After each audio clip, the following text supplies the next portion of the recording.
Can't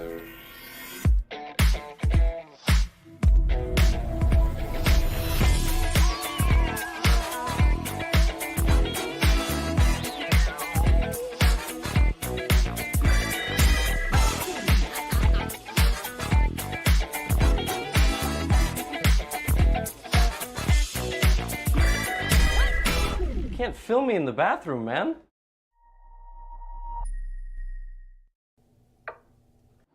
Yes.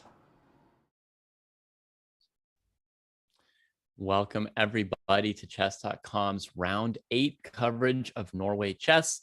Today I am here with Grandmaster Benjamin Bach. How's it going, Benjamin? Doing well, David. I hope you're doing well too. And yeah, we have some pretty exciting matchups today in round 8. Which one are you looking forward to the most? I'm looking forward to Magnus versus MVL, definitely, which is the one which people could predict with their channel points just now. And I just tried a channel point prediction myself for the first time in my Twitch career. The other matchup that I'm excited about is, of course, going to be Anand's matchup. So Anand versus Mamedyarov. How about you? What do you have your eye on today? Yeah, and I think those two matchups are going to be a lot of fun, but also the game between Anish Giri and Tari is going to be quite interesting. Anish recently started hiring Arjan to be a second, I think around like a year ago. But we also have the game between Wesley So and Topalov. I don't think they have played a whole lot. It's a bit of a clash of generations, right? Yeah. Topalov started to leave the top scene just when Wesley was coming up. And yeah, we also have Radjabov, and they've played 6 classical games, by the way, total. They've played 6 classical. Okay. Yeah, that's not a whole lot because others have played like 20 or 30 games. Yeah. And yeah, we also have the game between Radjabov and Wang Hao, in which, yeah, I guess both players are not doing too well in the tournament. So maybe this is their chance to get on the scoreboard. Yeah, they are in the cellar competing for second to last place. And so if you're down, you want to punch the other person who's down, maybe salvage some points for your tournament. But let's go over some elements of the format here for anyone who has missed the first 7 rounds of this tournament entirely. We've got a very unusual time control in Norway Chess. I think it cost Topalov one of the very early games here, but the standard games are played with 120 minutes total for the game. And there's a 10-second increment, but that increment only kicks in at move 40. So the first 40 moves, there's absolutely no increment, which has become pretty rare. And so you can see an occasional, perhaps loss by flag, as we actually have. And for the Armageddon games, it's 10 minutes for white, 7 minutes for black, draw odds for black, and a 1-second increment that only kicks in as well at move 40. Yeah, so it's a pretty interesting time control. I do like the fact that, at some point the players will have to speed up. It's pretty interesting, because back in the day, 2 hours for 40 moves was very common, and you would get an extra hour after move 40. But here, even if you make that 40th move, you only get a 10-second increment. So you're not going to lose on time, but it's very likely that you're going to make mistakes. And in the Armageddon, it's also pretty interesting because given the fact that, black only has to make 40 moves and they have 7 minutes to do so, makes it very unlikely that they can get flagged. Whereas, let's say in the World Cup, you have time controls where white gets 5 minutes, black gets 4, but the increment only kicks in starting from move 60. But given the fact that they only get 1 second, it still makes blunders very likely. And that's actually what we saw in that match between Anand and Magnus. Yeah, and there's no pre-moving OTB. So 1 second is sort of barely enough to make the moves, not enough to really think about anything. For sure. Yeah, like I've also played some blitz games over the board with only 1 second of increment. And my experience is that, if you put a lot of pressure, you can really still push your opponent through the clock, Yeah, I bet. So some other details of the format. We've got a 10-player round robin, and the format is you play each of the other 10 players 9 times. The scoring is more complicated. You get 3 points for winning a classical game. You get 1 point for drawing the classical game, and then you get an extra half point if you come out on top in the Armageddon, which would always follow a drawn classical game. And of course, the simplest scoring is 0 points for a loss. You'll have no trouble figuring out your score if you just lose every game. Yeah, but of course, none of the players want to do that. And let's actually have a very quick look at the leaderboard. We see that Magnus Carlsen is currently leading with 13.5 points. He's followed by half point by Vishy Anand. Then we have Maxime Vachier-Lagrave and Mamedyarov tied for third with 11.5. So I think those four really have a chance to fight for first place. We have Wesley So in the middle with 10 points, Tari 8.5. It's also not really Anish Giri's event so far on 8 points, Vesel and Topalov on 7, Wang Hao on 5.5, and Radjabov, who for him, this is a bit of a warm-up event for the candidates, and he's in last place. That's not a good sign. No, it's not a good sign for him. In terms of like who could be happy with their performance, chess players always want to do really well. I would guess that there's only about 2 players who are particularly happy with their performance so far. And I would say it's Anand and Tari who have maybe exceeded some people's expectations coming into this. For Magnus, anything other than first place, it's tough when you're the highest rated, right? Because anything other than first place would be a disappointment. If you're just barely in first place, it's like, oh, what a struggle, what a slog. What do you think of the complicated scoring and the complicated leaderboard that we have there, where people are separated by half a point and 1.5 and all that? Is that interesting to you or a mess? Well, it is a bit of a mess, but it also makes it interesting. As we saw, Magnus has half a point over Anand. So intuitively, we think like, okay, only Anand has a chance to catch it. But actually, if MVL beats Magnus today, he will overtake him in the standings. And same goes for Mamedyarov. If he gets a win in classical, he could potentially also overtake Magnus. So a lot that still can happen in the last 3 rounds. And yeah, here we see the pairings that we were talking about earlier. Yeah, and the most important ones are going to be Carlsen, Vachier-Lagrave, with the possibility of flipping the leader right there in that game if there were a black win, and then Anand, Mamedyarov, the other 2 leaders. And Mamedyarov and Vachier-Lagrave have approached Carlsen and Anand thanks to winning with white the day before the rest day, right, in round 7. So they've just won. They got that 3-point slingshot into the area of the leaders. Now they've got to play black. If Carlsen and Anand beat them in classical with white, it'll immediately, completely separate them. They won't even be in the running in the last round as far as first place. Yeah, for sure. So yeah, Anand, if he wants to win the tournament, it's definitely a must-win game for him. But yeah, I mean, I'm sure that MVL is pretty, happy with a draw with black piece against Carlsen. But of course, if he gets a chance, he'll be happy to take it. So we'll see. I think both Carlsen and Anand will go for today to try to fight for tournament victory. Yeah, I absolutely agree. I think actually the pressure is going to be on the players with white today, and that both players with black will be content to draw if they can, because they get white in the last round against somebody who won't be Carlsen or Anand. For sure, yeah, and yeah, as we saw before, a 1.5 point differential can easily be made up in 1 round, or sometimes even a 2-point differential, as long as you win your game in classical.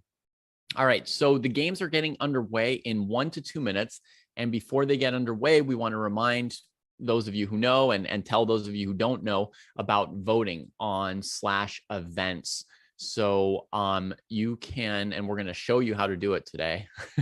This time we're going to show you. So you can go in here to chess.com/events, pick Norway Chess, and then click on any game. It'll come up like this. And over here, you'll probably come to it in this sort of move setting, and you just want to click on the vote button, bring up the vote, who will win. You've got until move 10 to vote every time. So if you want to wait and check out the opening and really sort of, play the vote game at a super high level, right? Where you see, oh, did they play the Petrov? Did they play the Italian, etc.? You can wait up till move 10 to cast your vote. You're going to want to vote on every game, because basically it's based on how many games you get right over the course of the whole tournament. And then there are $600 in cash prizes, as well as free diamond memberships for those who do the best over the course of the tournament, which unfortunately I can see here is not us. We are not in first place here. It looks like we can see that we can see who the leaders are so far. Oh, you're competing as well. Yeah. Yeah, I was hoping to win the money for our producer, but it looks like we're way back in this. I guess our producer just has to listen more closely to the predictions we make at the beginning of the show. But yeah, definitely make sure to check it out, you guys.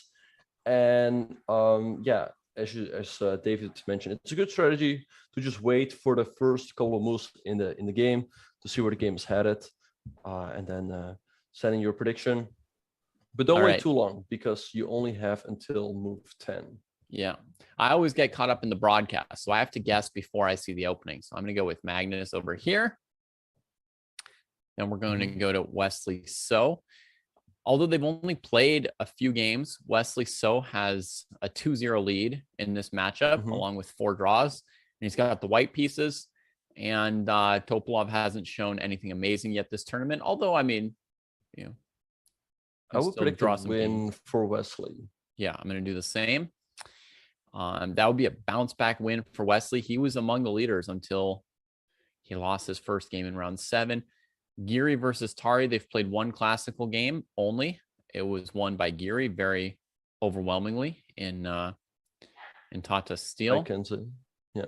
Yeah, Waikanze. So we'll go with Giri again. Yeah, I'm predicting almost no draws today. You'll see. I'm predicting a draw between Anand and Mamedyarov. Yeah, this one Mamedyarov's got a decent chance. The series lead is 5-2 in classical chess for Anand. But Mamedyarov's playing pretty well at this tournament.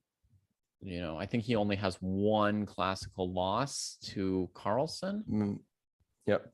And it was a really tough one. The kind of game that you would draw against almost anyone except Magnus. So we'll give him a draw.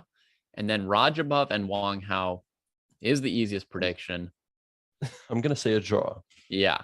They have never had a decisive classical game between them. A perfect cascade of equality so far between them. So there you have it, folks. You see how to vote. So we're late in the tournament. If you're just starting today, you're probably not going to win that whole voting thing. You're probably not quite going to catch up with Chess Iliniwek. But you can play anyway and see how you do, and be ready for future tournaments, because lately chess.com has been offering these prizes with every tournament that we broadcast. Yeah, for sure. So the game should be getting underway any second now. So what first move do you expect from Magnus? Do you expect him to open up with one e4, one d4, or perhaps an English, or maybe a ready? It can be pretty tough to predict him. He played one knight f3 in a couple previous games at this tournament. And yeah, I would admit that I just wouldn't have known. I see the move d4 came out. C4, E4, and knight f3 would not have surprised me. F3 or A4 would have been maybe a mild surprise. For sure. Yeah. So we see the Magnus going for d4 and c4. MVL goes g6, which signals that he is going for the Grunfeld defense. And I'm very curious to see what line Magnus will choose against MVL's beloved Grunfeld. Yeah. How do you feel about Magnus's performance so far in this tournament? When he's selecting opening, it's partly about, does he need to win today? How's he feeling about his chances in the tournament and his form overall? And where would you put Magnus so far this tournament?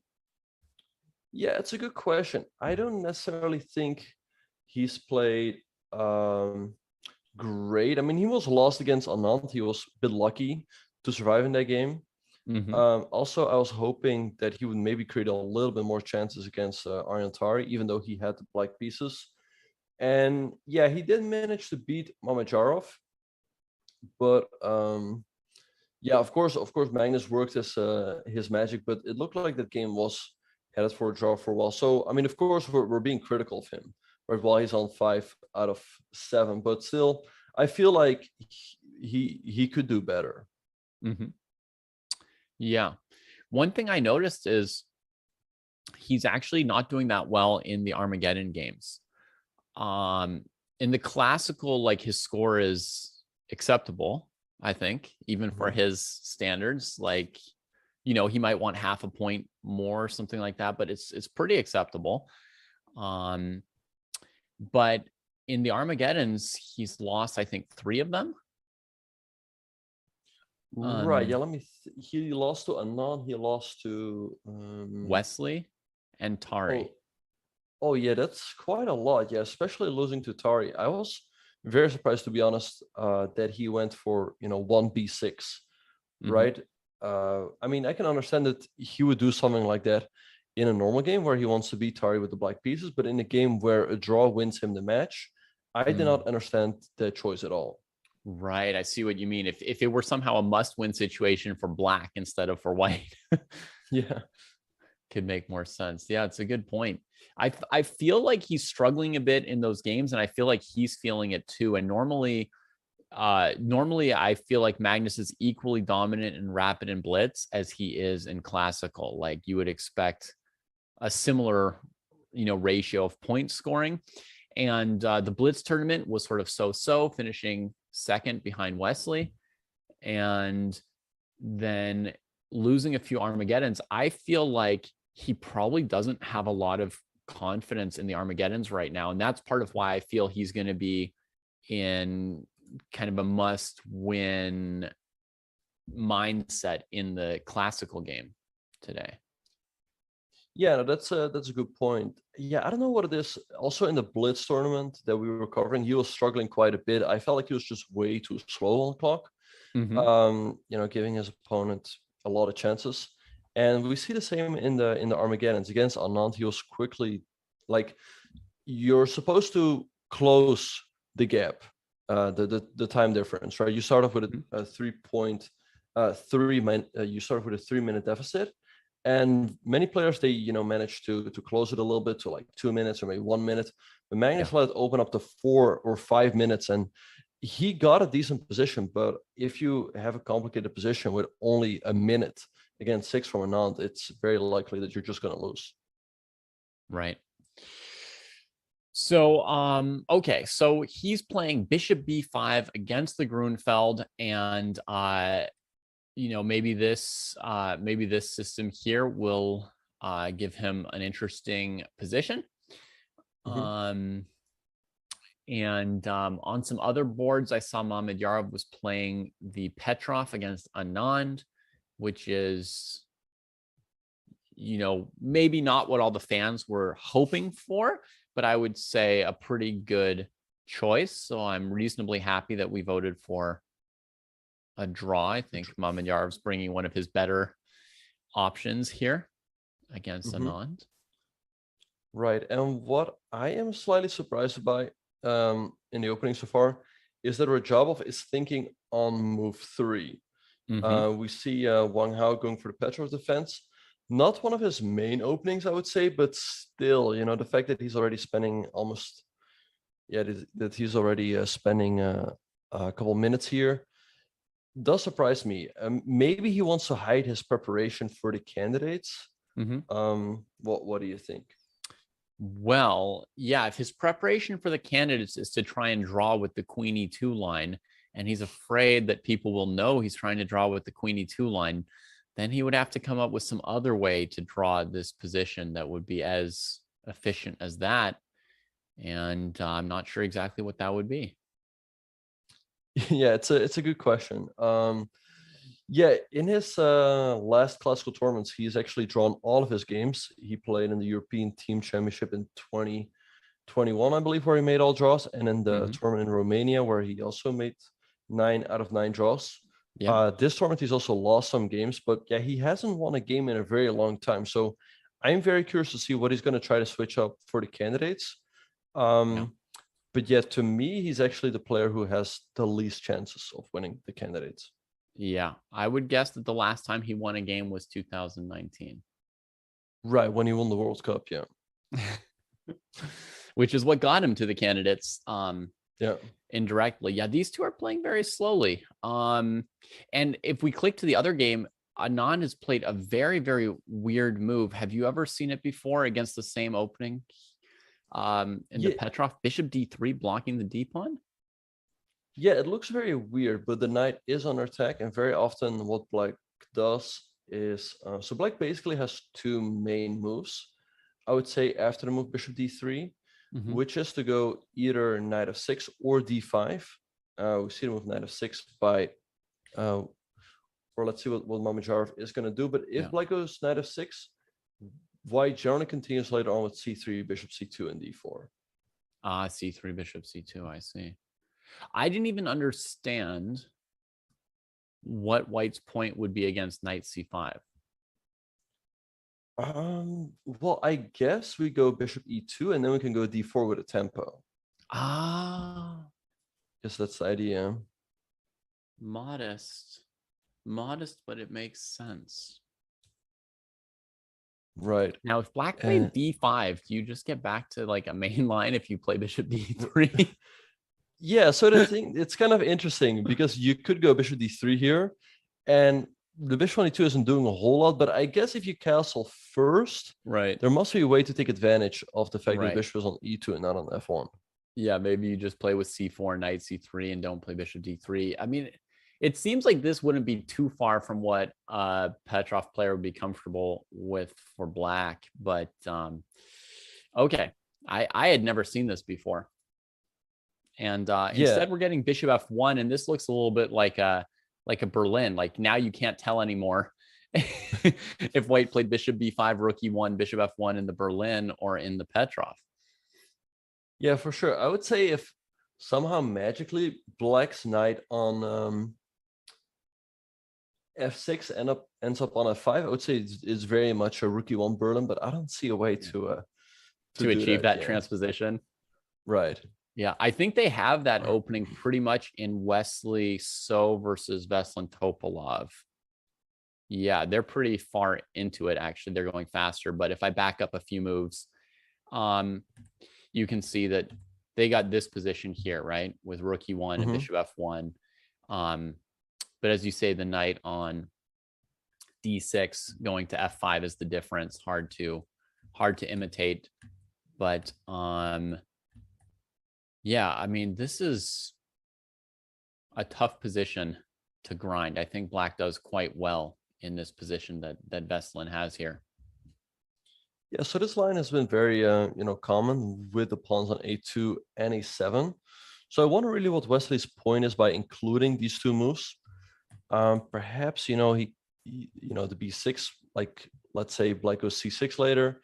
Then if white has a knight coming to b3, the pawn on a5 can be a little bit weak if ever, some move like bishop c7 sneaks in a potential endgame. Yeah. So after knight d2, what black generally does is he just continues developing with a move like bishop to f5. And white is a tiny bit better here, but black is just so extremely solid that these games very often just end in a draw. Yeah. So we've got 3 games here today, at least, that are making this argument that black can sort of draw against e4 by playing this very structure here. 2 Petrovs, 1 Berlin, very much like the kind of openings that have made some grandmasters prefer d4, honestly, right? Like sometimes people feel like they can't break this and they start playing d4 and c4. Yeah, for sure. But yeah, against d4, there's also a whole set of openings that really built, a sort of wall against it. A lot of pretty much the Nimzo, I would say, and all those QGDs have become extremely solid in the last couple of years. But yeah, as we saw in Magnus's game, 1d4 can also be a lot of fun, and I think he can be pretty happy about the outcome of the opening so far. Yeah, what is this wild queenside pawn pushing from Maxime? I mean, I'm not very familiar with bishop b5 check, but whether or not I know the move, strategically speaking, this is pretty controversial for him to push all these pawns on the queen side. Normally, black just sort of castles and plays c5 and starts off fighting white center. It's very rare to see an expansion like this. Yeah, for sure. Yeah, I think I've studied this line a while ago, and I think the expansion with b5 and a5 is normal against the bishop b5 line, but Okay. it's not common in the Grunfeld normally. And actually, it's a pretty tricky line, because if black were to castle here, white can very often go for an h4 push to try to attack on the king side. Black will generally respond with something like a4, bishop c2, and c5 to put pressure on white center. So it's going to become a very interesting fight. You know, white trying to break open the king side and black trying to counter in the center. Instead of all that, Magnus could also consider, let's say after castles, a move like a4 to try to chip away at those pawns on the queen side. So if Maxime wants to avoid that, he could consider maybe a4 first and then c5, but maybe then Magnus can do something against the weak b5 pawn. Yeah. Okay, so because bishop b5 gives all these tempi to black basically for free, we get to see a theme that we wouldn't find in another variation. If white hadn't given black those tempi, then black wouldn't spend their own time playing this over c5 and castles. But if these moves are free, we get this complicated situation. As you said, the pawns could in some situations become weak as well as strong. Yeah, for sure. So yeah, let's see what Maxime is going to do here. I think generally black cannot really play c5, although he could also consider c5 here, but then, you know, if you go a4, you will have to deal with bishop d5 in some positions. So I like the fact that Magnus has as Maxime thinking here. You know, we know that Maxime is a big expert in the Grunfeld, pretty much has every line covered, but here Magnus seems to be posing him some trouble. Yeah, do you get the feeling like this might be something that Maxime is not recently booked up on? Like, obviously at some point he's looked at the line, but from his time usage or just from your knowledge of how rare this line is, do you think that Maxime might be sort of trying to figure some things out himself? Yeah, I think he's caught slightly off guard by this line by Magnus, and it's also the big problem of the Grunfeld, right? If black knows every single variation, black very often just draws by force, pretty much. That's sort of the dream of the Grunfeld at the top level. But the problem is that there are so many lines to remember. I mean, there's this bishop e5 line, there's the line with bishop c4, there's knight f3 and bishop e3, and there's a ton of other variations, which is why we don't see it being played a whole lot at the top level. Generally, what a lot of top players like to do is have a repertoire that's much smaller in a way, right? Where they have to remember much less variations. But I guess MVL just sticks with it because it's sort of his game.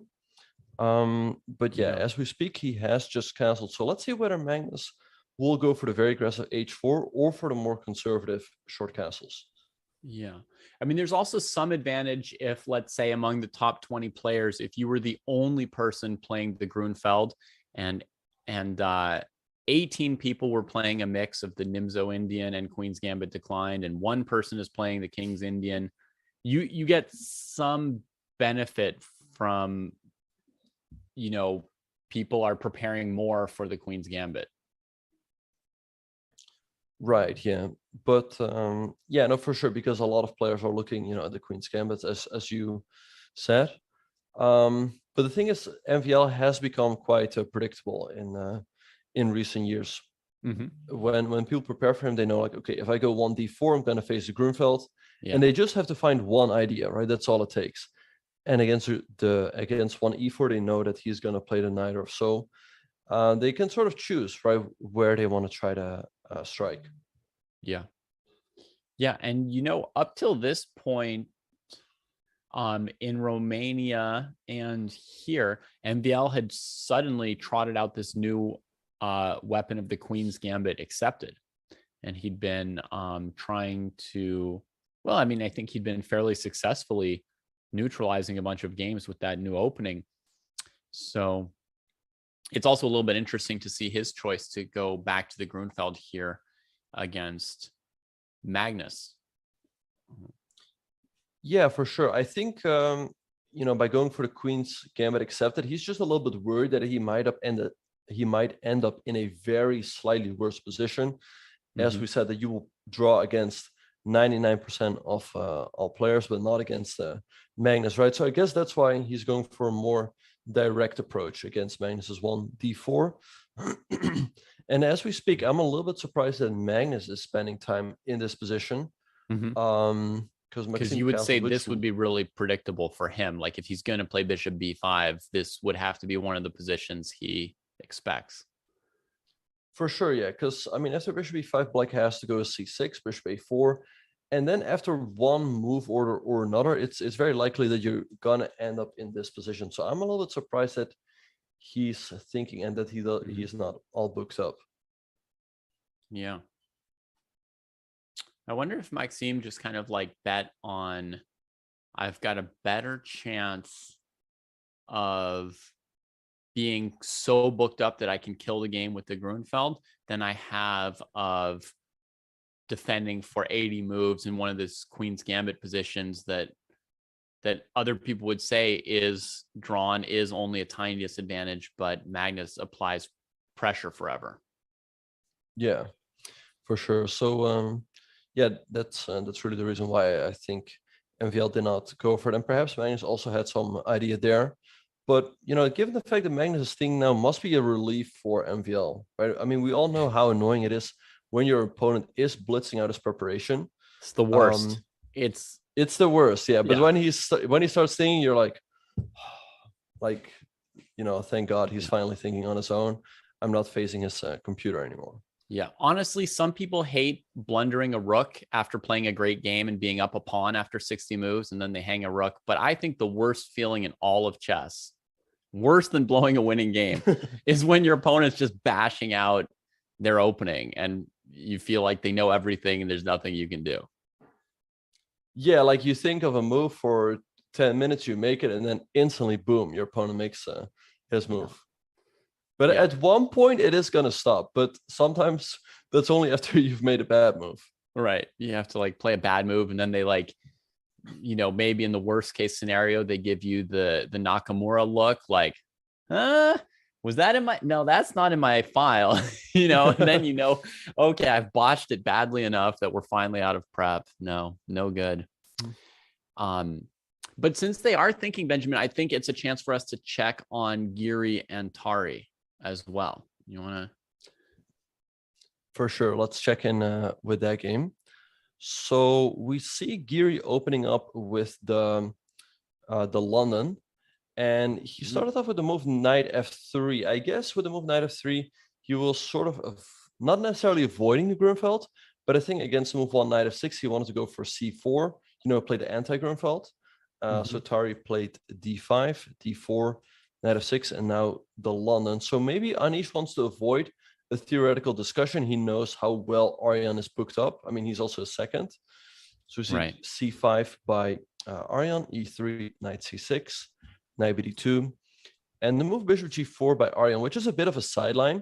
So it's black generally wants to go bishop g4 and e6, bring the bishop out of the chain first. But the drawback is that white can go for c3, e6 and queen b3 and hit that pawn on b7, which is precisely what Giri does. Queen to c8 by Tari, h3, bishop h5, and we see bishop e2 here by Anish. He probably knows this better than I do. I thought that a move like knight h4 was always the move here, followed by a very quick g4 to try to get the bishop pair. Right, and so queen b3 is partly taking the queen off of d8 in order to do this. That makes sense. And I have to say, like the move bishop e2 doesn't look very poisonous to me. It feels like black has more or less gotten away with e6, bishop h5 already. When I see this, like, okay, we were forced to play queen c8. That's not, to me, that doesn't seem like a really dangerous concession or problem for black. But maybe, his point is deeper than it might seem at the surface level. But I do agree with you. I see the move bishop e7 by Tari, and now Giri captures on c5. So the question is, what is his point in case Arjan recaptures with the bishop? Well, maybe here he could go for g4, bishop g6, and now knight h4, go after the bishop on g6, then potentially followed up by long castles. And given the fact that he's already opened up the position a little bit by taking on c5, his bishop pair advantage should count for more. Okay, yeah, maybe just go for it. I wonder if in this position it might have been an idea for Tari to play h6.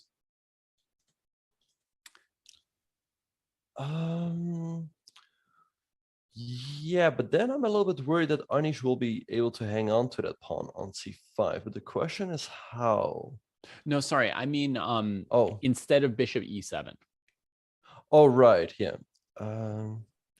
Yeah, so he could have, maybe h6 is what he should have considered. But of course, then you are losing a little bit of time. But I do agree with you. The position doesn't look poisonous at all, really. Yeah, because I mean, bishop e7 in a sense also can lose time when white takes on c5. I don't know. The ideas that occur to me here are h6 to secure this bishop's retreat, or a6 to prepare c4, b5.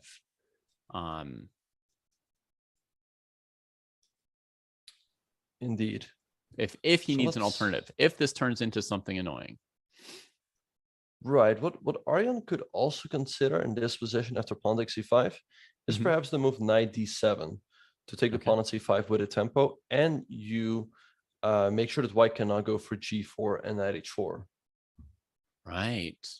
Oh, that's a great idea. And by attacking the pawn twice, you're not risking white defending it and keeping the extra pawn. Right, but I would say Anish has spent a little bit of time, but I do feel that he's still in his preparation. Probably he did not expect the move bishop g4 from Arjan, and that's why he spent, a minute here, a minute there. But I do think that he has looked at this at some point, probably not this very morning.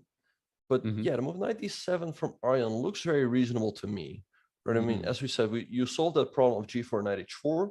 And if you take on c5 with the knight, the queen will have to move back to d1, I'd assume.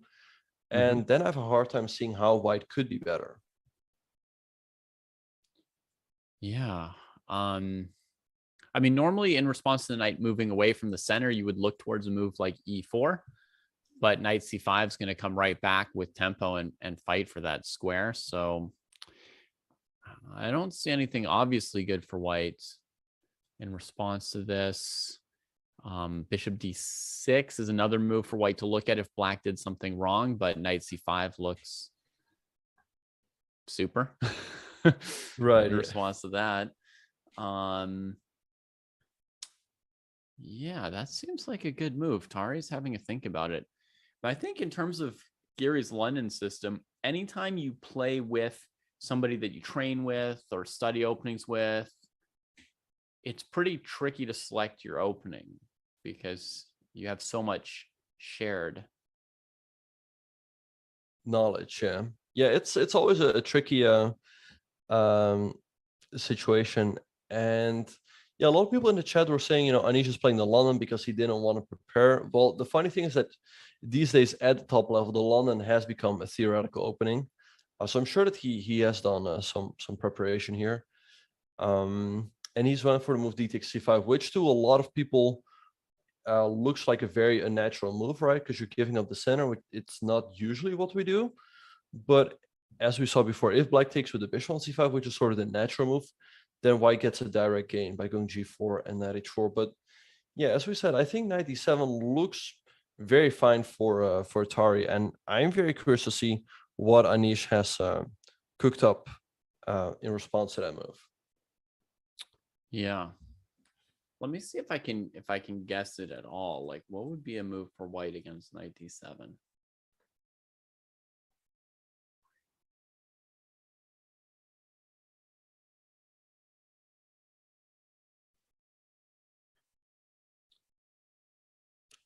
Right.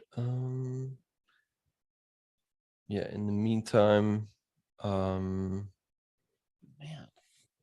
I can't find anything for white there. That's a perfect looking move. Okay. Yeah. Well, we'll bounce through the other games and see where they are at.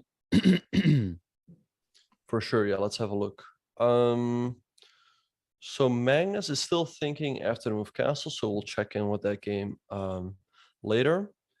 In the meantime, I mean, a couple of moves have been played in the game between Wesley So and Topalov, but once again, I think this game is gonna be very, very slow. And then we have the game between Anand and Mamedyarov.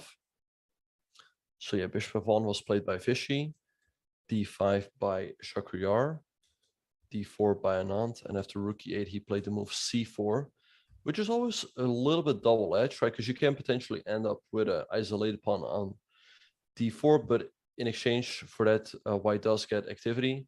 We see the move bishop g4 by Mamedyarov, and I think black should be doing completely fine here, to be honest. Yeah, I think the big question might be queen b3, right? Because since there's no knight on c3 or bishop on e3 or bishop on d3, you can actually play this queen b3 move attacking b7, but you also could recapture on f3 without ruining the king's position. Right. If white And has someone was anything making good, I would think it would be that. Yeah, I guess the move knight c3 here looks very common for Anand. And then perhaps the move knight c6 by Vachier, putting more pressure on the pawn on d4.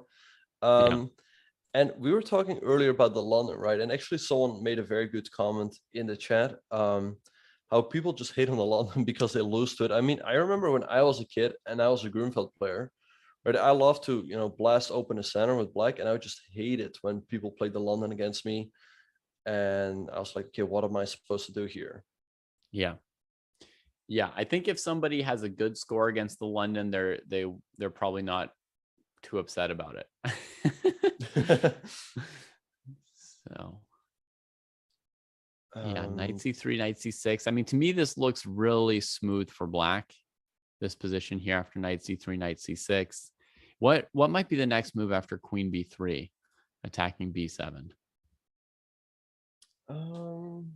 Maybe well, after queen b, bishop takes f3. Maybe just trade right before knight e5 happens, and then try and grab a tempo with knight c6.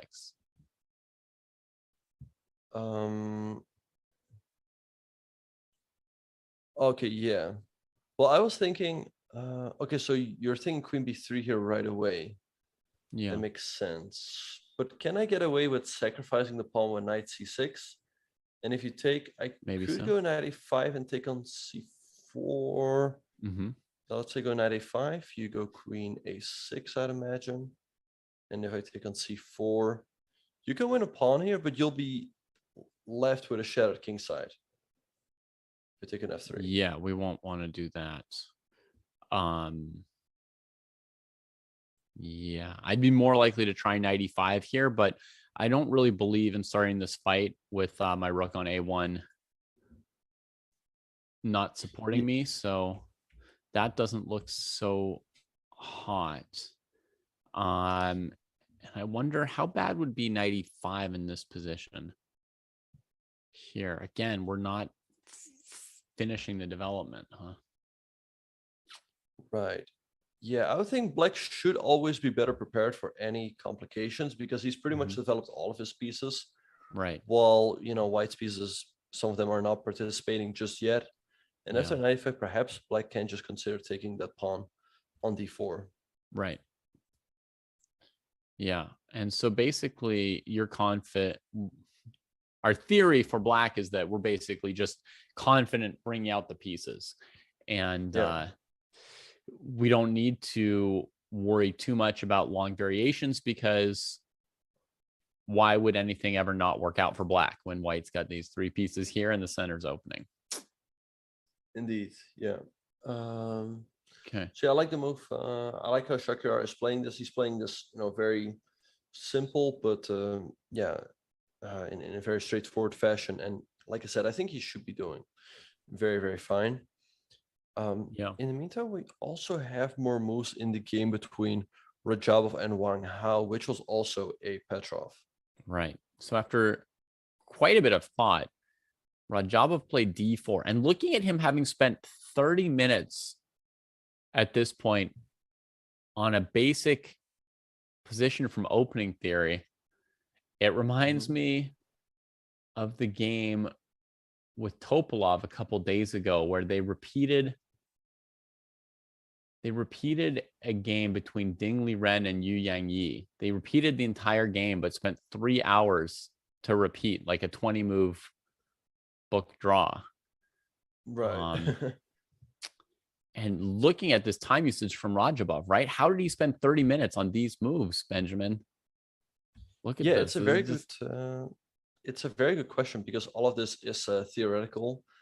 So he went for the move d4. Maybe he's still, thinking like, what do I want to show? What do I not want to show before the candidates? Yeah. And this is generally the main reason why people don't play a tournament right before the candidates tournament. Right. But yeah, so Wang Hao went for knight takes e4. But think about that in your hotel room, right? I mean, why would you spend 30 minutes at the board playing the first 4 moves of a Petrov? Yeah, I mean, my only explanation is that he was not expecting the Petrov from Wang Hao. But it's very odd. You would think that at the top level, they should have some sort of idea. Like, let's say he was expecting Wang Hao to play knight c6 on move 2, right? Mm-hmm. He should still have some sort of idea, like, okay, what am I going to do if someone plays the Petrov against me in this tournament? Like, once again, what do I want to show and what do I not want to show? Yeah, that's exactly what I would think. I would think, like, if you're going to go to an event like Norway Chess, right? One of the major top tier events of the entire chess calendar year. If you're going to go there and you're going to play 1e4 as white, and you know that you've got something prepared for the Petrov for the candidates that you don't want to show. So, in the candidates, you're planning to play, let's say, knight c3, d takes c3 against the Petrov, right? And you know that's your plan, is to play this line here.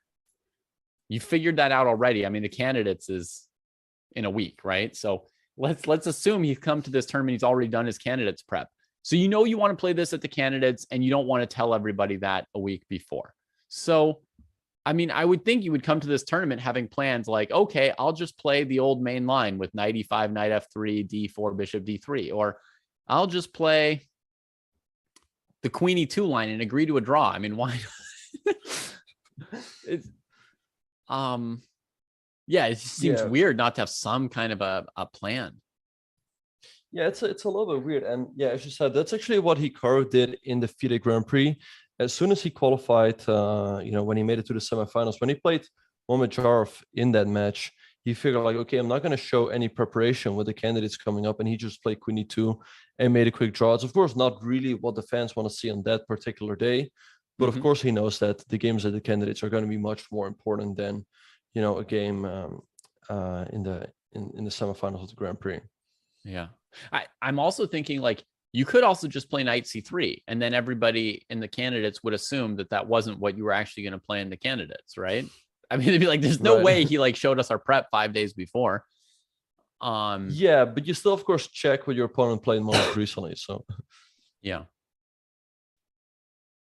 This is some really shocking time usage from Timur here. And a little bit of a slow start to today's round overall in terms of the openings, players taking their time. Anand and Mamedyarov have added 2 moves that you suggested, just knight c3 fighting for d5 and knight c6 fighting for d4 and completing development. Yeah, so here we see Anand capturing on d5. So I guess Shakira is just going to recapture. And then I'm curious what Anand is going to do. But yeah, I feel like it should just be fine for Mamedyarov, and we see the move knight takes d5 on the board. Yeah, I mean, given that the IQP includes a certain amount of risk, I'm still waiting to see what the benefit is for Anand here, right? Like, what's the plus side to this risk? Right now, the bishop on g4 is annoying me, and I'm a little worried about my d pawn. So what's the good side of this for Vishy? Yeah, it's a good question. I don't quite no, I always feel like black is doing fine in these types of positions. We see him going for pawn h3, so I wonder what he has in mind in case Mamedyarov goes for bishop h5 and keeps that pin. Okay, yeah, that's the good question, but let's answer the easier question for the viewers first.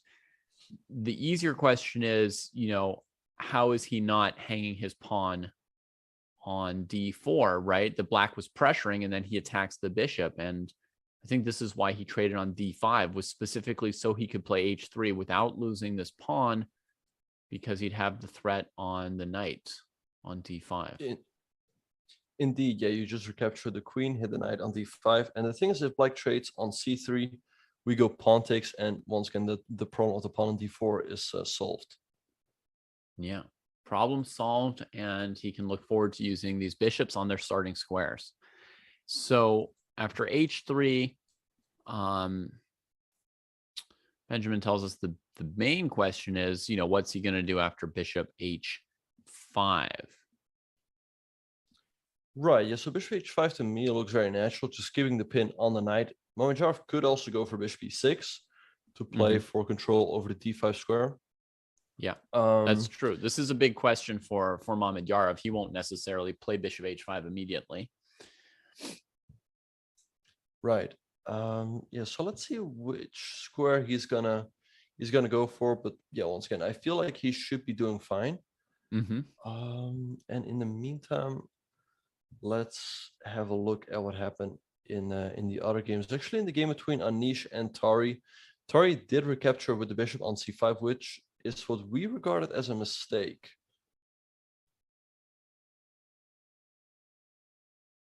Yeah, I was fully convinced by your knight d7 move. I didn't see any problem with it. And against bishop c5, I agreed with you that g4, knight h4 looked like white could get the bishop pair pretty cheaply. Yeah, and in the current position, Anish is thinking, but I do expect the move knight h4. A little bit surprised as to why he's thinking, because he went for g4 pretty quickly. Bishop g6 was, of course, the expected move, so perhaps something is bothering him in case he would play knight h4. Right. Do you think that e5 is even a desirable move for black, because it weakens the light squares when we're giving up that bishop? To a beginnerish eye, it looks like, we're grabbing the center. Yeah, no, you're making a very good point. Indeed, you weaken the light squares, and especially the pawn on d5, which can become extremely weak. As we mentioned, white is probably going to go for queenside castles, and then after potential g5, you dislodge the knight from the defense of the d5 pawn, so the pawn can very quickly start hanging. So I would not recommend that move for Tari. I think what Tari should be looking at is try to exchange the dark squared bishops. I think that could really solve his problems. That's generally what you want to do if your opponent has the bishop pair. Trade off one of the bishops, then he doesn't have the bishop pair anymore. And the advantage of a bishop versus a knight is not as big as the advantage of two bishops versus bishop and knight. Right. So I'm thinking maybe queen d7 in the direction of playing bishop d6, or bishop b6 in the direction of playing bishop c7. But queen d7, it's also convenient to get out of the way of the rooks with the queen at some point. That's like a nice little improving move, because queen c8 was like mildly not where you want it to be, and now there's no knight coming to e5, so should be an okay move there. The one inconvenience with the move queen d7 is that, let's say, I take on g6 and I go queenside castles, right? You still can't really play bishop d6, because I can take on d6 and then take the pawn on b7. Right. This is the issue. If we still had the bishop on g6, we might have some juice with rook b8, and some kind of attack against the king. Maybe even if we had spent a tempo on castling, we would have the second rook coming to c8. I could imagine this. I could imagine this. What if we just castle queenside now? There will be knight c4. But on rook b8, there could also be knight c4. Yeah, it's of course still very tricky for white to actually take that pawn, because as we see, black now has two half open files to create an attack, the B and C files. But if black does not want to sacrifice a pawn, perhaps he should go for your suggestion with bishop b6 and bishop c7. Right. So instead of queen d7. I think if not for this knight c4 move, I would be reasonably happy to play this for black, but feels like there's like something like, you know, weird happening to black here, like this. Oh, yeah, that's a funny little line. Yeah. And then I was thinking like, you know, and so I was worrying about that. And I was thinking, should I play rook b8 first? And then I was thinking white can still maybe play knight c4 there. Unless now I have this move. No. Well, the knight on c6 is still good for white, right? But maybe there's the move queen c5 for black after knight c4. Queen c5 now. Right. And if white goes b4, we just take on b7 and take on c4. Yeah. Okay. You found the way out of it for me. I was wanting to sack the pawn, but not immediately just get. Sometimes you sack a pawn, but you're just like, you don't quite have the coordination you want to play all the moves that you want. Because if I can just get something like, you know, rook here, the queen moves away, and then I castle and put the second rook on c8, it's like, you know, I can play that. Yeah, for sure. I would think black is very much in the game here. So, but yeah, perhaps it doesn't necessarily work out move by move. And as we speak, wait, Anish is still thinking. Still thinking, yeah. And I did notice somebody in chat earlier gave a suggestion about the knight d7 move. They said that they thought maybe white would play bishop d6, give up the bishop pair on c5, and then immediately play c4 right there. Right. Yeah. Against knight a5, there's queen a4. So black might have to just sort of play like a simple move. I don't know that that black's in any kind of danger, right? But sort of a simple position. Yeah, I would think black should be doing quite fine there. Yeah, it looks unnatural for white to give up the bishop like that, but maybe, you know, move by move, white has some pressure. Maybe instead of knight c4, white had to move queen b5 to hit both the bishops on the 5th rank. You know, black can take on f3, solving the problem of that bishop. But then if you take with the bishop, then you have pressure on the knight, and black is still in some trouble, I would imagine. Yeah, here you've got something you can play a little bit. If your rook's hitting the c file first, you might be able to pressure black's light squares. So the game still has some life in it. So maybe that's the idea. Maybe c4 and queen b5.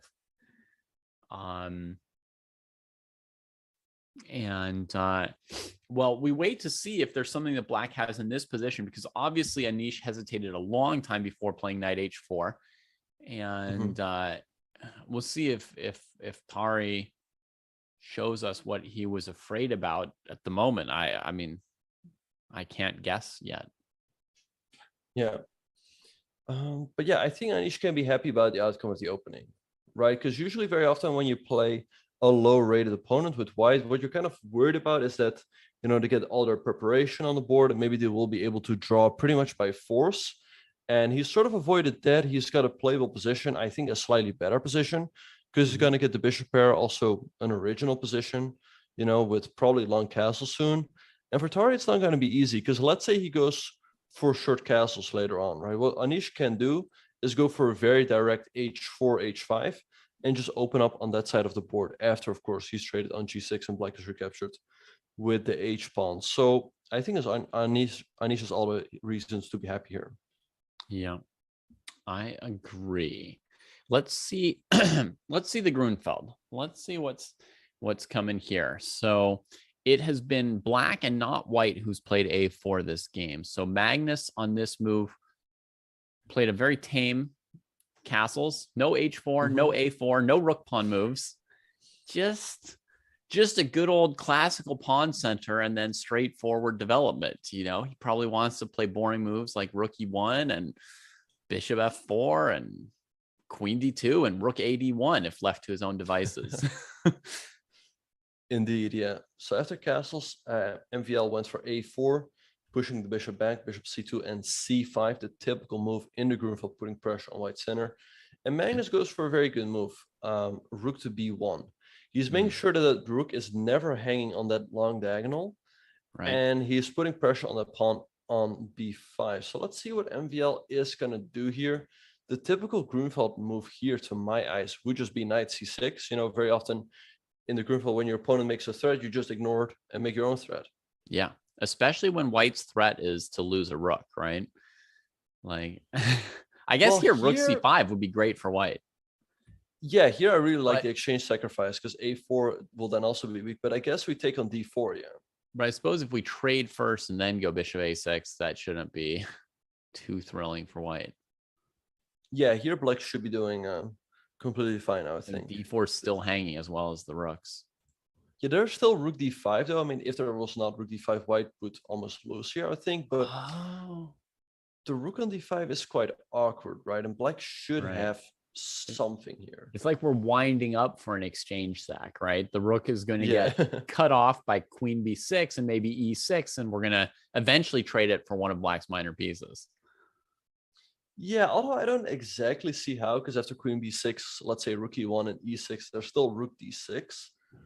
But black should be fine one way or another, it feels like. Here, huh? Yeah. So maybe what MVL... Oh, wait, no. I was thinking maybe bishop c4 instead of e6, but then there's still rook c5. Right. Yeah, I wanted to have knight takes d4 if rook c5. That's why I was thinking of e6.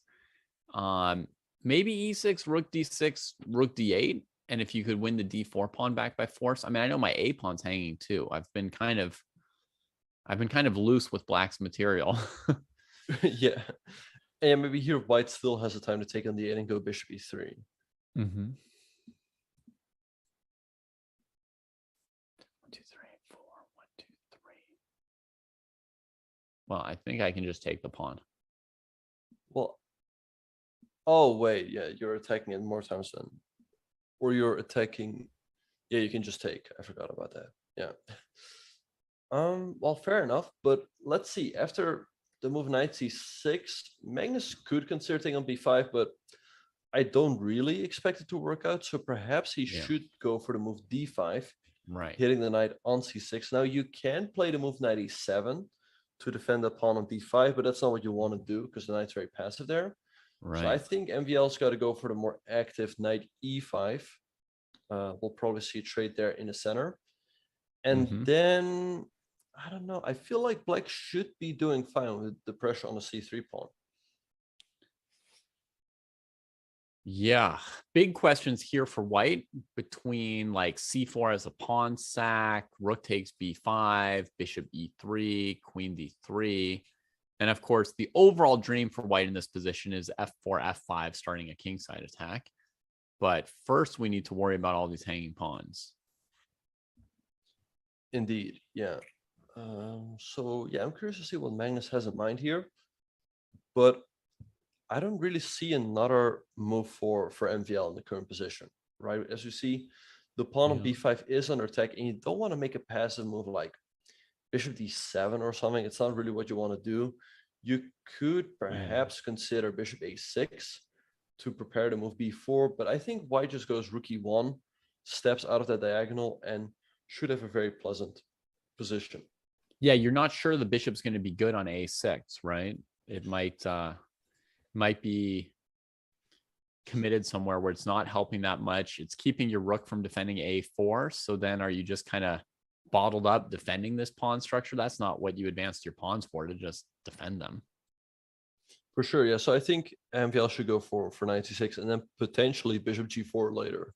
So that's why the bishop should not come out of a6. Yeah. Now, trading on d4, would that probably be a mistake? Because then when you go knight c6, d5 is pretty unequivocally good for white. Yeah, I totally agree with that. That's very often why in the Grunfeld players delay capturing on d4. But yeah, as you mentioned, if black goes pawn takes d4 and then knight c6, after d5, white should have a very comfortable position. Mm-hmm. Actually, I guess another factor is without black's c5 pawn, white can play the move knight d4 in some case, which is rarely available in the Grunfeld, but maybe knight d4, avoiding that trade. And of course, it looks like knight c4 is great for black, but white also has knight c6 or knight b5. So white's got some options from there as well. Yeah, for sure. So let's see what MVL is going to come up with. But yeah, I do expect the move knight to c6 from him. Yeah, I agree. And, you know, perhaps the most likely position for us, this d6, this knight c6, knight e5, knight e5, bishop e5 position that we were looking at for a moment.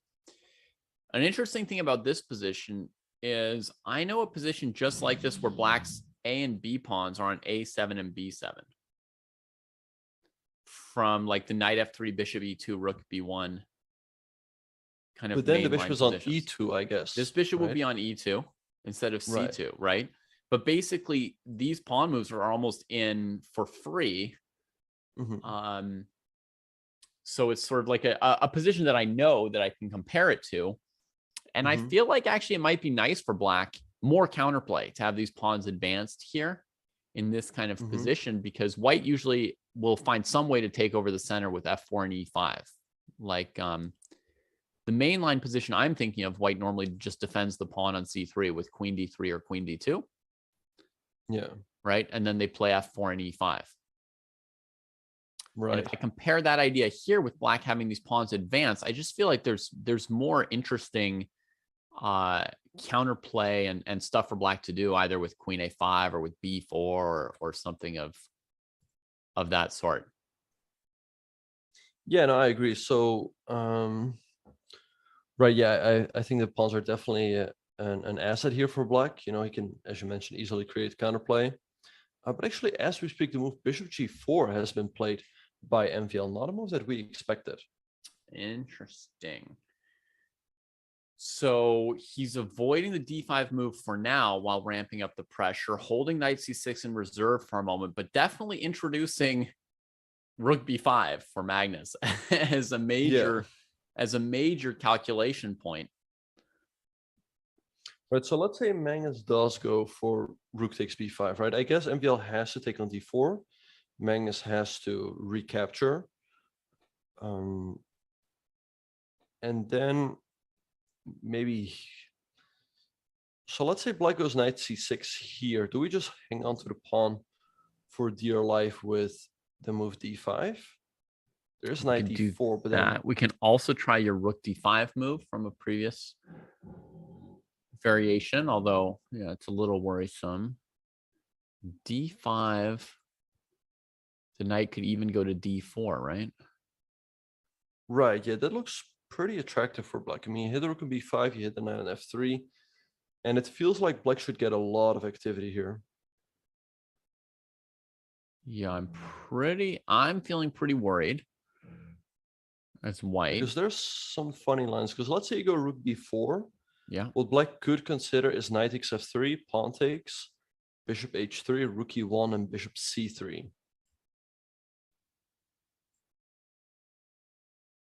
Although I would argue that this is not the end of the world after bishop d2, but you know, you already have to sacrifice an exchange. Yeah, I think, what if we put the bishop on b2 instead of d2? Well, here there's a fun. I was thinking of a funny line. So let's say I take on. Yeah. I was thinking to take on b4 and then after queen d4 e5. Yeah. But there's still queen takes e5. If I take the bishop, I get mated. Oh, but then you're not hitting my bishop anymore. But and once I go here, the bishop is safe, and you can play f6 with an extra rook. Yeah. So this is a very, very cool tactical move, that e5 is the winning move for black in this position, completely completely refutes what white is up to. Indeed, yeah, because queen takes b4, there's queen g5 and checkmate on g2.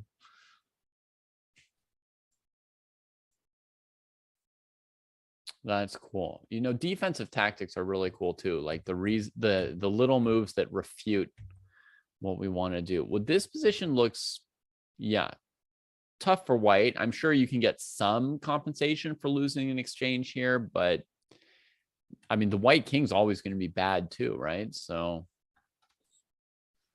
Indeed. So let's see what Magnus is gonna do here. Takes knight c6. Maybe we need something better for white in this position. Well, maybe here the move rook d5 that we discussed earlier. I mean, it looks funny, but we are hanging on to the pawn on d4. a4 is still under attack. So let's say black goes queen b6, yeah, and maybe now bishop e3 from white. Yep.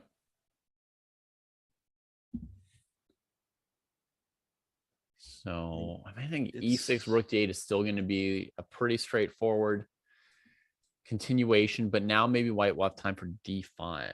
Yeah, okay. Yeah, so perhaps that's something Magnus could consider. So let's see, MVL could also, what about this? Let's say MVL takes on d4, we recapture the pawn, and what if black then takes on f3, and if we take with the queen, then knight c6? Because I threaten knight takes d4 with a fork. Yeah, it looks like white must necessarily give back the pawn, and black is very comfortable. Very comfortable. I would think so, yeah. So maybe here Magnus has to consider taking with the pawn. And here, let's see. So black cannot take with the bishop because then rook d5 wins the game. Black could take with the queen, but I would imagine that that endgame should be good for white. Maybe we just go bishop e3, or we could also trade on d4 and go for something like rook b4, hitting the bishop on d4 and a pawn on a4. Yeah, it feels a little bit grubby, but what's black going to do about being down the a pawn? Yeah. And yeah, people were asking, you know, isn't the white rook misplaced in some of those variations? Yes, it is with the rook. White, you know, it's not ideal that the rook is on d5, but there's no easy way for black to take advantage of it. In the meantime, white is up a pawn.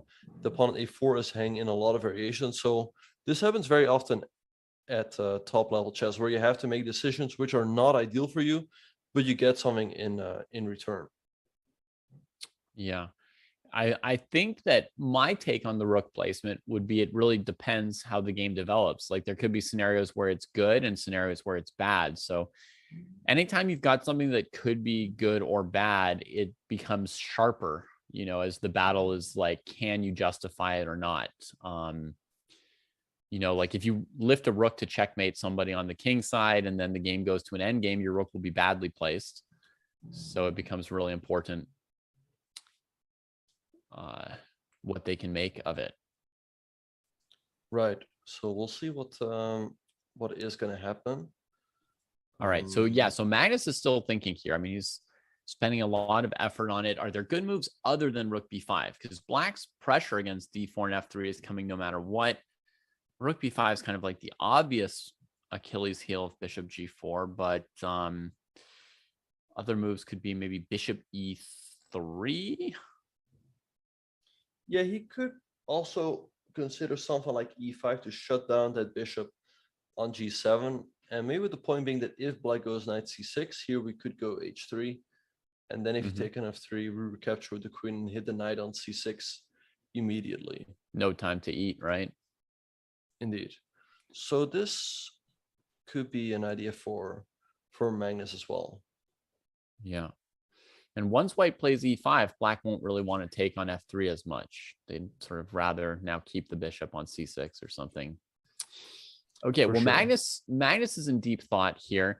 I'm very interested to see what he's going to play, but I think we'll take a quick break, let him sort that out, and we'll come back to learn from the master.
Welcome back, everybody, to our coverage of round 8 of Norway Chess.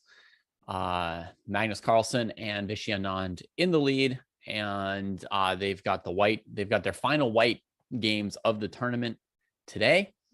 Magnus is still pondering a very, very sharp opening here with MVL, who has brought the game into this Grunfeld territory where it's very, very important to to calculate the lines at the beginning, because they can lead to forced simplifications.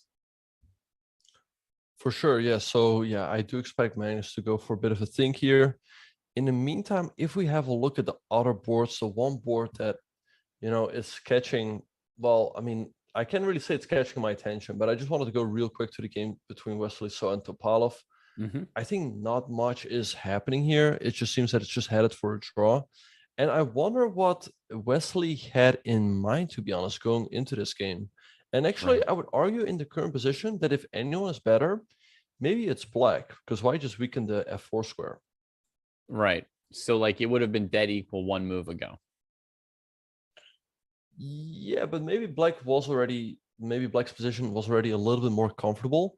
I think Topalov is thinking right now, like, does he just want to go for a draw with the move rook e8, or does he want to keep more pieces on the board and perhaps push a little bit? And he goes for the latter with the move knight e6. So you could see Black pushing in this endgame here, huh? Yeah, it's going to be a long grind, but what Black could potentially do is go for someone like b6 and c5.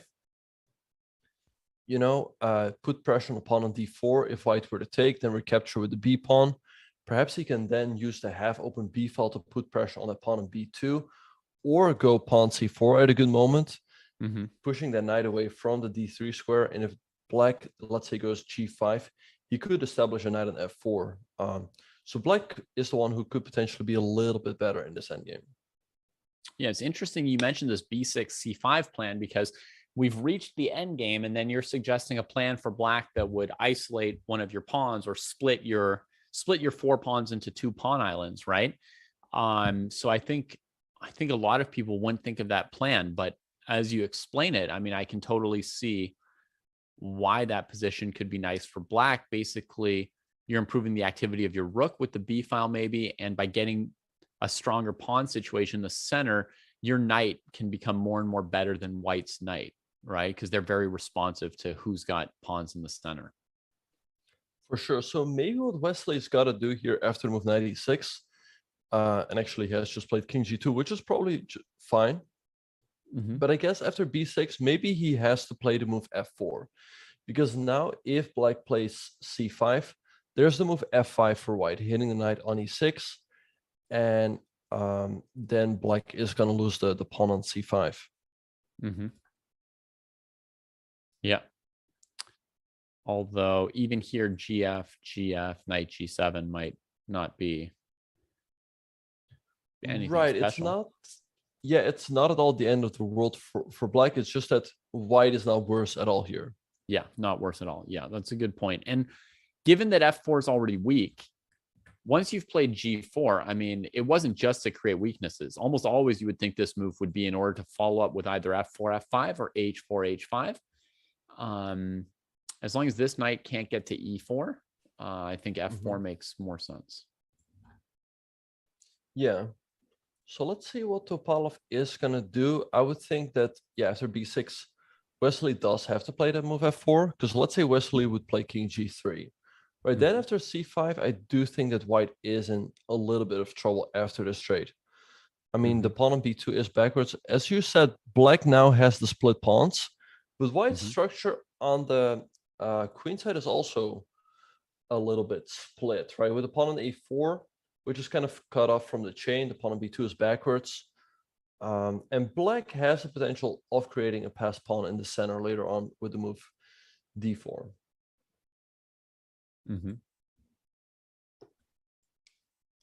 Yeah. So could Topalov consider g5 here to prevent f4? Because you might have expected Wesley to play f4 last move, right?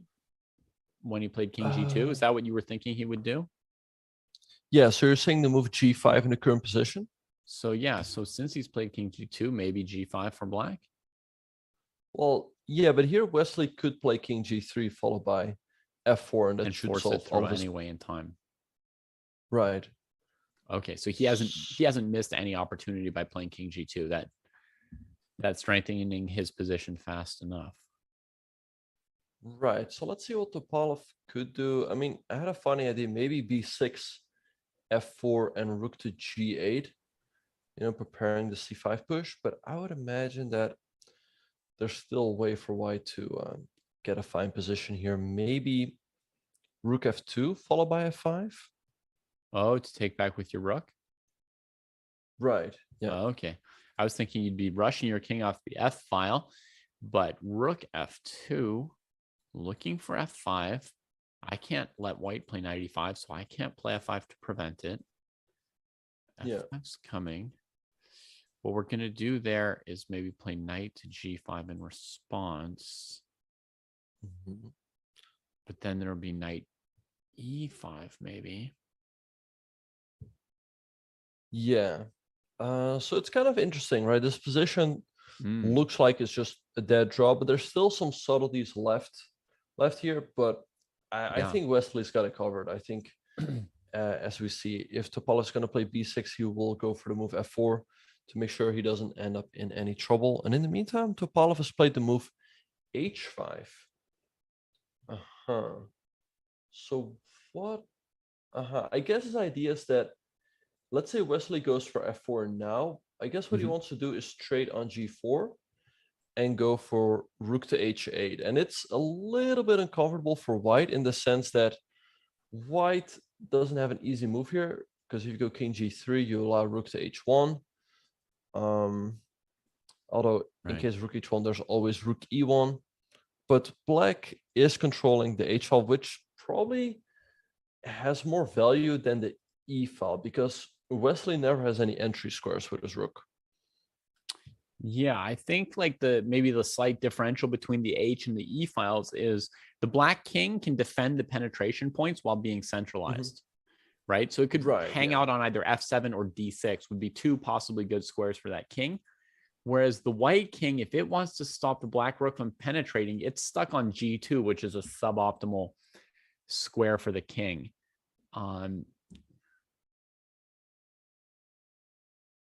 Right.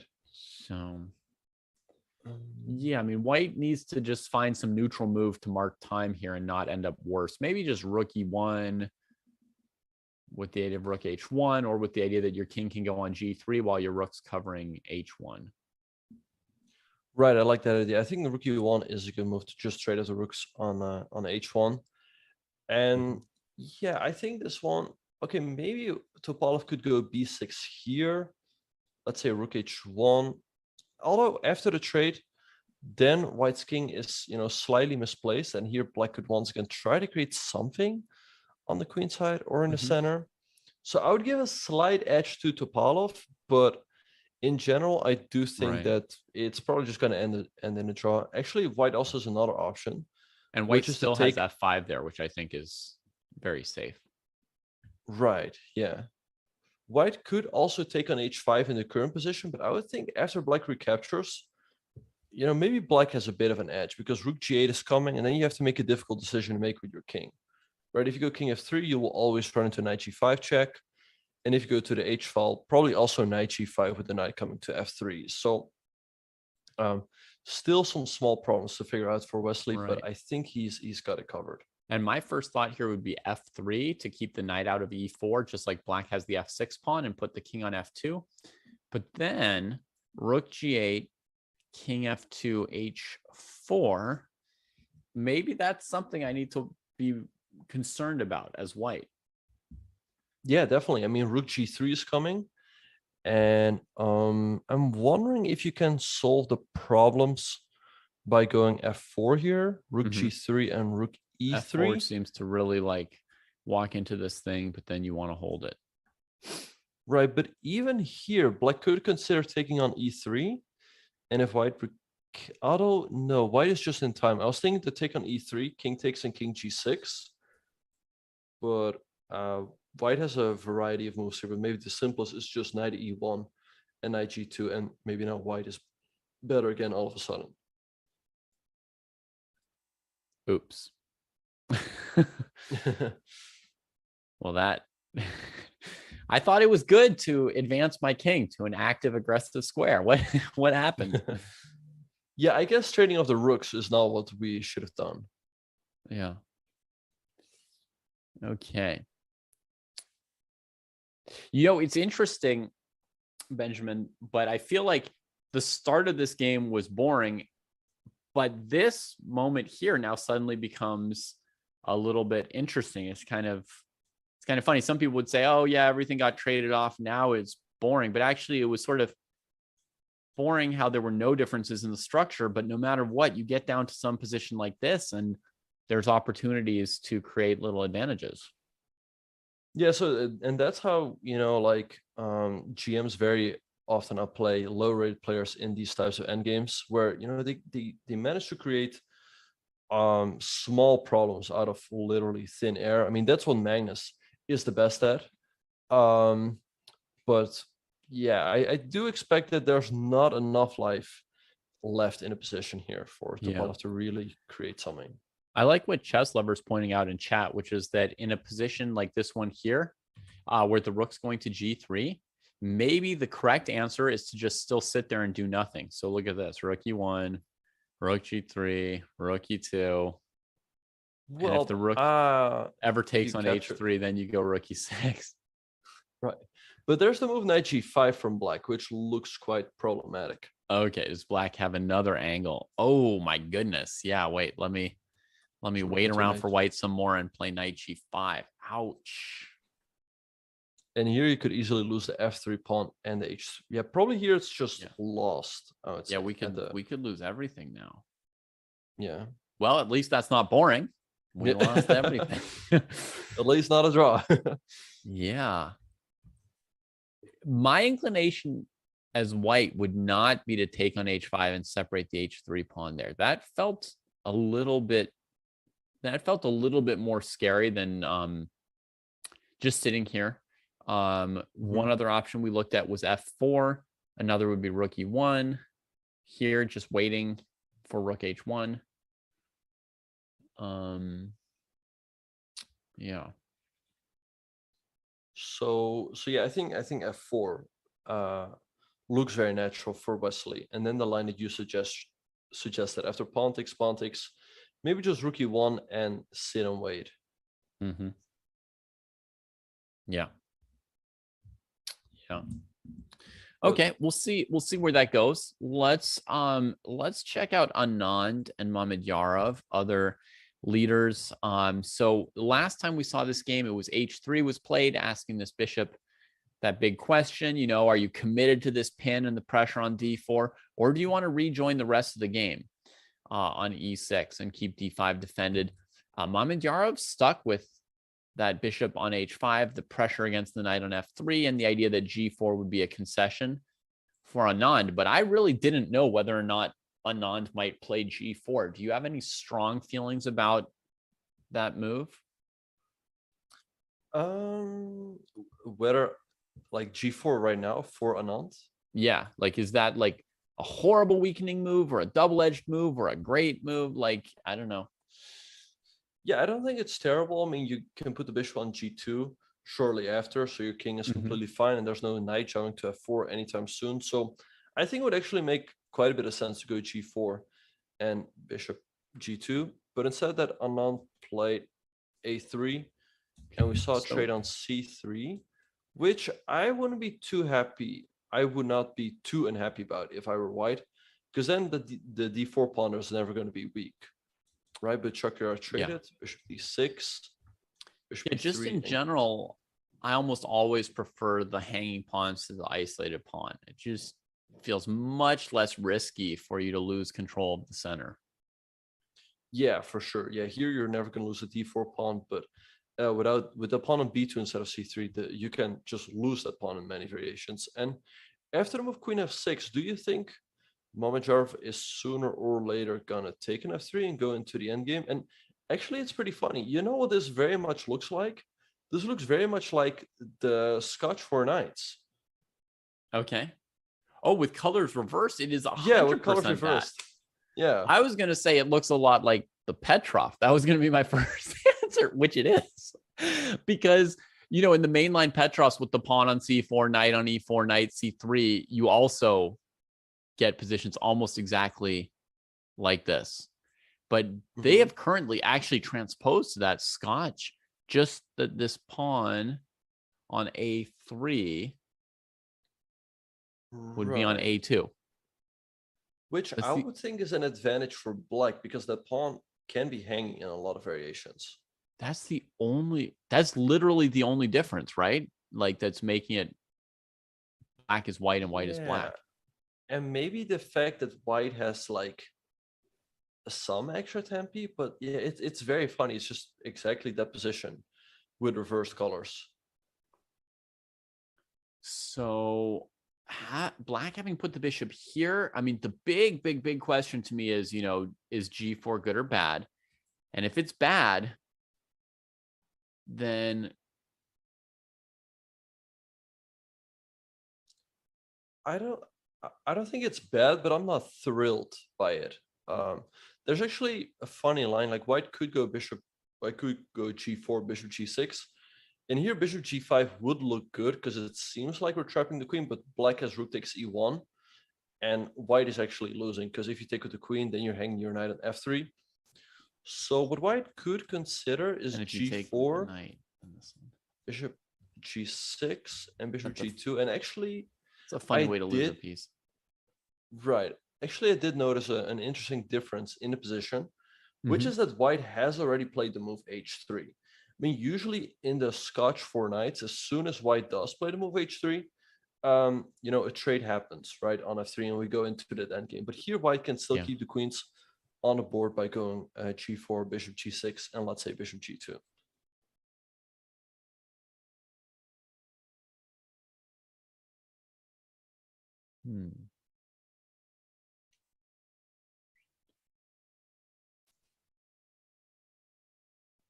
Yeah. Hard to evaluate the position. I would say I'm not thrilled with white's position as I look at it for a bit. It seems like white's made weaknesses to grab space, but the black pieces still have squares. So that would say that what white's doing is not super successful.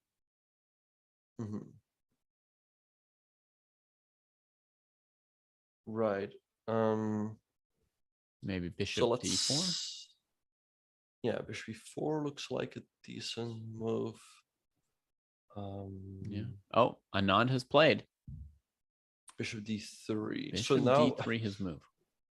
If I guess he's just trying to play sort of in the spirit of the Scotch for knights. Very often that bishop drops back from, you know, b5 to d3, but here it moves out from f1 to d3. So let's see. I mean, Vachier could play the move h6, which is very much in the spirit of the Scotch for knights. But he could also go into the endgame already, and he should be doing completely fine there. I was thinking whether, like, let's say, is white in any variation? I guess bishop g5 is never a threat because of the fact that it just doesn't work tactically. Yeah. Bishop I g5 think is maybe always going to lose to rook e1 and almost always going to lose to bishop f3. Right. So let's see what Vachier is going to do here. Very often what black does is they just take an f3, take, and then knight e7. Then I come to d5 and f4. But I would imagine that white is doing pretty fine after, let's say, c4 and get some quick play going. So I don't think Anand has to be too concerned about that. Maybe just h6, right? And keeping all the ideas in the position. Keep that piece away. So you think maybe on the very first move here, h6? Yeah, that's a move I like for Vachier.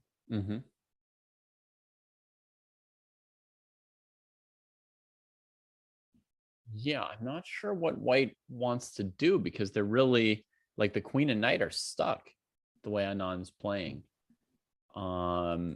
before he played bishop d3, I thought maybe g4 and put the bishop on g2. I also thought maybe queen b3.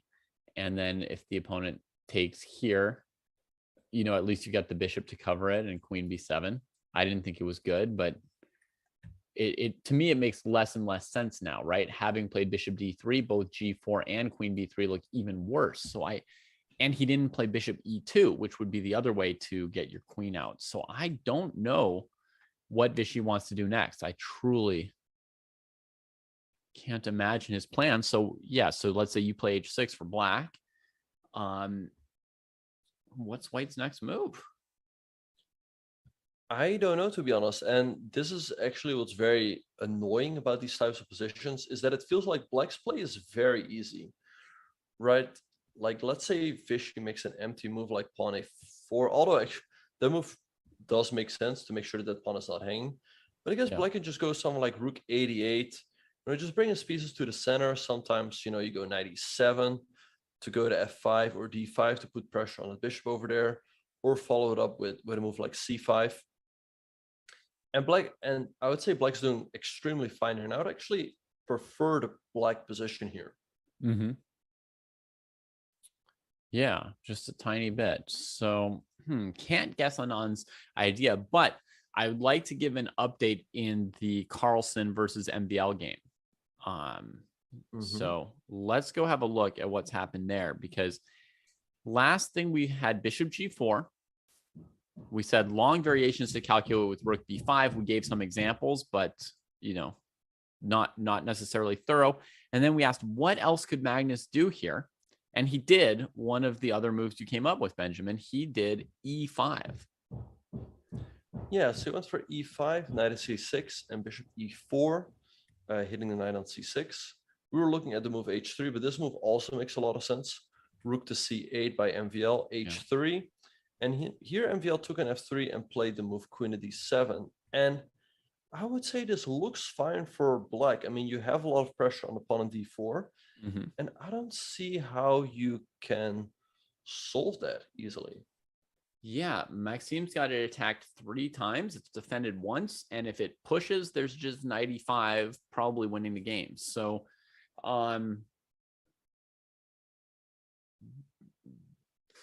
yeah, and the problem is you never have rook takes b5, because then black also has knight takes d4 hitting the queen and winning the rook on b5 due to discovery.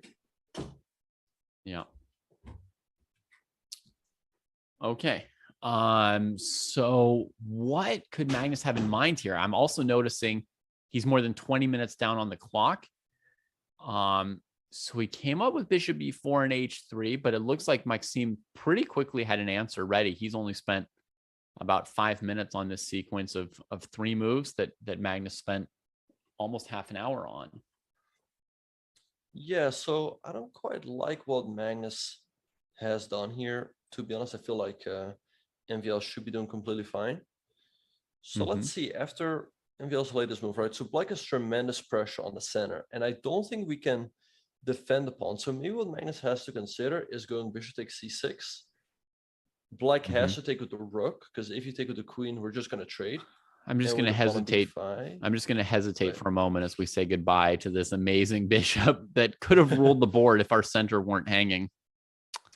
Yeah, it's sad that we have to give up that bishop, but it's just the way it is. Yeah. Okay. There it goes. Yeah. So you'll take with the queen now for black? Well, you have to take with the rook, because I think if you take with the queen, we just trade and take on b5. And just take it to the end game. And g7's not really breaking through yet. Okay, so we're forced to take with the rook. And now once again, I guess if we take on b5, black should have some sort of tactic. Like black can take on d4. And the problem being that if white recaptures, then black has rook takes c1. Oh, that hurts. That one hurts, yeah. So nice. After CD from black, white could throw in the intermediate rook d5, but black can just go, let's say, queen c7, and now the bishop on c1 is hanging. Yeah, so there's no rebuilding the center here. No rebuilding in the center. I mean, white's looking at taking back and black taking on e5, and that's a trash position for white. Yeah. People were I guess asking. rook a4 probably keeps it equal, so I shouldn't. Yeah, white is probably fine, I shouldn't but take that. white is not, losing. But black Yeah. should be doing extremely fine in this position. Yeah. Very, very clean for black. So okay. So rook b5, you managed to refute it like you thought you would. And that leaves the d5 idea would be the next big idea for white here. Yeah, so white can also go pawn d5, hitting the rook. So now this rook has to move. Yeah. The question is where, maybe just the b6, making sure that that b5 pawn is never hanging. And now there's a lot of pressure on the e5 pawn. Yeah. And I can imagine that if we go rook e1, black can already consider the move b4 to just start pushing those pawns on the queen side, and he should be doing completely fine, I would think. Yeah. I mean, there's like a little bit of fun left in the position, but definitely some good counterplay for black. Right. Yeah. Yeah. So let's see. Some people in the chat were also asking, is bishop e3 bad? Well, after bishop e3, black can take on d4. Here we cannot. I mean, if we capture the pawn, black's just going to take on d4. Oh, in the live position, bishop e3? Right. Yeah, after queen e7. Okay. Takes on d4. And, yeah, and black would just win a pawn in case white would recapture. White can go for the intermediate bishop takes c6, but then after, let's say, rook takes c6, pawn takes d4, rook c2, black should be doing great here, I would think. Looks very comfortable for black. We've got one disadvantage to the bishop on g7 being locked in, but the black rooks and queen are going to play very nicely, and the 2-on-1 pawn majority is being felt. And it's very hard for white to do anything active with the d pawn. So it's like we've got this guy stuck, but what do we do from there? Yeah. Right. Okay, so the feeling is MVL's in decent shape. I think bishop takes c6 and d5 looked still playable. Maybe balanced risk between white and black.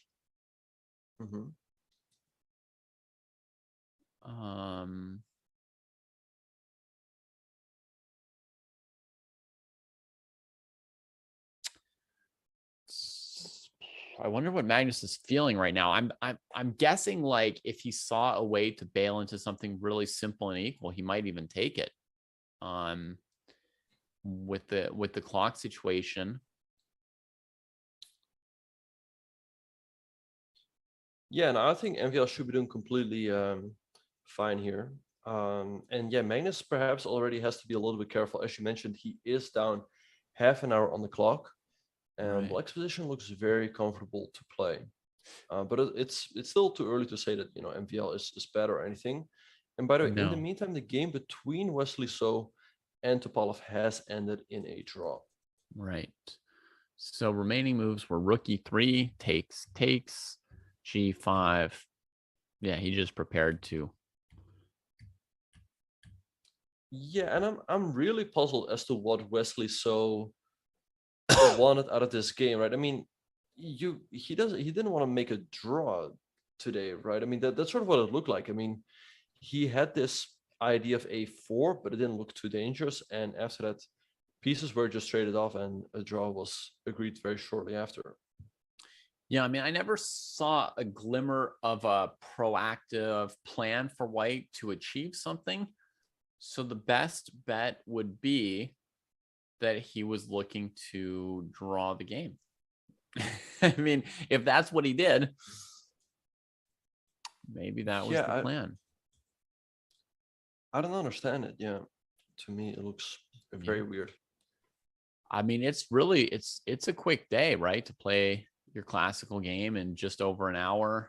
I don't know. I remember chess tournaments for myself always being really grueling. Like, real, I mean, you were just so tired after each game, and even more so at the end of a tournament. But sometimes I watch, Wesley's tournaments, and I made this comment about him earlier. We were watching some game of his, and I was like, wow, he's like unparalleled for conservation of energy, because he's finishing a lot of these classical games in an hour.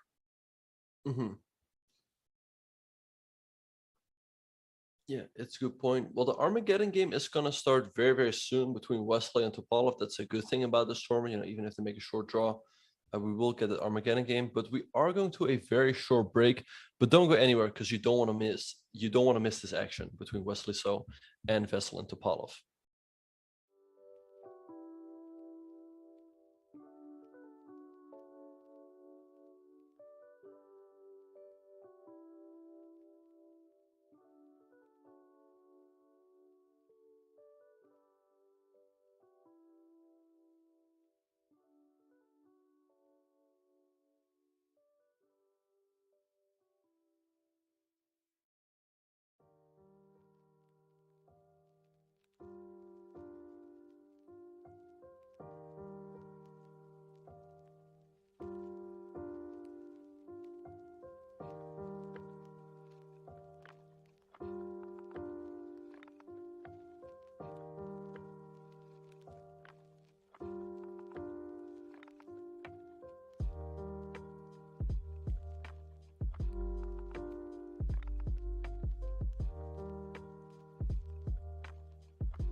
Chess.com's coverage of the 2022 Candidates Tournament is coming next week.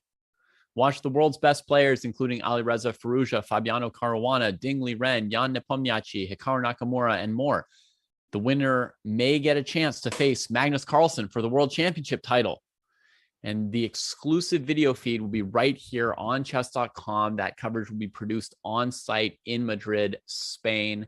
So, we've been hyping that for a couple weeks, and now it's here. I mean, Norway Chess will finish tomorrow, and next week, this is what we'll all be watching. And I've been wondering for so long who's going to win the Candidates Tournament. I don't know if I've had a chance to ask you, Benjamin, who you think is, if you think there's a clear favorite in that tournament, or if it's just sort of a battle you're waiting to see. It is really a battle I'm waiting to see. It's very difficult to say who is going to be a clear favorite. I would have to give the small edge to Ding Liren. I mean, he's the highest rated player. He's done very well in those recent rapid events. I mean, he beat Magnus Carlsen in a match, but we haven't seen him play a whole lot outside of China. I think his last event outside of China was the Candidates of last year. So it's going to be quite different for him. Fabiano Caruana, we know he has the experience of winning the Candidates Tournament. Same for Jan Nepomniachtchi. And it is, of course, the question on everyone's mind: how is Hikaru going to do? He's spoken a lot about not having as much pressure anymore. So I would think it's really those, and of course Alireza Firouzja. I think it's really going to be those five who are going to fight it out. Yeah. Chat remembers that you said that the least likely was going to be Radjabov based on what we're seeing here in Norway, or his overall career drawing score. I mean, to win the Candidates Tournament, you really need to pull ahead by a couple points. And it's a long tournament, and it could be really closely fought. You don't need +6, but you definitely need probably +3. You have to be able to put up some wins. So yeah, we'll see if it's Ding Liren's year. He looked sharp during his Chinese marathon, but I mean, it's one thing to play someone rated 25-50 at home, and it's another thing to play against Fabiano Caruana, followed by Firouzja, followed by Rapport, etc.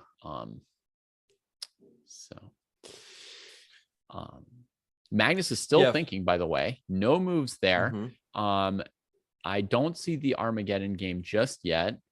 I'm checking on Anish Giri now. Right. Yeah, it's so let's see in the game between Giri and Tari. So let's see. I like that they've done everything you said they would in some pretty order. Much. So Anish or Tari did go for the move Queen D7, and he traded and played the move G5, which is not really what I expected. Knight H5 by Tari, Bishop H2 and A6, long castles B5, King B1 and Bishop D6. I like this though from Tari, trading off the dark squared bishops. And I don't see an easy plan for Giri here. I mean, you don't want to play A4 because you just castled on that side of the board. You can go H4, but I mean, this knight on H5 is really stopping the march of White's pawns on the king side. So perhaps a break in the center, but that also looks difficult to achieve because as soon as you play E4, you weaken the square on F4, and C4 is well under control. So I don't know. It doesn't seem easy for me for Giri to proceed here. Yeah, maybe there's something more tactical somewhere here. Like maybe there is C4. Maybe there's some move order where you could play C4, like Bishop D6, Queen D6, C4, and then pawn takes, knight takes. Maybe we can try someone made a funny comment in the chat. Someone said, what if Anish said, if you win today, I will fire you? I mean, that is the difficult thing about playing your boss. You shouldn't upset him. Yeah. On the other hand, you have to prove yourself to your boss, right? Like if your boss wins really easily, then it's like, wait, why did I hire you? Right, but actually, Arjan said in an interview that he felt that he played a very solid opening with white against Magnus. Mhm. And he was worried that maybe Magnus would not consider him his friend anymore because of that. Because he played too solidly. Yeah, like basically, arguably not going for the sharpest line with white, playing it a bit more conservative, not risking too much. That's a lot to worry about when you're already the underdog in this tournament. You have to worry like what the big kids are going to say about your opening choices and who's going to like you or not like you afterwards. Woof. Yeah, no, it's tough. It's tough. But so far, Arjan has been holding himself really well in this tournament. He's on 50% in the Glasgow games. But of course, today is a big test against, well, his boss, Anish Giri. Yeah. So what do you think of this C4 breakthrough idea? Is it possible? They've just traded on D6. So the live position, they've just had this trade, and C4, I mean, maybe it's a blunder, but it's a candidate move for sure. Yeah, no, I actually like it. So yeah, if black takes, we're going to recapture with a knight, and we have some very direct play. It's difficult to go anywhere with the queen. Black can take on C4, but if we take on D6, pawn takes B3 and rook takes C6, this endgame looks great for white. Yeah, because the knight actually, never mind. Because you're saying the knight on H5 can't really get to the game. How is it ever gonna get back into the game? Yeah, which also makes your H file useless. Like if the knight can't get out of the way, white can develop the second rook to the queen side, and they don't care about your rook on H8. Yeah, so I don't see how the knight is coming back into the game. And in the meantime, white should be able to somehow get the pawn on A6, and then white should just be winning, I would think. Yeah. I mean, also speaking of winning, Benjamin, I feel pretty confident Queen B7 is a winning move there instead of trading into the endgame, because you hit the rook, you know, and you're getting something like Queen B8, Queen C6. Just feels like it's going to be a massacre. Yeah, Queen B6, Queen B7 is even better, yeah. But yeah, so just to illustrate, let's say the queen tries to cover B6 and B7, right, and not open the D file. Let's double check what kind of a follow-up we have here for white. Well, after Queen C7, I would seriously consider Queen to B6. Queen to B6. It feels like trading is pretty much forced. Yeah, and this endgame also looks very favorable for white. Because once again, this knight on H5 is not coming back into the game anytime soon. And meantime, black is facing a lot of difficulties on the queen side. Maybe the G5 move from Anish was a kind of genius, because he knows that if the knight doesn't blockade on H5, it's very risky in the middle game for black, because white can play H4, H5. And once the knight commits to H5, then he can just play against that piece forever. Indeed. Yeah. So here it's just I mean, like, we have to retreat the knight, but that doesn't spoil our advantage. Is that right? We just go like knight A4, knight C5, rook C1. Yeah, no, I think, just knight A4, rook to C1, putting pressure on the knight on C6. And I would think that black's task is very, very difficult there. But as we speak, the Armageddon game between Wesley So and Vesselin Topalov has just started. So let's try to pull. I'm trying. Okay. I'm clicking and clicking. Okay. Pause, champ. Should have it soon. There we go. There we go. Yeah. So Wesley starts off the game with the English. I like this approach much better because he's keeping more pieces on the board. C5, G3, G6. Bishop G2, Bishop G7, Knight C3, Knight C6, D3, D6. So far pretty standard, but here he goes for a very weird looking move. He goes for the move Queen D2, and you might be wondering, like, okay, what on earth is this idea? But he wants to go for B3 and Bishop B2. So Topalov played Queen A5, preventing that. E3 by Wesley. And now Topalov voluntarily gives up his bishop on C3 and follows it up by Bishop to D7. What do you think of this opening, David, by Topalov? I mean, I'm a bishop lover. I kind of hate it. I guess I guess it's somehow related to like that Jinji Indian kind of idea. Where, you know, you play bishop g7 and c5 in the opening against knight c3, d4, and one white plays d5, just take and then play f5 controlling e4. The big difference is this pawn back on d3 instead of d5, which I think favors white, because when you've got doubled pawns, I think you don't want your pawn next to it to get ahead of them too much. So here there's more flexibility in white's pawn center, and I would really like white's position. Right, yeah. And because of that, yes, you make a very good point. You never want to play d4 because then c4 becomes incredibly weak. So I would think white should always be looking at pushing the move, at pushing e4. So he can then activate the dark squared bishop. Because that's really white's main problem piece. And that's why in a lot of these positions, black often does play the move f5. So I'm very surprised that Wesley played knight f3, but we have a lot of moves. A lot of queen moves, c7. Yeah. And after the move h6, the knight drops back to f3. I would think that black should be doing fine here. b6 might look weird, but there's no way for white to take advantage of the long diagonal. I mean, the only way would be like knight on b3, a5. Right, but it does feel slow. And if white goes 92, black then can consider g5 and e5 and try to break open the king side. Yeah, so white has to watch the whole board. So far, the bishop on c1 is not looking like a good thing for white's position. It's not showing any power just yet. And you mentioned that maybe look for the move e4 to bring out the bishop much earlier. But now with the pawn on f4 and the bishop blocked on g2, I mean, we don't even have the power to play e4. So I'm not sure what to do for white's position. Yeah, as we talked about earlier, the light squared bishop, the dark squared bishop on c1 is really white's only problem piece. And it's still not solved yet. e4 seems very difficult to achieve. And even if you do, I mean, there's still the pawn on f4 that's sort of blocking in that bishop. But we do have more moves, a4 and knight a5 by Topalov. Yeah, so he's Topalov like, that was my plan anyway, you know, get blockaded. Right, yeah. Get blockaded. Indeed, and now he's hitting the pawn on a4, and Topalov has also managed to catch up a little bit on the clock, closing the gap down to 2 minutes. Yeah.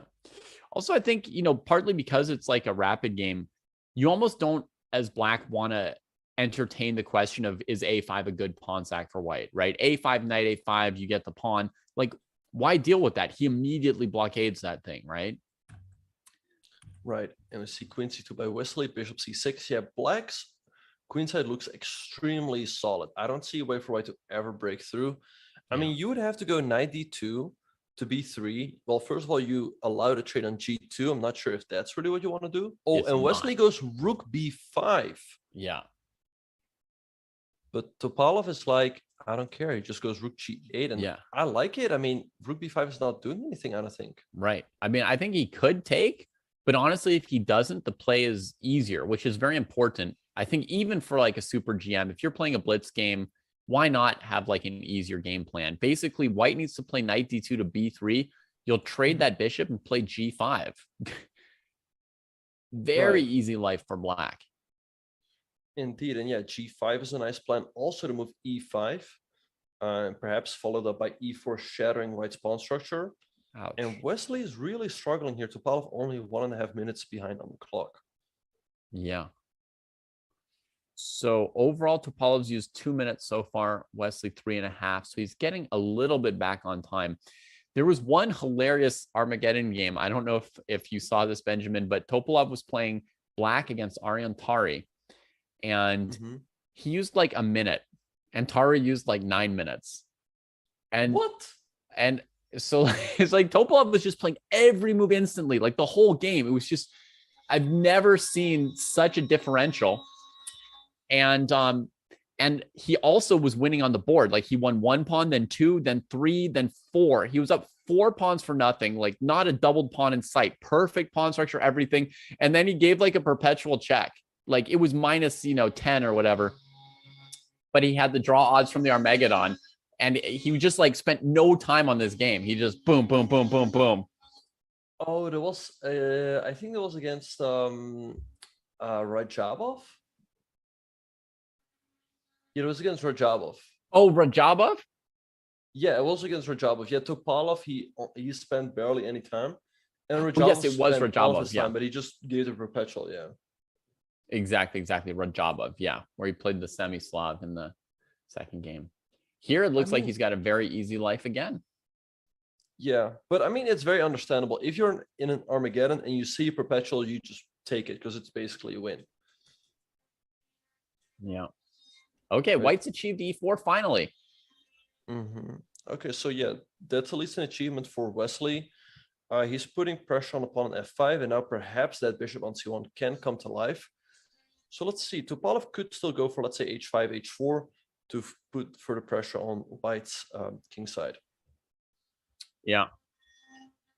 Yeah, maybe H5, H4, but is White threatening to take this pawn? I guess then your rook would come open, so H5 would be good in that situation. Right, but of course it is tricky. Yeah, Topalov could also go knight G4, threatening knight E3, but we see him going queen to D7. So let's see. Wesley is still up a minute on the clock here.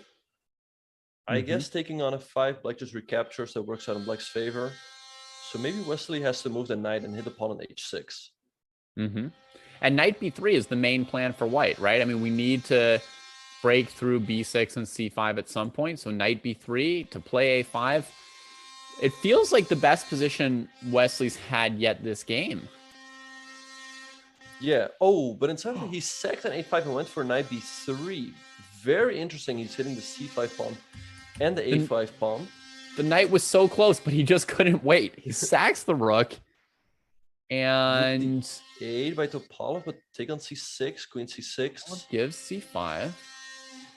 Right. So if you go bishop mess. E3, then FE. And it is becoming very messy now, Yeah. Okay, Wow. what is Wesley gonna do? I think bishop E3. Okay, he goes knight B3. Okay, what about FE now? Oh, and D4 instantly by Wesley. Oh, he's going to get rid of this pawn, and his bishop's going to have an extra option on F4. Queen C4 can't be played because the knight's hanging, I imagine. The game's getting sharp, and Wesley has regained a tiny time advantage after having lost the entire time advantage earlier. Pushes E3. Right. Wow. Yeah, interesting move by Topalov. So let's say White goes D5 here. Can we take on C4, rook takes F6, and maybe make E2 work? Bishop D2, rook D5. That E-pawn looks fairly strong. Oh, fairly strong. But they've done something else. No, they've done this. D5, queen C4, rook F6, E2.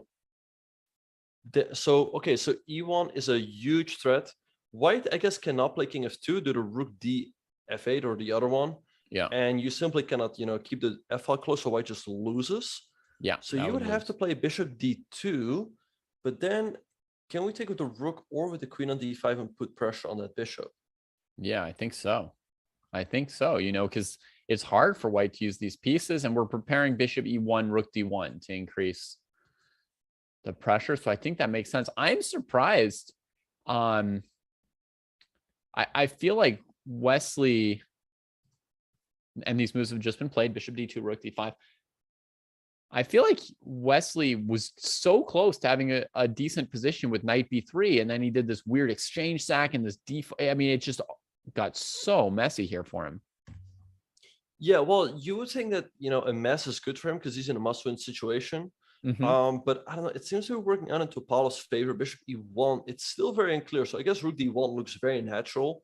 It's probably a move you play within a second in a blitz game.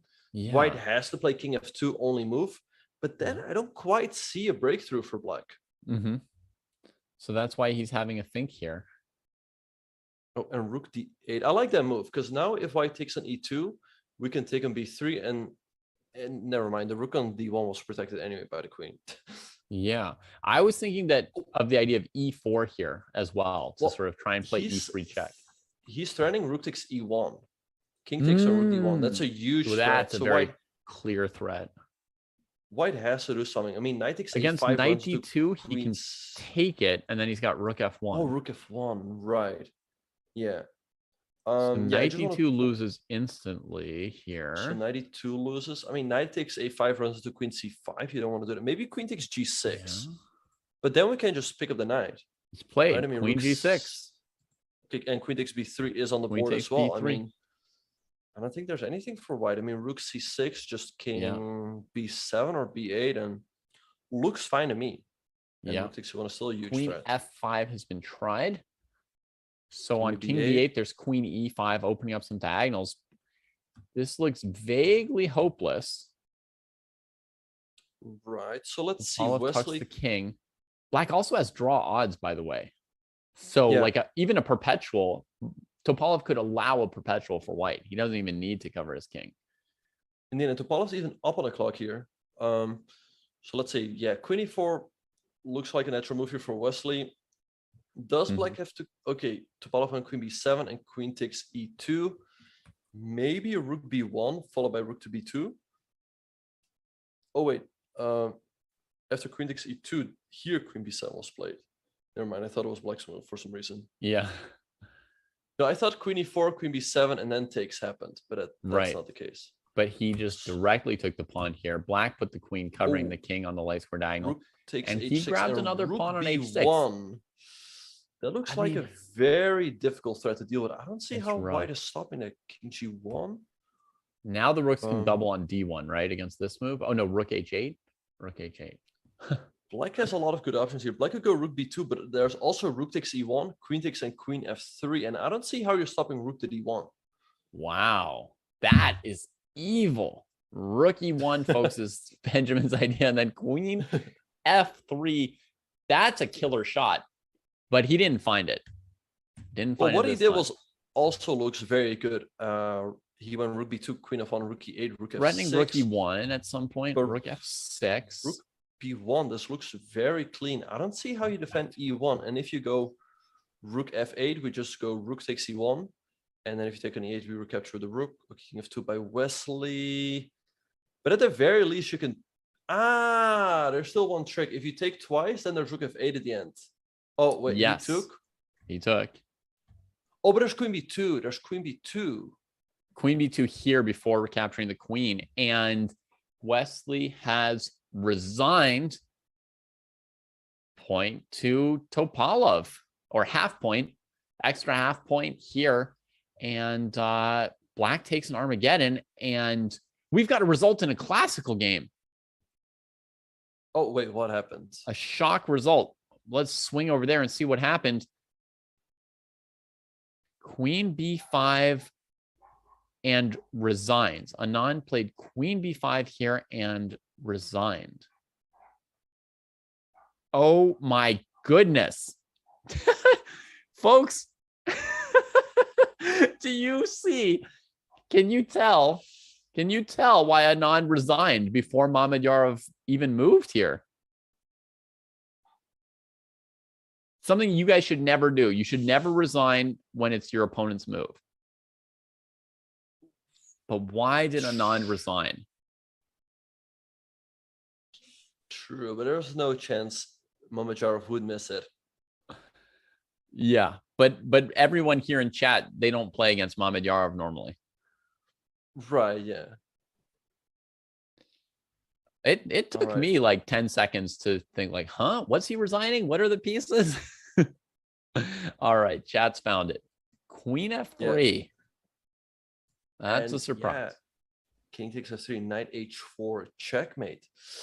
That is a very, very tough loss for Anand. Yeah, it feels like black already has a very comfortable position, but still, you know, the white should be completely fine after, say, rook to e4, followed by rook a1. Yeah. And yeah, the funny thing is though, after knight g6, queen takes f3 is already a threat. Like, let's say you would play a4, black goes queen takes f3 anyway. Because if you take with the king, it's once again a checkmate. And if you take with the queen after knight h4, you lose a full piece because your king cannot keep protecting the queen on f3. And that's even much nicer, Benjamin, that black was threatening queen f3 with the queen covering it. I mean, that is Now that's a shocking move right there. Wow, that you could just play queen f3 right there. And here you end up a piece. The king can't defend the queen. Yeah. I think the thing for Anand is that as soon as he played queen b5, he realized it. And you know, you don't want to be, although this is probably how it's going to be, but you don't want to be the person who's on the other end of like a brilliant sacrifice, right? Mm-hmm.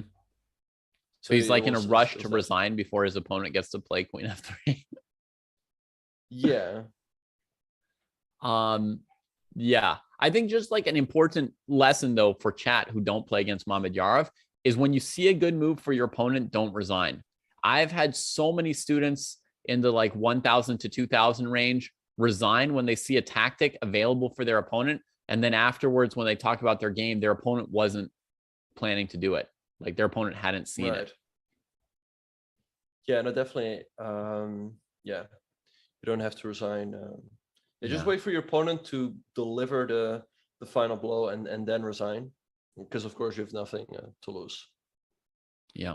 But there have been instances where in one game someone was playing a grandmaster and they hung their queen and the grandmaster was just looking at them and then just said like and they just basically made their opponent resign. Like, so yeah. Made them resign.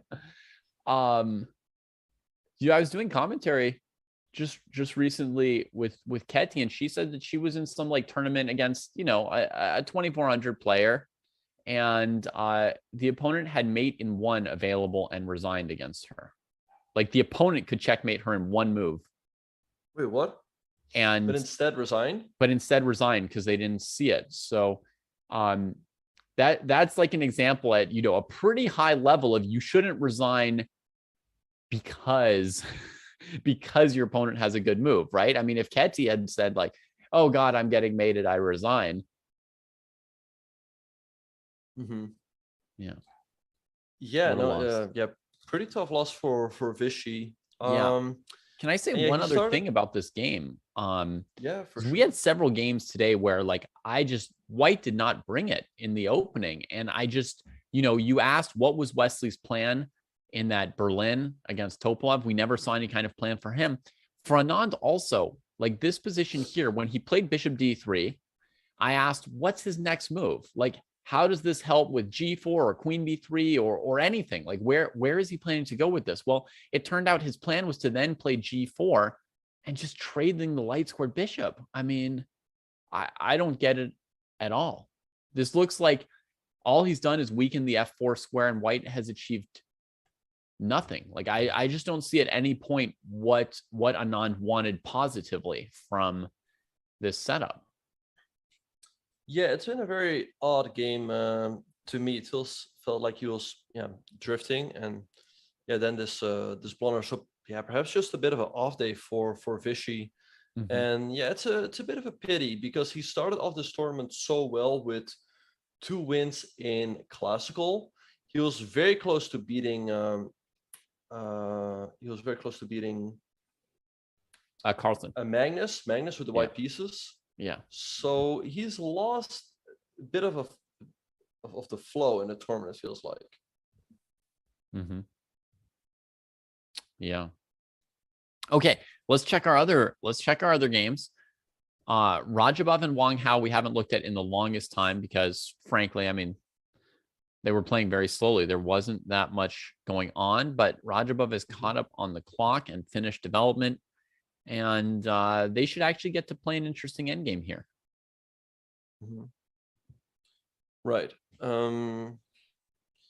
So let's see. Black should be doing completely fine because he has the 2 bishops, but White has a lot of activity. So it's probably quite tricky for Black to entangle here.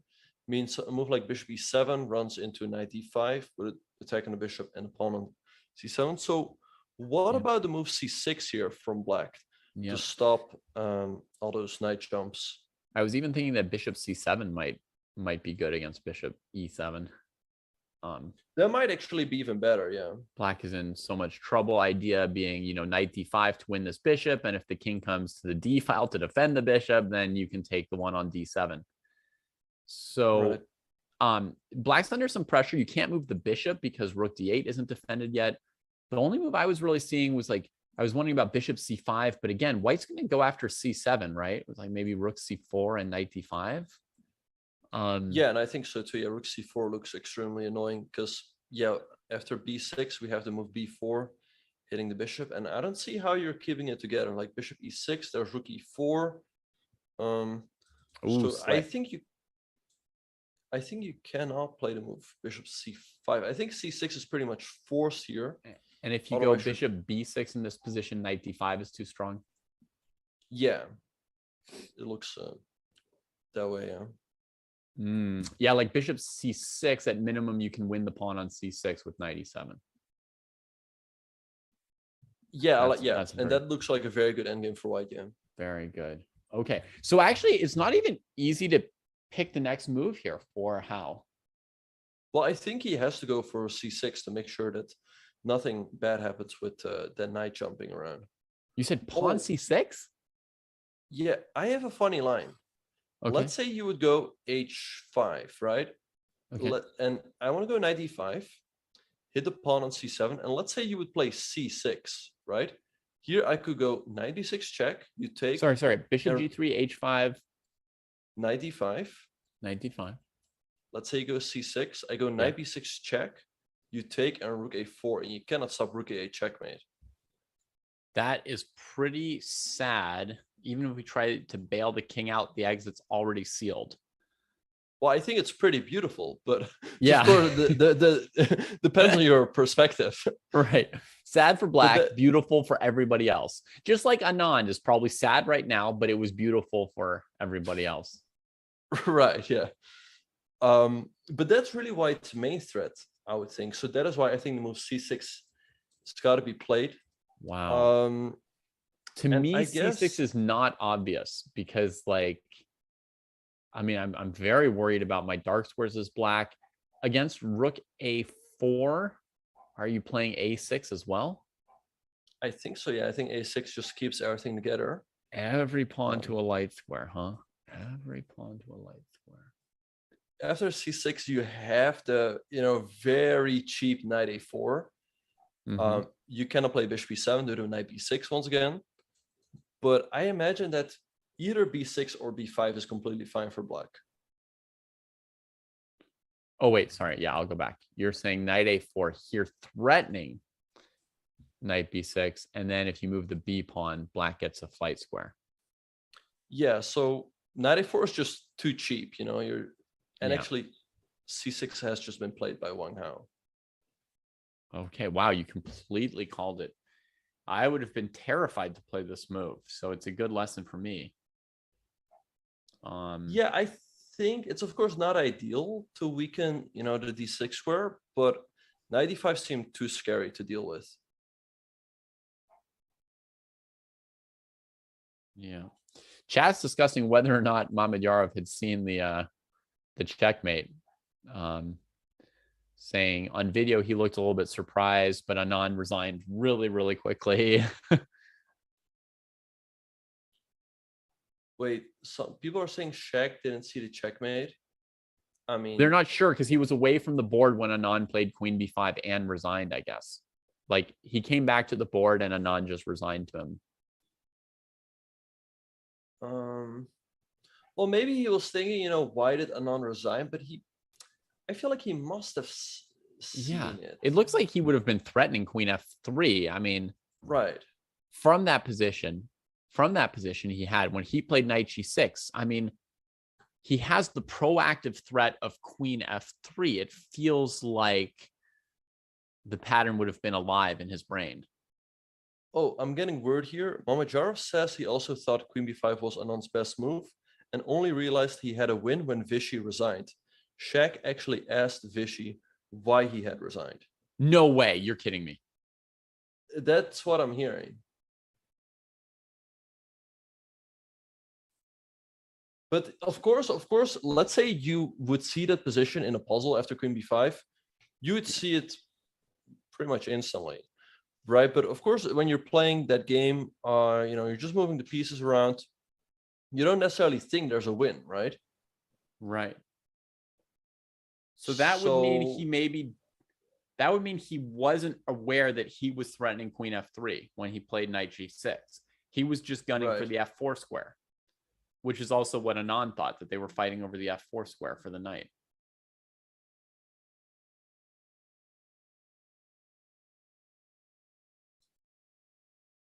Oh,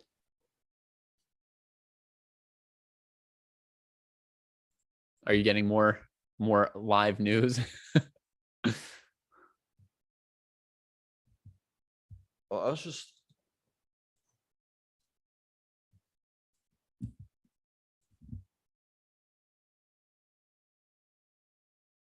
I will say this in general, folks. I think it's much easier to miss an idea like queen f3 if you're focused on some other idea, you know. So in this position, there's this idea of black trying to conquer the f4 square for the knight, and it looks like knight g6 is to fight over the f4 square. So that makes it much easier to miss the other idea. Yeah, and queen b5 does look like a good move because you hit the rook on e8. It feels like black is forced to take on e1, right? Then you recapture and you have the e file. But yeah, there is this queen takes f3 like out of the blue, and which just crushes. Right. And But- you know, then you want to make black play a move like b6 here. Yeah, but I feel like Vishy maybe still could have, you know, not resigned.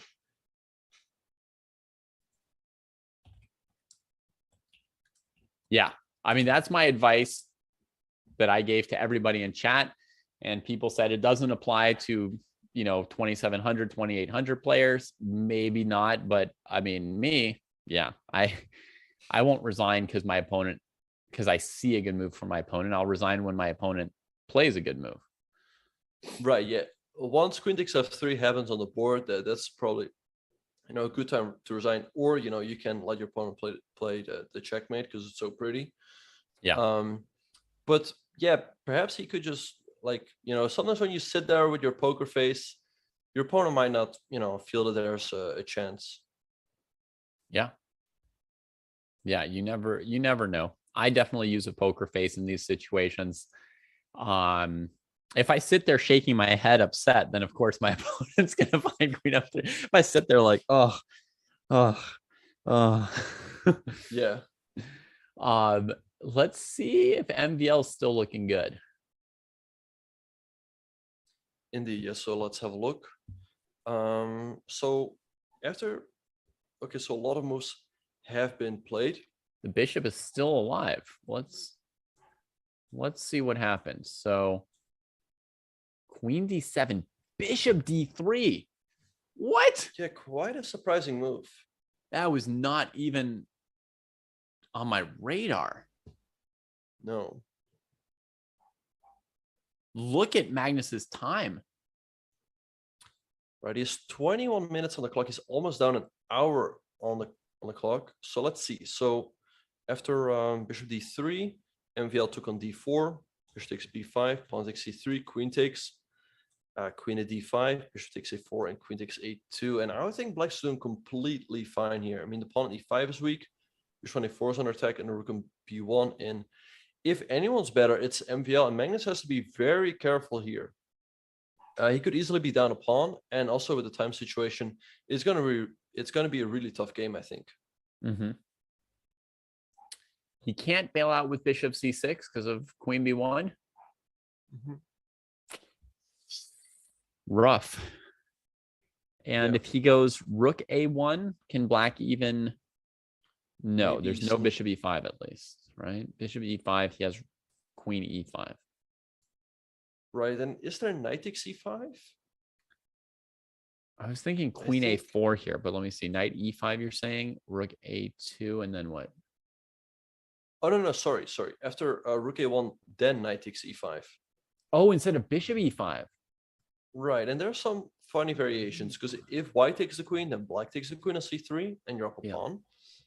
If white takes the rook on c8, then you take the rook on a1, and once again, you're up a pawn. And if Mhm. white captures the knight on e5, then we capture the rook on a1, and our queen is actually protected by the bishop. Yeah. Zip. The bishop hits it. Okay, so maybe knight e5 could be a good move there. Yeah, so In it's the, a in little the tough bishop for e5, Magnus. queen e5 position, I think the right move for black is queen a4. Uh-huh, Kind of a weird move, right? for sure. This is kind of funny, right? You're attacked by the rook and you just keep moving along the file. Like, I'm going to get away from the rook. Right. So yeah, we'll see how Magnus will try to keep it together here. So what else But in is the he supposed to meantime- do? He's got two pieces hanging.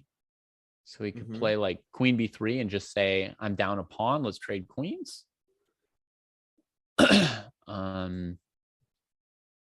Yeah, queen b3 makes sense. So let's see. We have to take, I guess, although after rook takes, there's also knight d4, which is really annoying because I hit your rook. And if you go to the wrong square, there might be rook takes c1 and knight e2. Yeah. But maybe rook e3 is adequate.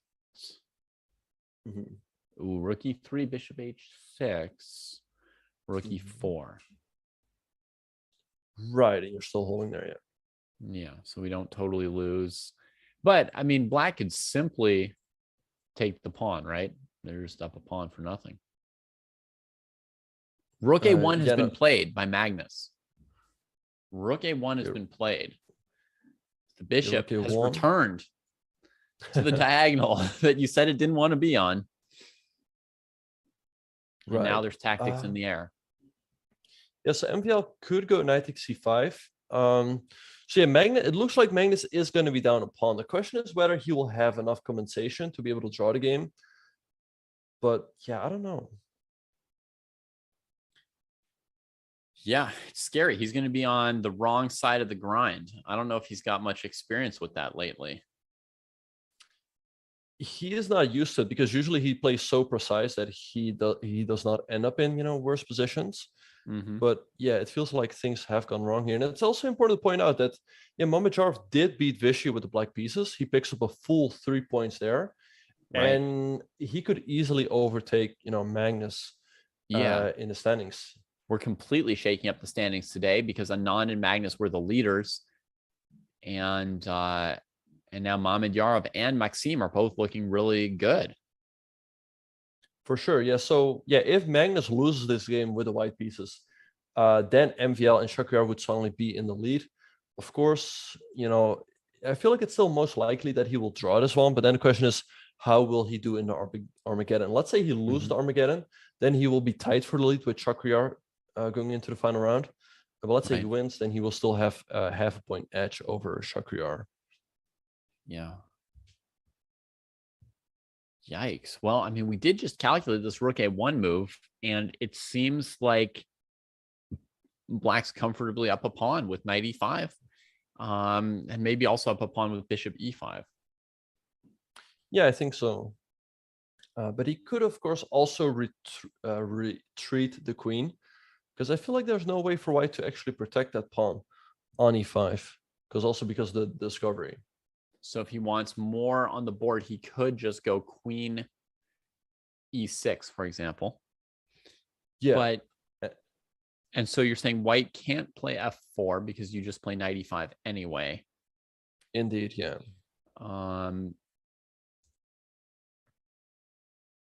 Yeah. Yeah, white's getting a little bit ground there as well. Yeah. And in the meantime, also quite a few moves have been played in the game between Anish and Aryan. Okay. So we left off after black recaptured on d6, and Anish did play the move c4, the move that we liked quite a lot.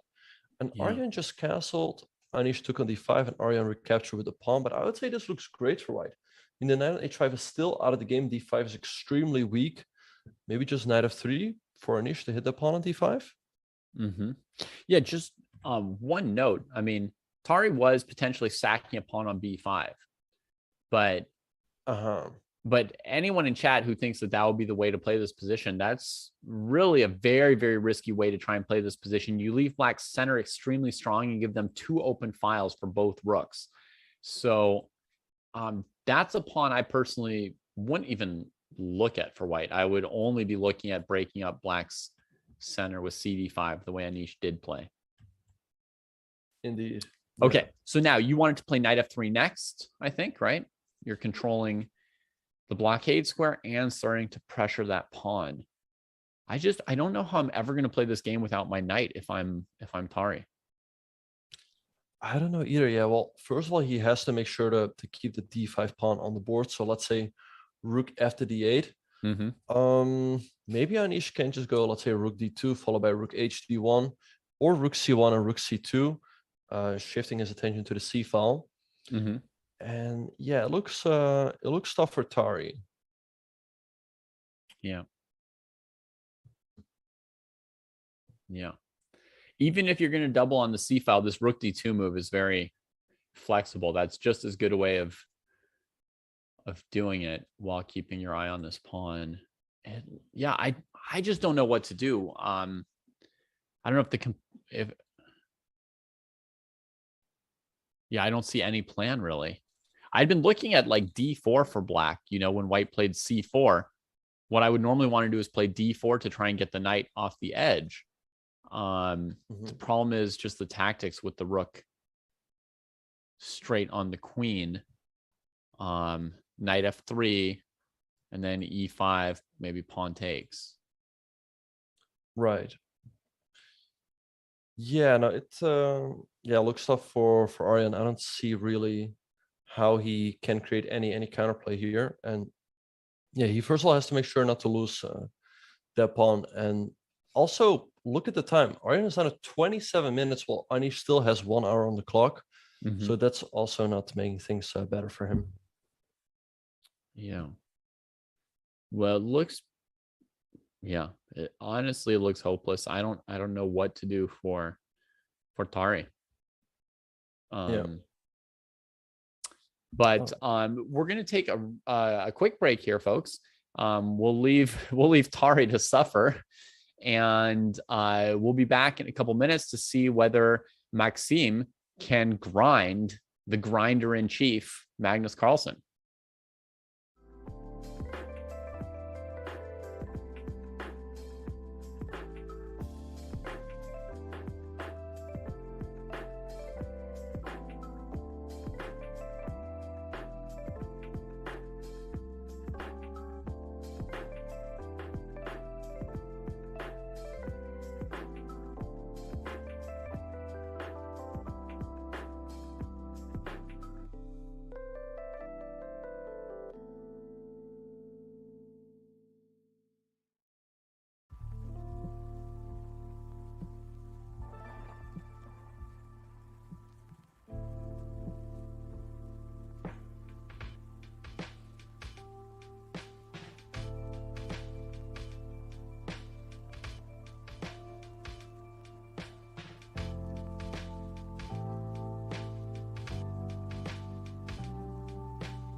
Welcome back, everybody, to round 8 of Norway Chess. Magnus Carlsen currently in the lead, but I think he can hear MVL right behind him. For sure, yeah. After the move rook a1, MVL did go for that move knight takes e5. Yeah, And plucks that center pawn. Indeed, he took. So Magnus took on a2, rook takes c3, bishop to d2, rook c8, bishop e5. Rook c5 was played by MVL, bishop e2, and knight c6. Rook c1, they traded the rooks, and after rook b8, bishop e3. So it looks, of course, good for MVL, but I wonder, once again, if he will be really able to exert real pressure on Magnus. It doesn't seem very easy to really give that knight on c6 a stable square. And Magnus does have the 2 bishops, which should be pretty annoying to deal with. Mm-hmm. Yeah. Is it helpful in this position? I learned that it was helpful, but I'm curious if you agree. Is it helpful to like wonder about different scenarios with trading, like who would win the rook endgame, who would win the king and pawn ending, who would win the knight versus bishop ending? That's a good question. Yeah, I think the rook endgame should just be a draw, especially if white, can go. I can get the h4, g3, f2 formation. Mm-hmm. I think it would be good for MVL to trade off the dark squared bishop. So a move like bishop d4 could come to mind here. White then probably is going to go bishop h6, but then rook b1 is a question, because if you go king h2, then we can take the pawn on f2. I don't see anything immediate for white, and white can also go bishop f1, but then your bishop is pinned, right? I meant like a move ago. I mean, here, yeah, there's bishop f3, but then I guess bishop g1. Right, and saving the bishop from the rook.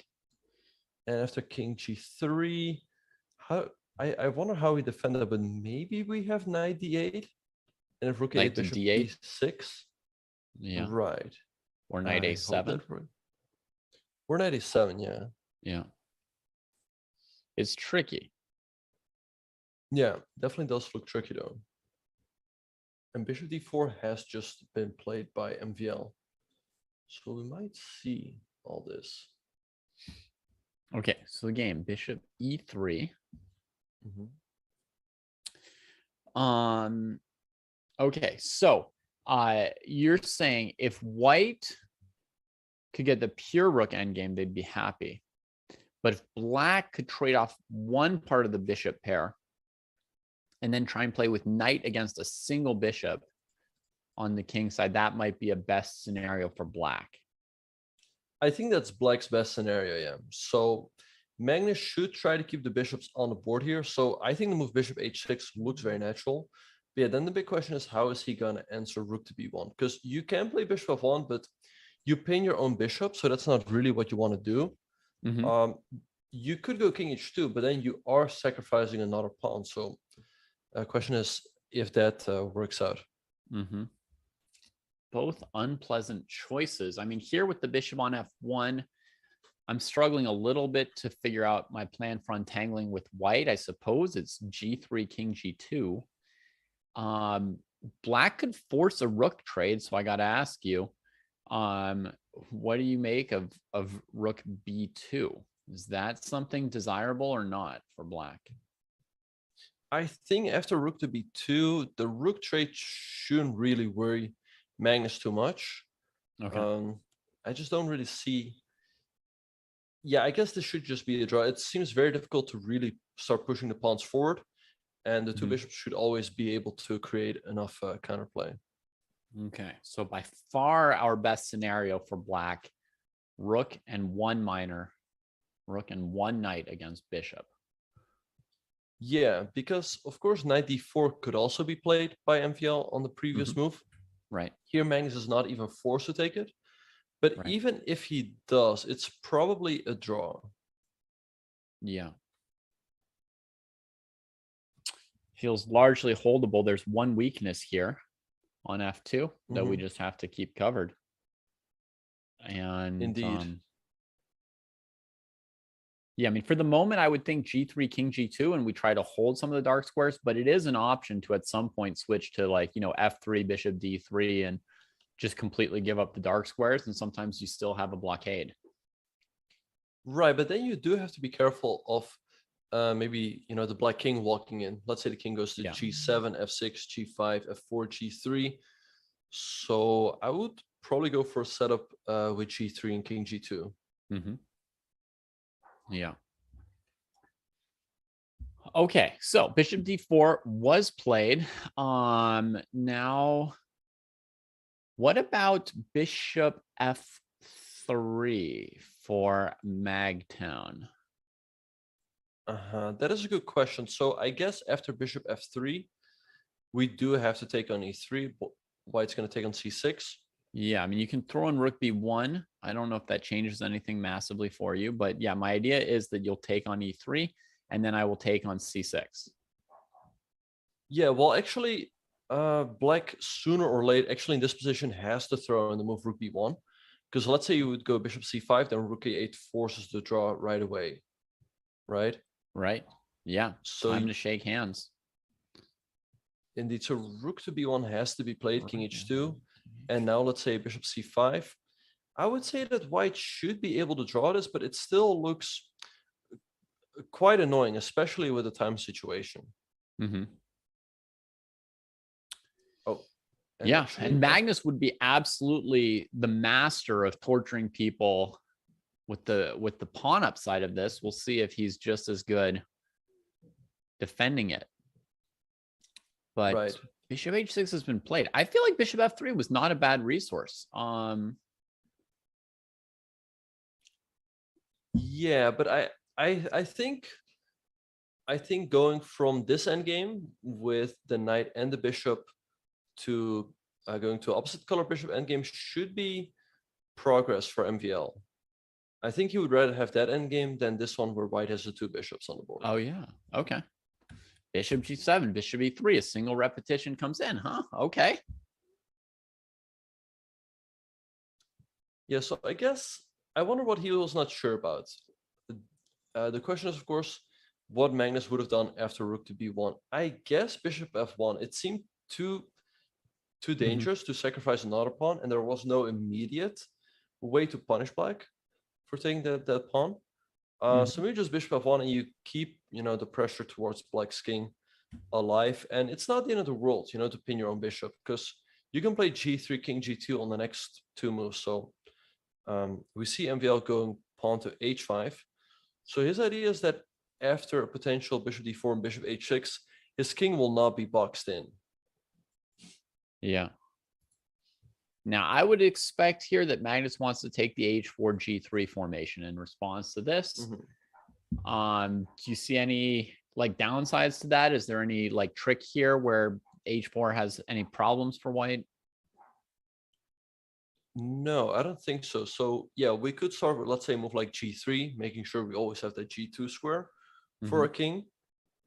And I wonder what MVL has in mind there. He could once again go for Bishop D4.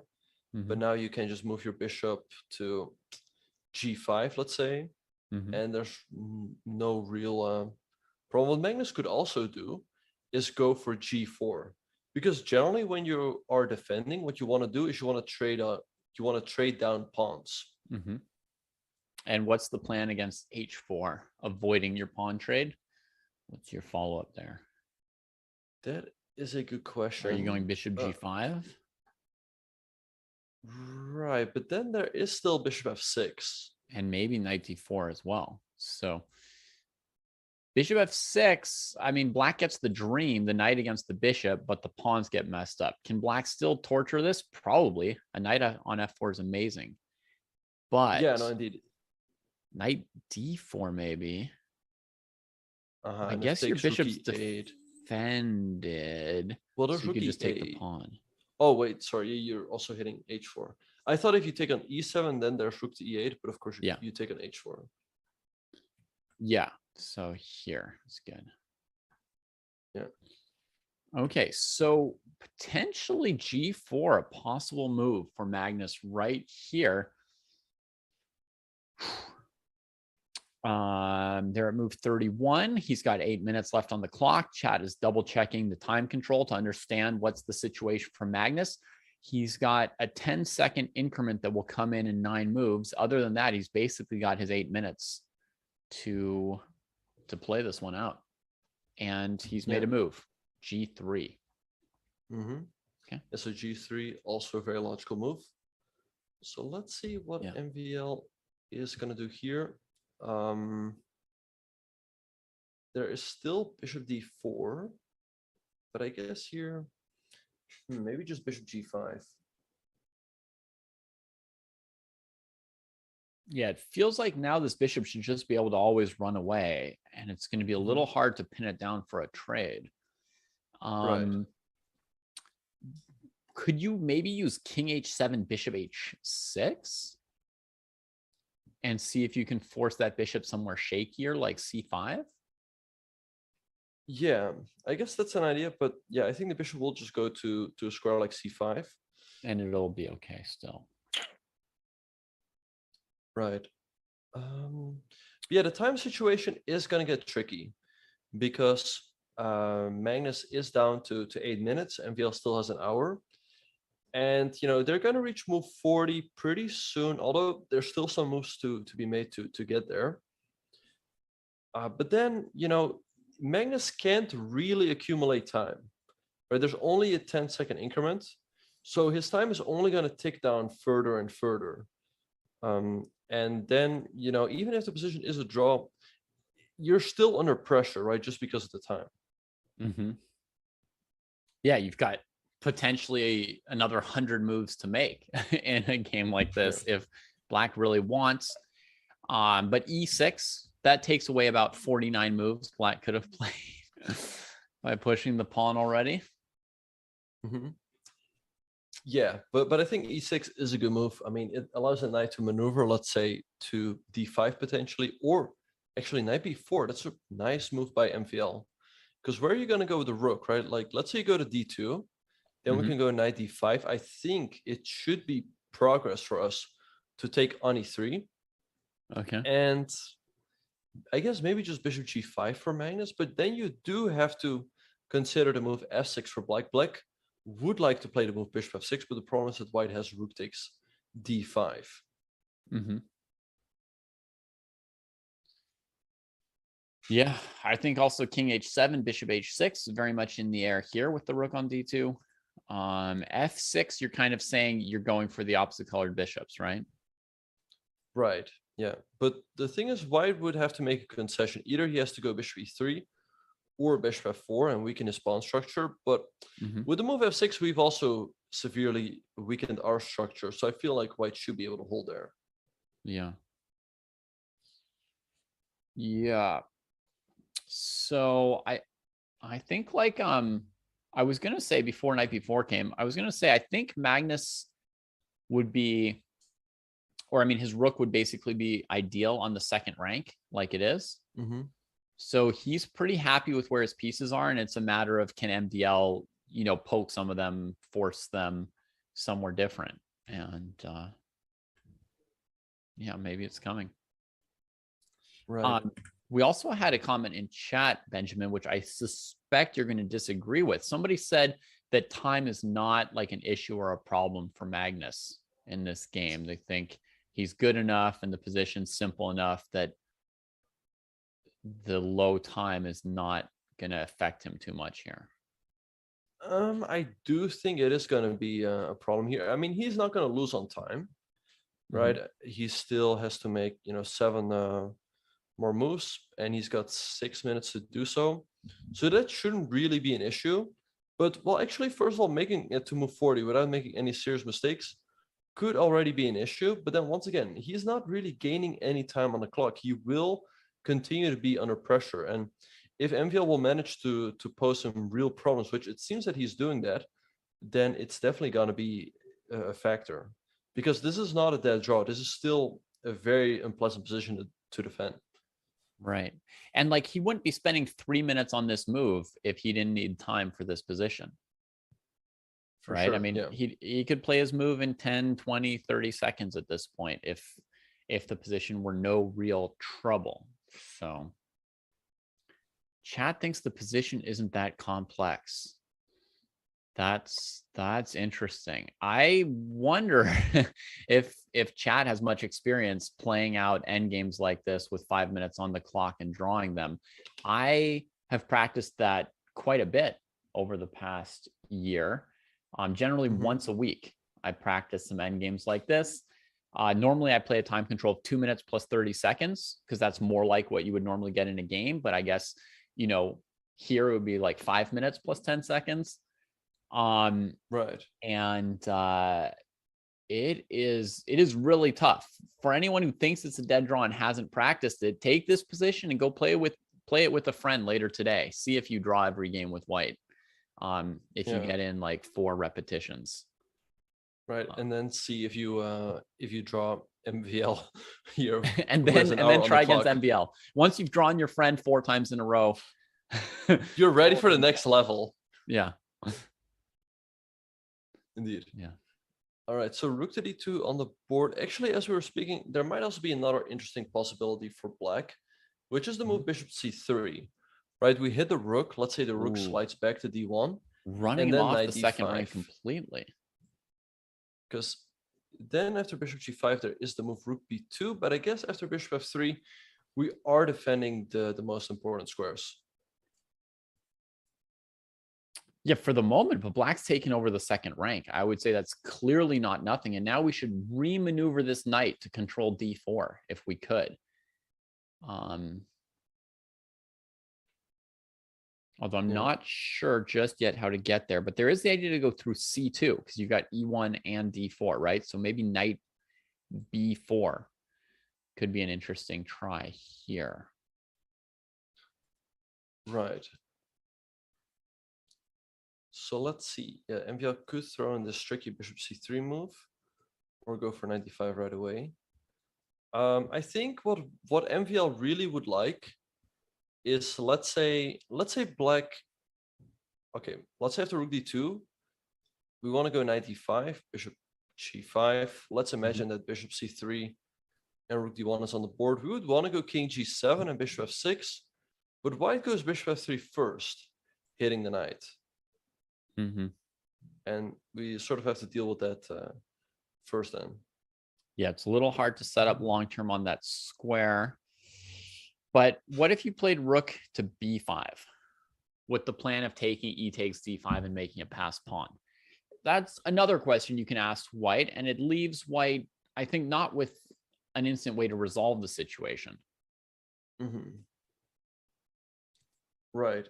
You know, I think that should be a progress for white, for black, sorry, to at least, get a passed pawn and get some sort of imbalance in the pawn structure. And as we speak, knight d5 has just been played by MVL. So now I do expect bishop g5 from Magnus. Yeah. Yeah, here it feels like the bishop has to go to g5, but maybe c5 is playable as well. It's not as ideal. Yeah, bishop c5 also makes sense. Against bishop f8, you just go back to d4. Right. And if rook c8, do you go to a7? Yep.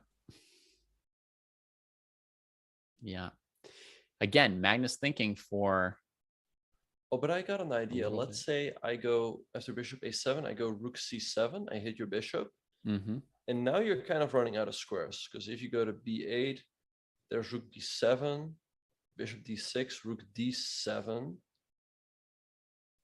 Oh, bishop b8.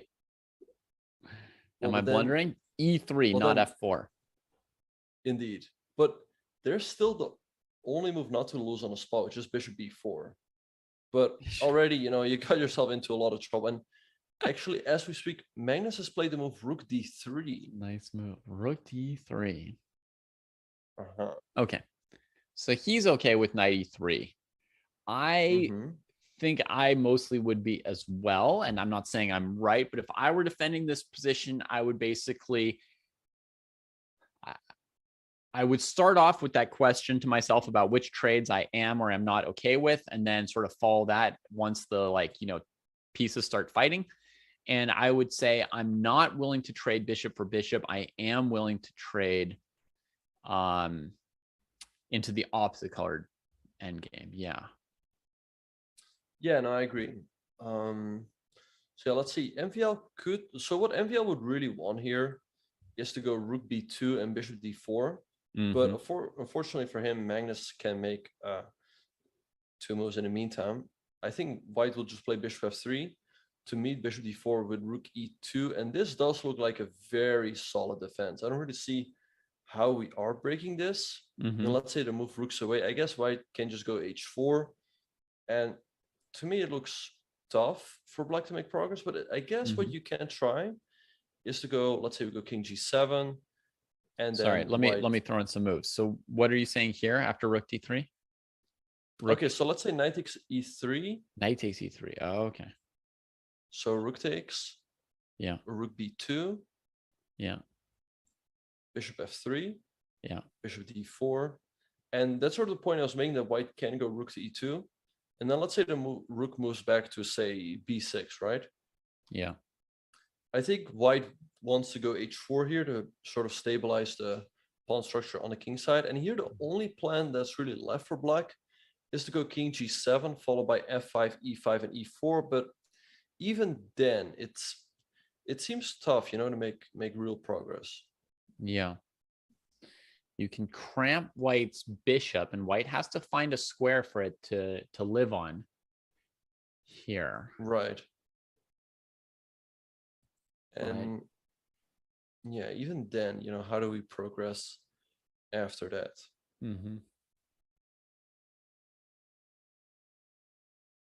The only plan I could see is, so let's say we get the pawn to e4. I mean, should black play h4 to avoid white playing h4? I don't know. I wouldn't be too worried about it, especially in this position, because I guess white can just take and follow it up by a quick h5. And just try and pitch that pawn right back at black. Okay, other idea, bishop d4 before rook b2, so the rook can't just go to e2. Yeah, and this is where we might see a rook endgame. So let's say white goes rook d3. Yeah. Black can go rook b2, but I think white should be happy to take on d4 and then go h4. And this should be a pretty standard draw. Yeah, that looks pretty safe. So how about we go e5 now, and then you're playing white's in d2, right? Indeed, yeah. Okay, and yeah, I mean, this is the scenario where I feel like it's going to be pretty hard to torment white, because there's only this one weakness at the moment. I'm still wondering about throwing in h4 though. I mean, because we could plan to answer h5 with g5 and still try to push forward and take over space. So I'll try f5 now. But here, it feels like white should have, white should be able to hold here. Yeah, maybe this would be a good solution. Push and then bishop d3, trying to break black's control of the light squares before this king can support it. So if king, rook f8. But now, yeah, I feel like white, maybe just move the rook, like rook a2. Yeah. King up and grab the 6th rank. That looks hard to make much progress for black. Yeah. No, I think so too. Yeah. Okay. Okay. So that's like some feeling for what would happen if MBL took on e3. The live position in the tournament right now, it's here. MBL thinking about it. Magnus has offered or allowed this trade.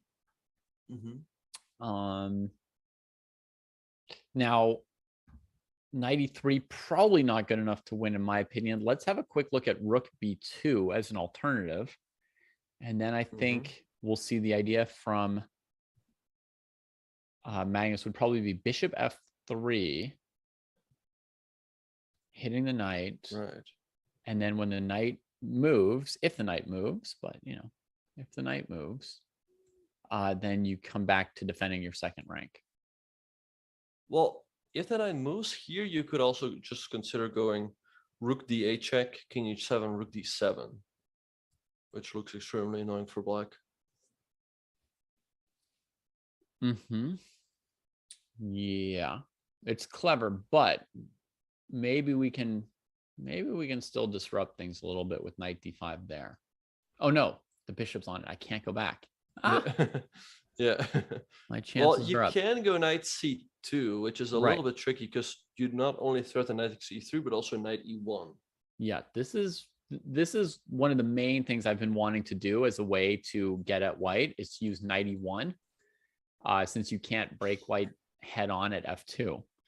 I think bishop d2 would probably hold that together. I think so too, yeah, because knight d4, there's bishop c3, and it all works out for white. And maybe white's already, playing for the win. Yeah. How about? Oh no, I was gonna do something terrible, terrible, terrible. Well, we'll say it anyway as a warning for everyone in chat. I was considering saving the f pawn like this. Yeah, white's got rook g7 or bishop c3, either order,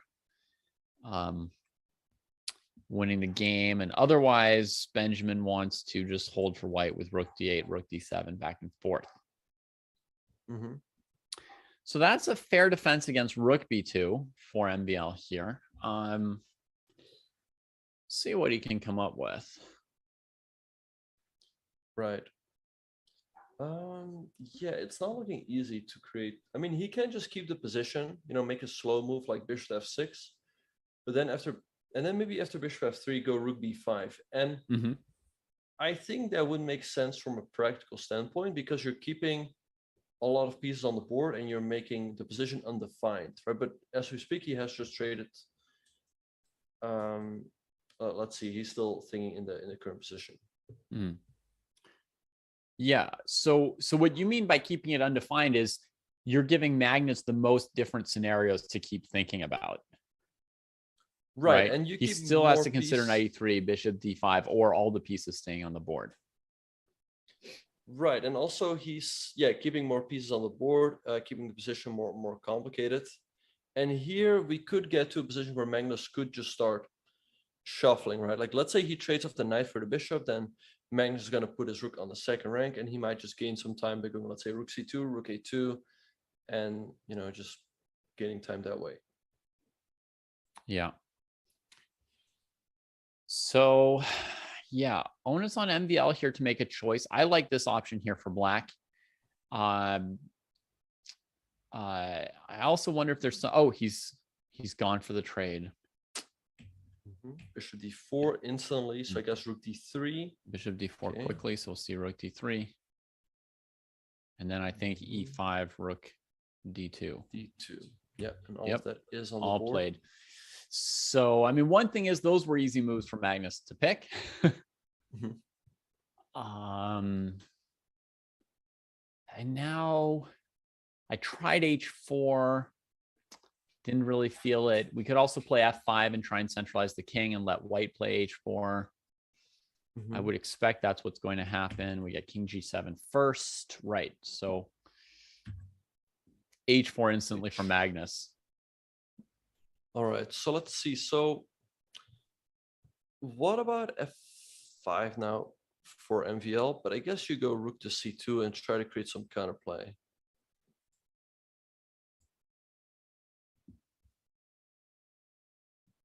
So what I would want to do with black, but it's still, very far off. So let's say after h4, I go f5, rook c2. I go rook b6, right? So you can check me on c7, but I just go king f6, and it doesn't really, worry me. Okay, sorry. too So m- f5, rook c2. And where are you going Mhm. next? Rook b6. Rook b6. Okay. So if white checks you, you can hold the 6th rank, and the rook's covering the anchor pawn on g6, which would be black's potential weakness. Indeed. And sort of my idea is if white keeps sitting around, let's say white goes rook a2, maybe to go king h6. Let's say you go rook c2. Eventually, I want to go for pawn g5. Takes. Let's say keep waiting. I want to go for h4. Takes. And then I can start going for e4 and f4. And is your eventual plan to play rook and bishop versus rook? Well, or can we do better? Hopefully for black, he can do better. If he gets e4 and an f4, because let's say after f3 and you take, there is rook g6. But it's all sort of, that's sort of my plan, right? I don't know if it works out move by move. It feels like white should be able to do something annoying in the meantime to create counterplay. But the question would, of course, what that would be. Yeah. So at some point, rook a4 could be decent. Maybe. Yeah. Yeah. Not obvious. Okay, he's played king h6. He's sort of gone in your direction. Mm-hmm. Yeah, because I feel like it's the only plan left in the position. I mean, you can push the f pawn and the e pawn. Let's say the f5 and e4. But after that, I don't really see how you can make further progress. So f5 and e4, you could try and cramp this bishop.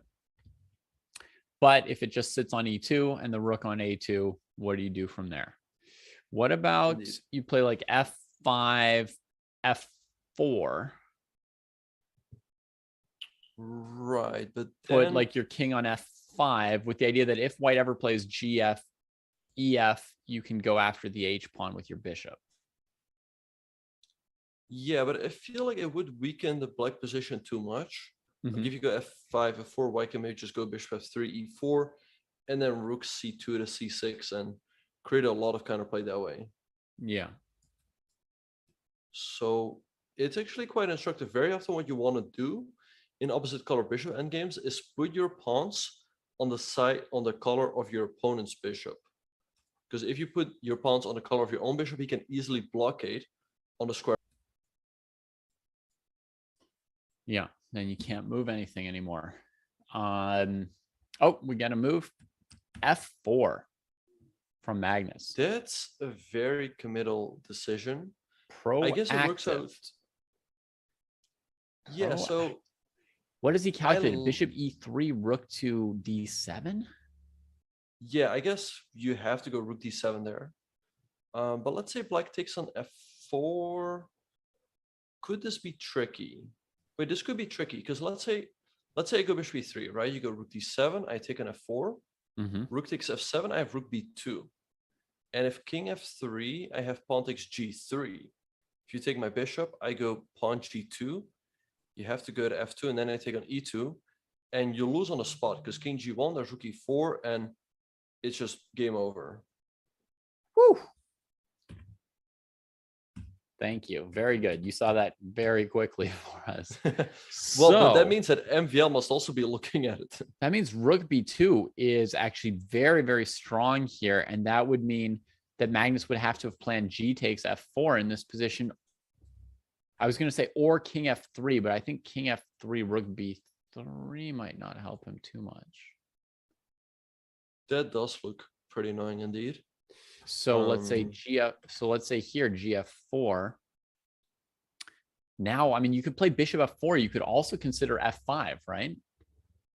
Right. So let's have a look. So let's say you recapture. Both could be. I like f5, yeah, because now f4 and h4 are permanently weak. If king f3, you should not play rook b3 because white draws on a spot with rook d3. Yeah, I'll show it. But I guess just bishop c1, and this still looks extremely annoying because Yeah. there's, rook b4 is a big threat here. Yeah, we're still down a pawn, and we've got two major weaknesses. If we lose either one, we'd be on death's door, down 2 pawns. The other one will still be a weakness too. It's not like they're ever going to get fixed. Right. On the bright side for white, the pawn on g6 is a bit of a weakness if he could attack it, but that seems very difficult to get in bishop c4 to f7 and rook d6, because in the meantime, black should have, done something. Maybe what you'd have to do is basically like first you cover the pawn here, but what you want to do is put your bishop on d3, and you're not going to harass g6 directly. You're going to harass the black king with like rook to the 6th rank when you need a counter threat if black's breaking your fortress. And you'll just threaten bishop f5, and if the king comes back, you check it. So you act as if, it doesn't have a proper shelter. Yeah, so let's see. So I do expect to move bishop e3 here from MVL. I don't see what else he can do. I think it should be nice for Magnus to trade on e5, trade off more pawns. He gets closer to the draw. You don't want to go f6 and take with the pawn, because then white can go, let's say, bishop d3, followed by rook c2 to c6, and should be drawing quite comfortably.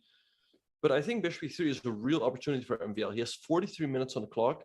Magnus below 2 minutes, and he only has a 10-second increment. So if you could pose real problems here, it would be really tough for Magnus to defend. I think f4 may have come as a surprise to MVL. And so, given that he's got gobs and gobs of time, he might as well spend it on this. Magnus, he saw the option of f4, kind of like pressing things, but he had 2 minutes on the clock. How many of his 2 minutes is he supposed to spend double checking f4? And that's where those who didn't think that time would matter need to recognize that there are situations where it could matter. I mean, here, if Magnus has 5 minutes, he can spend 2 minutes checking f4. If he's got 2 minutes, he's got to make a tough call, whether he wants to go for it and how much time to spend on it and how much time to save for the rest of the game.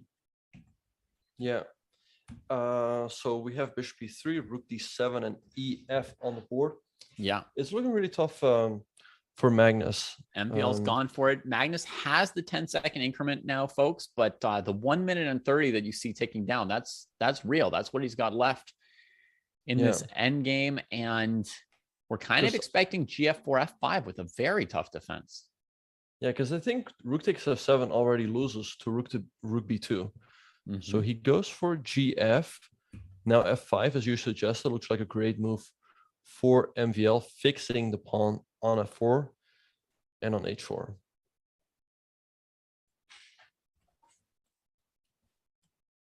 So let's have a look, right? So let's say f5.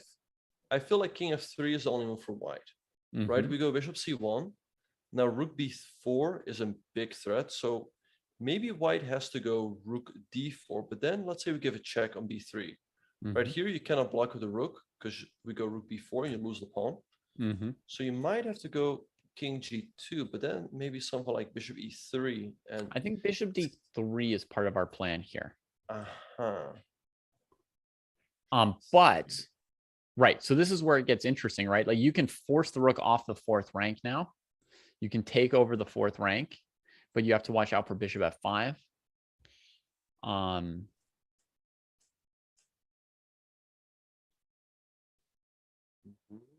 You can try and bring your king out now. Come up to the e file, take away some squares on the d file for that rook. Yeah, and keep in mind that we also have bishop f6 potentially, right? That pawn on h4 is also always weakness. Right. Which is why white's king has to, do a delicate balance. You would love to relieve the rook of defending the bishop. But if you play a move like king e2, then bishop f6, and there you are. Oops. Looks rough. Actually, even here, white might have the saving idea on the 6th and 7th ranks. Yeah. I think here rook d7 and rook d6 looks like a good defensive mechanism. So let's see. But I still think that MVL should go for f5, because if he goes f6, Magnus could consider f5 himself. With the idea that if you take, then maybe bishop d3, and how are you going to defend the pawn on f5? Yeah, sorry, I was just showing There's actually like an important detail here where I think bishop c4 matters, and the king can't quite approach at the rate that it wants to. But maybe king e7. Yeah, and after king e7, I guess we go rook a6, keeping the pressure on the 6th rank, and then maybe we can start checking on a7 and a6. Yeah. Do you think rook e6 would be enough to hold here? It's a very good question. I was thinking King has to about stop this. It is probably a draw because you cannot really set your pawns in motion. But what black could try, although it's probably a draw, maybe give up the bishop for the pawn f4 at some point and then start playing with the 3 pawns against the bishop. Right. King f6 and bring the bishop around. Someone asked me what the theoretical status of that endgame was the other day, and I didn't actually know. I guessed a draw, but I actually don't know it. So I guess it's a draw. I mean, if we look at the evil board, but let's say we have a look at it, right? So let's say we go king f6. White's gonna wait, so let's say bishop a2. We go bishop e1. Let's just shuffle the bishop back and forth. Yeah. So let's say we go h4. Bishop moves back. We go bishop g, or yeah, I would say that's, yeah. So let's say bishop g3. Let's say you move the bishop back to b3. And what if we take now and go g5? You move your king back to f3 and then go king e5. It's probably a draw, but I'm really not sure. right. I feel like white might want the bishop on c8. Yeah. Or But h3. still, Oh, or h3. Actually, that's a simple solution. So check this But out. how So how do you get that? well, I'll just do this right here. Bishop f1. Uh-huh. If your king ever tries to come around, I'll just check and go back to f7. And if you ever go for this thing, then I just want to put the bishop here. If you go g4, the king gets enough space, I think. Yeah. No, this is a draw, yeah. And if you bring up the king to push me back, then I come here. Yep. I was thinking after king f3, I could try to move king e6. But I guess you just go no. Like one move back. Yeah, okay. So instead of king e5, king e6. Instead of king. Yeah, so okay, G5, right here. King e6. King e6. So Right, with but the idea that on bishop h3, you would go king e5, and I'd be you're in a bit of a soothed, zugzwang. right? But I So guess you just here, go bishop g2. I have to go bishop g2 by that theory. Yeah. And I guess you just keep waiting, like king d6, bishop f1, and I don't see a way to make progress. Yeah. That's sneaky. Okay, but as we speak, there are more moves on the board. A lot is happening. F5, So has been F5, played. King f3. Bishop c1, bishop c4. These moves all predicted. Bishop Rook c4, we thought it might be bishop rook e4 there. And Magnus down to 15 seconds. MVL could go rook c3 here. Yeah. You go king g2, let's say. Right. And then bishop takes f4. The d6 square is covered, but white still has bishop g8, threatening checkmate. But black can go g5. Yeah. I mean, this is death's door for Magnus Carlsen. I mean, yeah. Oof. It's possibly drawn with like perfect play, possibly lost. But with only 30 seconds on the clock, this seems so tough. Oh, what's happened? King g2. He's gone for it. Maxime has taken the pawn. Magnus threatens mate. I would be surprised if Magnus draws this game at this point. Me too. Yeah, I would be quite surprised if he manages to hold this. It looks very unpleasant. Against 38 minutes in need for MVL. That's a huge bank of time. If he loses the game, I would slightly blame the f4 move. Yeah, it felt like there was sort of I feel like there was a bit impatient, right? He should have just, he should have just kept sitting on the position. And there he tried to force the matter. Right. Now, right now after bishop g8, once again, black could go rook c7, but I feel like that endgame is just a draw. I don't see how 'cause of black this can Yeah. make progress. But It's very Maxime has similar to- 38 minutes, so why not consider it, right? Right, yeah.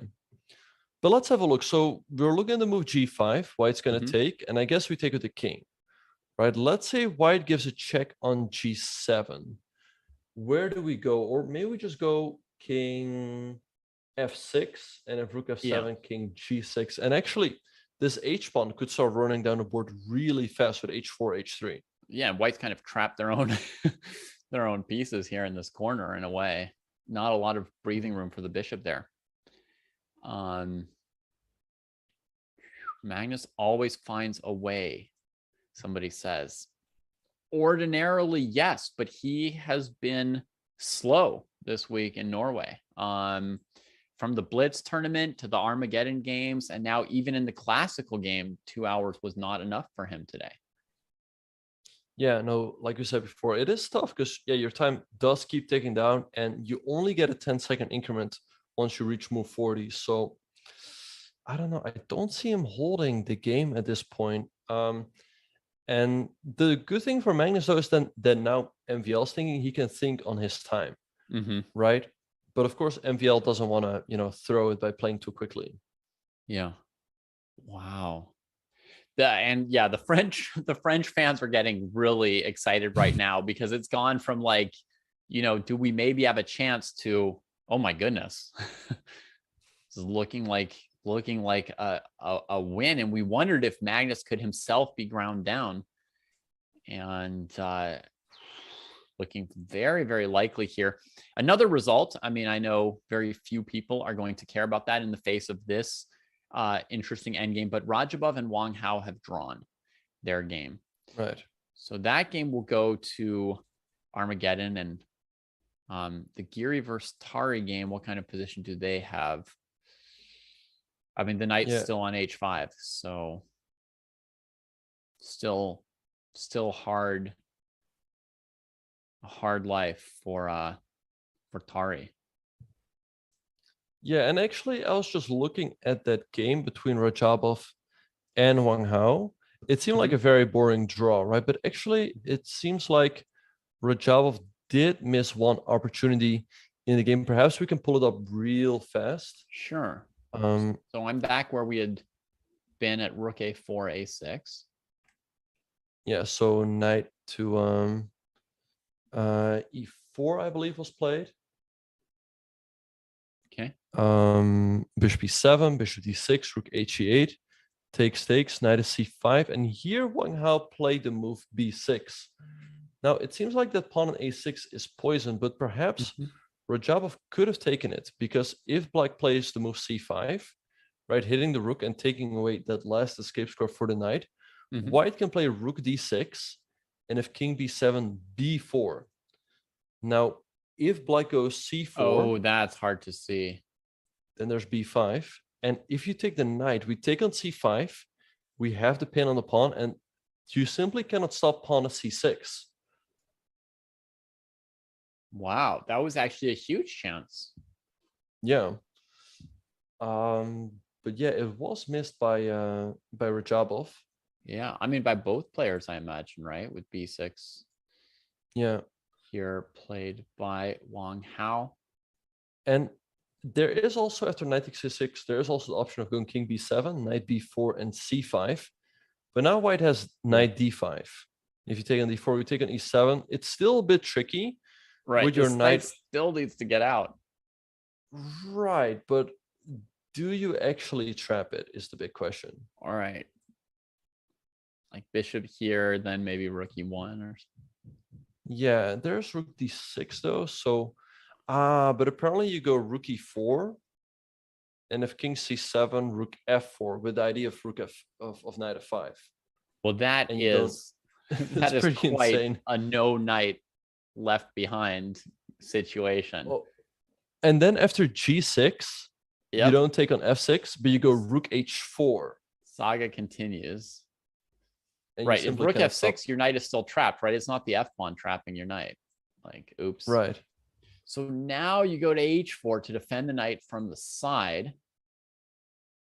But yeah, Rook, that was a big rook D7 that you take. d7. I mean, it's so complicated. And you can Right. take, and if the king approaches your knight, you've got check on either c8 or c6. Yeah. Whichever way it But- goes.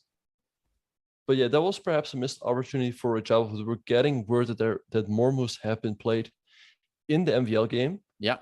Well, let's get Let's back to have a that. look. So g5, as expected here, bishop e6 going after f5 instead of the automatic capture. Good defensive move by Mhm. Magnus, although he's down to 20 seconds. Yeah, the chat is yelling blunder. Perhaps MVL could have taken on h4 with ID being bishop takes a5, h3 check. You cannot take the pawn because of rook g3 check. And now after king h... Oh, no, wait, king h2. How... Wait, apparently there's the insane bishop b8 and white is in Zugzwang? Whatever. What? There's just... Wait, that is pretty insane. You just do not have a move with the bishop. If the king 'Cause moves, if you you- lose the bishop. If the bishop moves, the rook can go take it. And this rook needs to stay on a square defended by the bishop, but it's already on that square and rooks can't move on diagonals. Indeed. So we got king g6, rook d5 going after the f pawn. And now a g4 by MV. I don't know. Oh, It it's felt back like on the the borderline. H. He should have really started running with the H pawn. And he's The covering rook g4 c2. takes king f6. Feels like Magnus should be He able to should draw have gone here, for like, this, but he would have had to see bishop b8.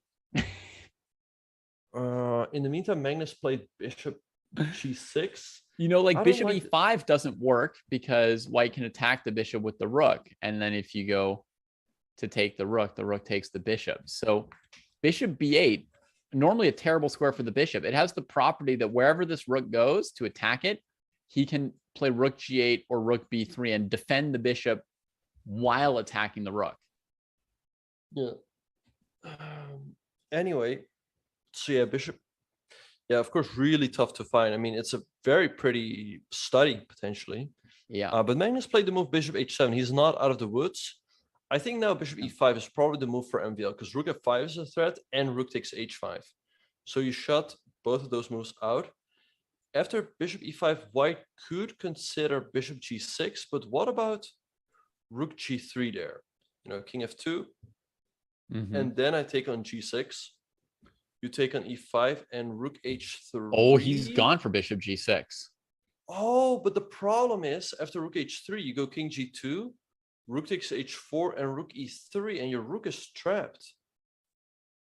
You cannot make progress here. Uh-oh. Rook e5, you're think- saying? No. No. No. I Sorry. go king f2, king f2. Yeah. Then it feels like Black's winning, right? After we take the bishop on g6, Oh, I you see what take you're on saying. e5 and I go rook h3. Yeah. But you just go king g2, and as soon as I take an h4, you go rook e3, and the rook can never get out. Yeah. That is a very cool draw. That is very cool. Yeah. So bishop g6, that's the live position. Magnus has added a few seconds to his clock on the 10-second increment.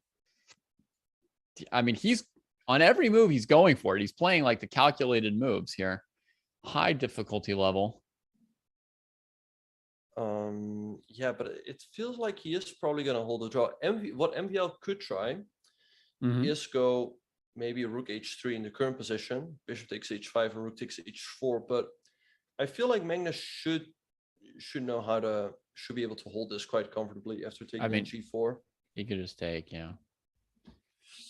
I would definitely assume that's in Magnus's range. Yeah. Bishop g6. Did Maxime maybe get sucked into playing a couple of those moves quickly? He had so much time. Like, yeah, I guess. Yeah, the win was really difficult though. After pawn takes h4, bishop takes f5, h3, bishop takes, and then it feels like White's holding after king h2, but there's that insane move bishop b8. I mean, yeah, good luck figuring that out. I mean, it's just so tough to understand that white isn't zooks one. Or did you have, well, if you play bishop e8, you can sort of understand that white's in zooks one, but to look for it is really to look difficult. for it coming up here. Yeah. The question is, how hard do you look for something in this position when white's threatening this bishop takes f5? But I mean, what other moves did he have as well, right? Like, we have to consider, like, what about rook c5? Was that a move? Perhaps, yeah. And of course, white would not be forced to take on h3. So I have rook d5. Could also move the king out of the way, but then the pawn does get all the way to h2, and that just seems so tough to hold. Yeah, rook c5 didn't work at all. White could use rook d5 to draw. So that was not an option there. Yeah. So he had to find this gh4 line?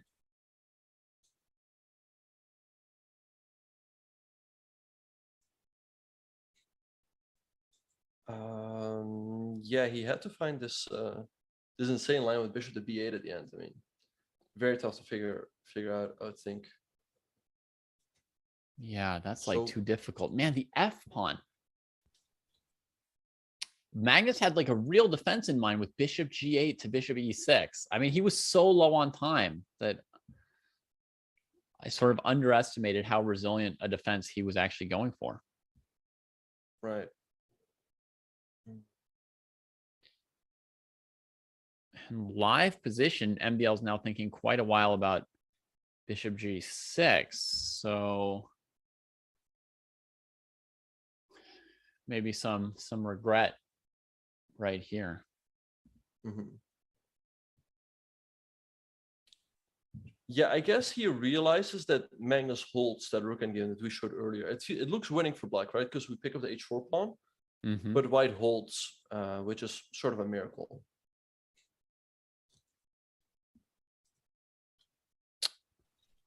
Yeah, I guess a miracle that Magnus saw before playing bishop g6.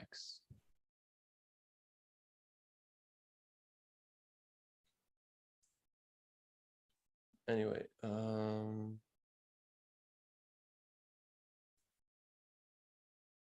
wow. But yeah, well, it's tough. Yeah, now he's spending his time, but it feels like the win is gone here. So that's of course sometimes the unfortunate part, right? Yeah. There's a good lesson to be drawn from this, folks, which is like you really like have to go after the opponent's pawns, right? I mean, Magnus played some very, very aggressive defense there, going after g6 and h5, and gave himself some chances. G3 has been played. Oh, he's played so g3 and rook a5 by Magnus. So yeah, Magnus does not take the pawn on h5 because then there's rook c2 check, and there's still some difficulties. But rook a5 looks like a solid way to hold. Yeah, rook a6 becomes an idea now, and I don't see a move here for MVL because rook c2 is not available because the bishop still covers that square. So it's probably just going to be a draw, and then MVL will have to deal with the disappointment of having missed a win. But yeah, he will still have to play the Armageddon game. Yeah. Wow. So yeah, but yeah, I remember all the chat Andy saying like this is an easy draw. The time doesn't matter at all for Magnus, but he gave MVL the opportunity to win. But MVL then did not spend his time carefully to figure out that win. Yeah. Wow. That was amazing. Let me see if the other Armageddon game has started yet between Radjabov and Wang Hao. No, it has not. Okay. People are saying chat was right because it's going to be a draw anyway. Yeah, that's fair. That's fair. Sure.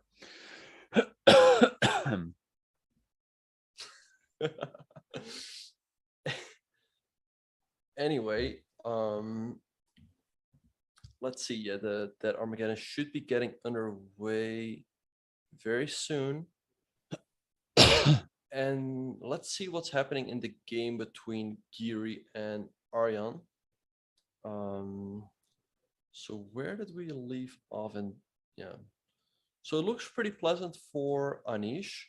Arjan still has that isolated pawn on d5 and has that knight on h5, which has not found its way back into the game. I guess Anish would like to trade off the rooks, but the problem is that you hang the pawn on f2 in the progress. And also note that Arjan only has 5 minutes on the clock. Mm-hmm. And the big change is actually something that Black's undertaken. Black's played f5 somewhere in here. Let's see. So it was this position here, f5. Well, I guess he was worried about his knight on g4 getting trapped, so to speak, and now it's always defended. Mm-hmm. You never want to take on g4 because Black is going to recapture and then go g3 and get his knight back into the game. So you never want to do that. Yeah. But the question becomes, what can Anish do here? I think he should still try to go after the pawn on d5, but it doesn't seem easy to do that. I mean, as long as this knight's on g4, Black can't play f4 at least. Why does his rook have to sit on h1? Why has it never come to c1 or d1? Would Black be able to take the time to go queen h2, queen h4, and take him apart? I think so, yeah. If, like, let's say a white goes rook to d1, I would be seriously considering the move queen to h2, hitting the pawn on f2, hitting the pawn on h4, because then potentially you can bring your knight back into the game. Yeah. Oh, and Anish has played knight b3, which also makes sense. Perhaps he wants to go knight c5 to go after the pawn on a6, and he's hitting the pawn on d5. But maybe what Arjan can do is say rook d8, and then after knight c5, d4 to create counterplays. Because now these knights could suddenly come alive. Mm-hmm. Yeah. d4 is the move that Anish cannot allow this game. That would get the knight, bring the knight back to life. So I guess I need this pawn defended so I can play queen d4, but when I bring the rook to f1, I sack the h pawn, which I don't want either. Not sure. Maybe. No, I mean, it's completely in the wrong direction. I don't know what to do. Oh, and Arjan has played rook c4 in the meantime, so he's ready to give the pawn on d5.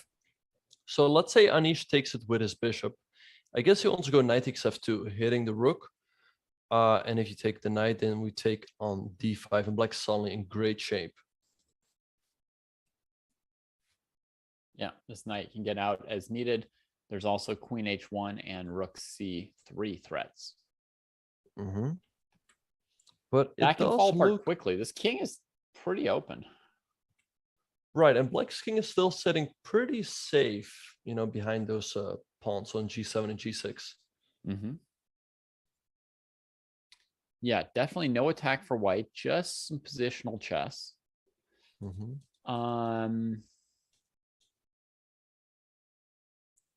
Right.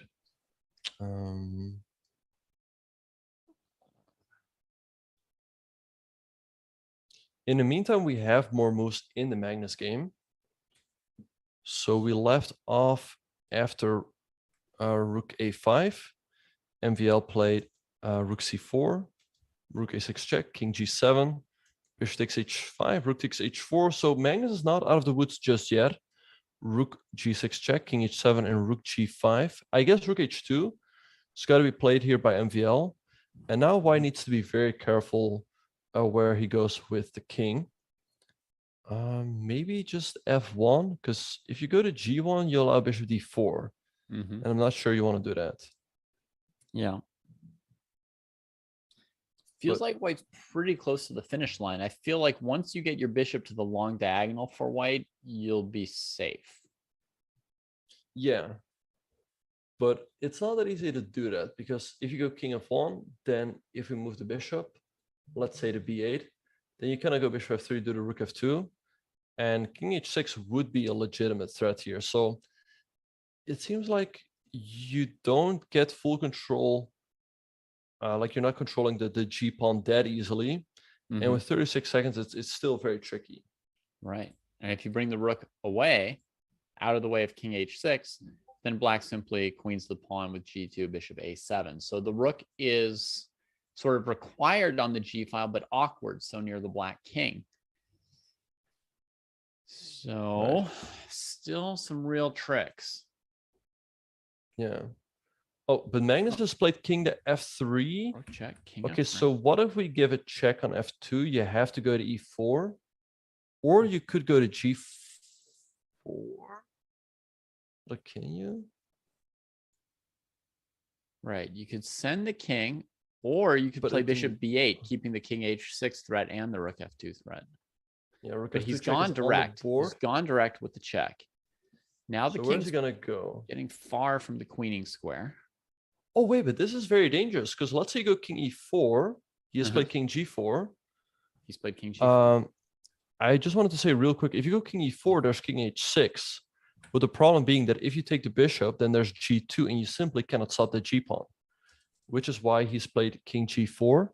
Yeah. Now after king h6, there's also always rook to g6, but there might be bishop f4. You have to go to g6. You have to stay on the g file. But maybe now we can try to figure out a zugzwang again. But Okay. how? If it were white's move, they have king h3. We have rook check, king up, and then g2, king f4. Right. So let's say after rook g6, we move our bishop. Let's say to b8. Right. Now let's say white goes king h3. Oh, wait. We go rook h2 check, king g4, and rook h1. And you cannot stop g2, g1 because you cannot move your king. Then you hang the bishop. Oh, rook h1. That is very, very nasty. But can MVL figure it out? He missed a win earlier. He has 19 minutes on the clock. It feels like white's pieces on the king side are so stuck that there should be a way to, go for a not a stalemate, but a zugzwang, or just create threats that white simply cannot defend against. Right.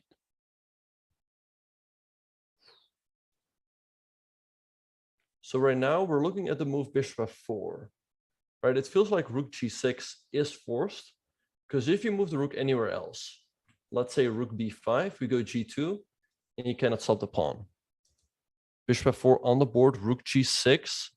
Now what MVL needs to do is move his bishop out of the way. Let's say to c7 or b8. Is he going to find it?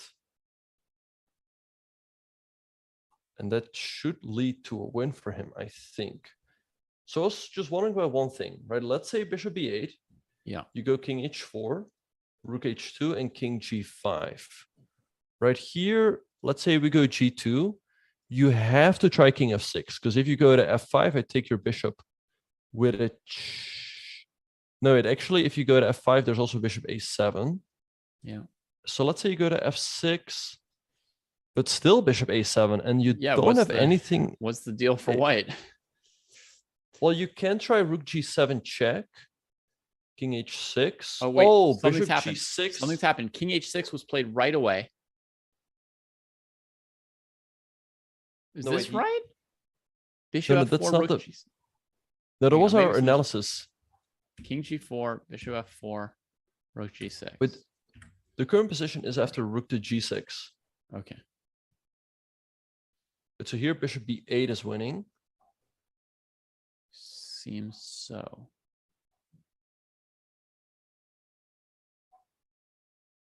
But is he going to find... I mean, bishop c7, bishop b8, those moves are winning. Is he going to find it? That's a big question. I would... Like, bishop e8 is probably the move here because white is just so stuck. Oh, he went rook f1. Okay. Not sure about that. So his idea is that if white goes king h3, he wants to go rook h1 check, king g4, and now bishop e8. But Magnus has played king f5, which looks like a good move because now you're getting your king out and you can bring your bishop back to defend. The king's finally out of the way here. It really does feel like he's not digging into the position deep enough. Like he spent a minute on rook f1. Mm-hmm.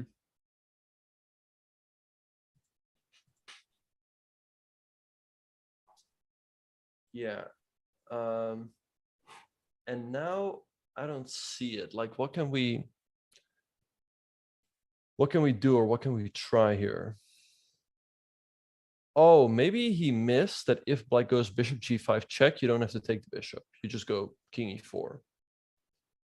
Because if you take with the king, then there's g2. And if king h4, you go rook h1 check. That's sick. That's sick. Rook h1. Yeah.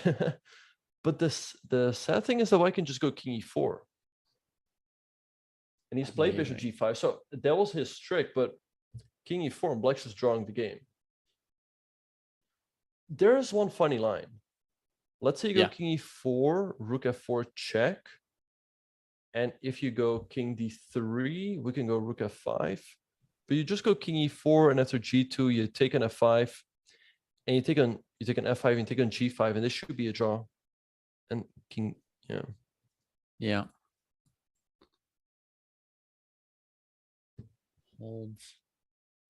Holds it together. So bishop g5, king e4, rook f4. Does it matter where the king goes? If we go to the wrong square, do we blow it? Like king e5?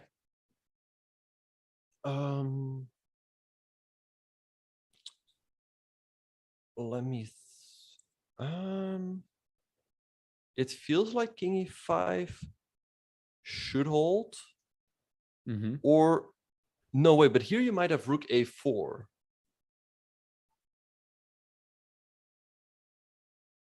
And yeah, if you take rook a5 and I take the rook and then have g2, you cannot sell the pawn. Wow.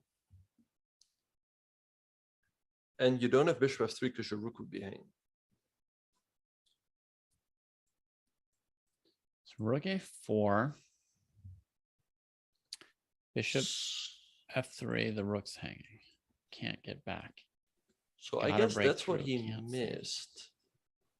Wow. Oh, and the problem is white is barely holding, because after rook f5, king e4, if you move your rook to a5 now white has king f3. Okay, so where's this? King e4, rook f4, king d3, king d3, and if rook f5, king e4, king e4, rook so a5, rook a5, now king f3, and king f3 gets back. Right, but I was wondering if you even have, let's say, rook, if you can even bring the rook back to stop the g pawn. Mm-hmm.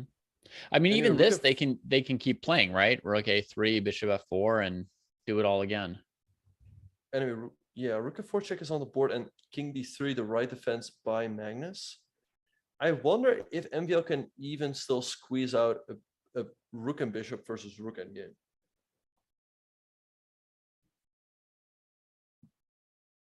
Well, I think with rook f5, rook a5, he can still hold on to this pawn and keep playing rook, bishop, and pawn versus rook and bishop. Mm-hmm. Rook f5, king e4 played. Right, so now he could go g2, but once again, Magnus is just going to take the rook and f5, and after queen, he's going to take the bishop on g5. And this should be a pretty easy draw, I would think. Yeah. That looks basic to me. So let's see. Yeah, I mean, maybe.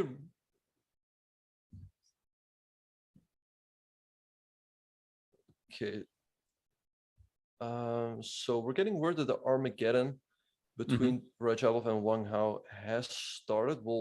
I guess we'll go there soon, but let's stick with this game for a little bit longer, because I think right now it's gonna the position is gonna be defined, in terms of what endgame we will get. Yeah. Okay, so it's king e4 has been played here. So but yeah, I think MVL should still be able to get a get a rook and bishop versus rook endgame. Because if you don't, then white is, potentially going to bring the bishop back to stop the pawn. And that should be a really basic draw, I would think. Oh, MVL played rook f4. King d3 now. And what is he going to try?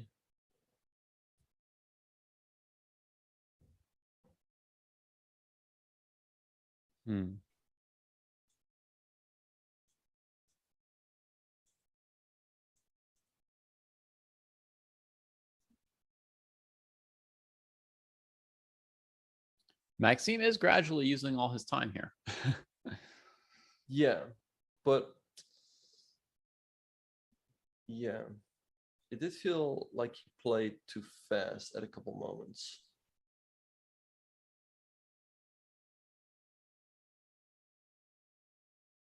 Like he spent some time, but he wasn't really like fully digging into the position, where there was a win. At least that's my impression.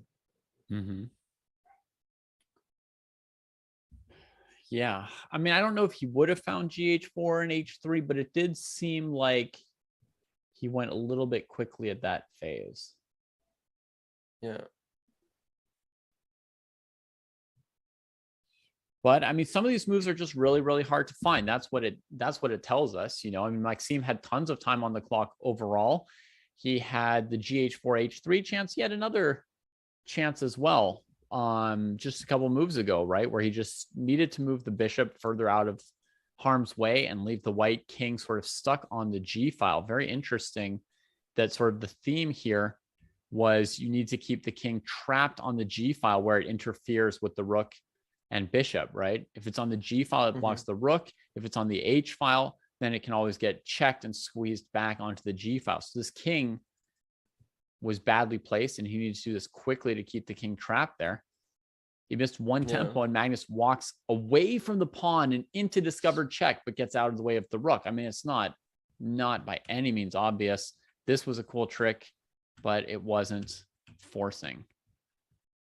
Yeah, it's so, well, the thing is he played rook f1, right? And he sort of assumed, I guess, that Magnus doesn't have a move, right? Because his pieces are just so stuck.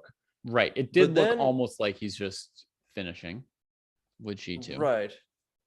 But of course, there is the move king f5, so I'm a little bit surprised. Maybe he missed that after bishop g5. White is not at all forced to take that bishop. But yeah, it's a big pity that he missed the move like bishop b8 or bishop c7, which would have won him the game. Yeah.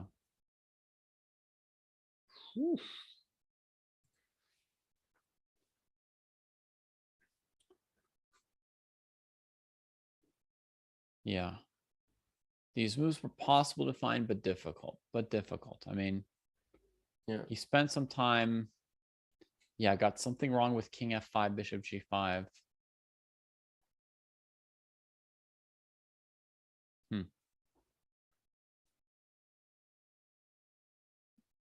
Let's see, MVL still thinking in the current position. Yeah, I'm going to glance at our Armageddon game. Right. Knight, bishop. And white is up 2 pawns. Oh my goodness.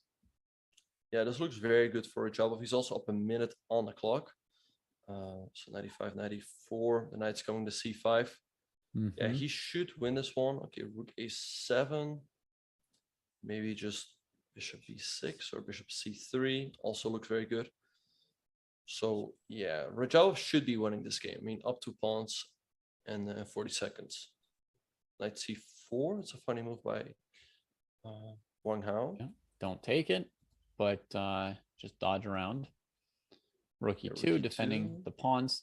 Notice, folks, we've got another opposite-colored bishop ending here, and the player who has the advantage is keeping every single pawn on a light square where the bishop can target it, but where you can try to block the bishop. You can try and fight for the color squares that you can be weaker on otherwise. Indeed. And Radjabov just played the move e5. I think he's now just crashing through. Oh, Knight b5 by Wang Hao. So if you take with a check, king f7, Mm-hmm. Can you just go pawn takes G7, I knight think takes you can, C3, because on and knight C3, queen, you just go and then rook pick E8. up the bishop at the end? That Yeah. should be winning, right? Yeah, I agree. That clarifies to 3 extra pawns and gets rid of the opposite colored bishops. So yeah, he's taken on F6. That's the first one. And King of 7. now he should Maybe just take rook on E- G7. Yeah. And after knight takes C3, maybe rook E8 right away is even more accurate. Mm-hmm. We force black to take on G7, and then you take on C8. Oh, but he's Bishop B2 done was something played. else. But this also looks crushing. G Whoa. takes F6, C4, Knight C7. knight C8, 94, 98. So after 98, he had the move bishop takes F6. Knight takes F6, knight D6. So Oh, white is still winning, but Radjabov being a little uncertain of his tactics, perhaps. yeah. I mean, F takes G7. That was really simple. That was a 1 second or less calculation. Odd, very, very odd not to go for it. But apparently he's just won the game with rook F2. Yeah, I mean, he's up 2 pawns, but it feels like he is going to win that third pawn sooner or later. So Wang Hao just resigned. So Radjabov gets 1.5 points out of this matchup, and Wang Hao 1 point. All right, back to Magnus and Maxime. We missed nothing. Maxime hasn't moved yet. He's just ticking down here. Yeah. Huh. All right. And yeah, so that is that. But Anish quite and a lot Tari played it. has happened in that 15 matchup moves. between Anish and Tari. Rook Aryan D1. also Goes for F4. Takes. Oh, the knight had a chance to come off the edge. Oh, the knight on G4 was hanging, I guess. Okay. It'll have to wait. It'll have to wait a little bit longer. Yeah, Tari did a great job creating counterplay. Knight E6, Queen C4. Poor king. Struggling for a place to live. Oh my goodness, Tari is really back in this game. I mean, the moment the knight's not trapped, the white king is just a disaster. Who's going to win this game?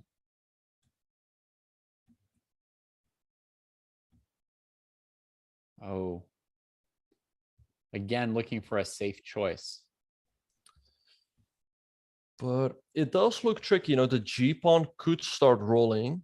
So let's say Anish goes rook F7 check, right? I guess you have to go to G4. And then I guess if I go knight F6 check, king takes H4 and G6, you still have... No, wait, but rook G2, there's G7. So then what do you do?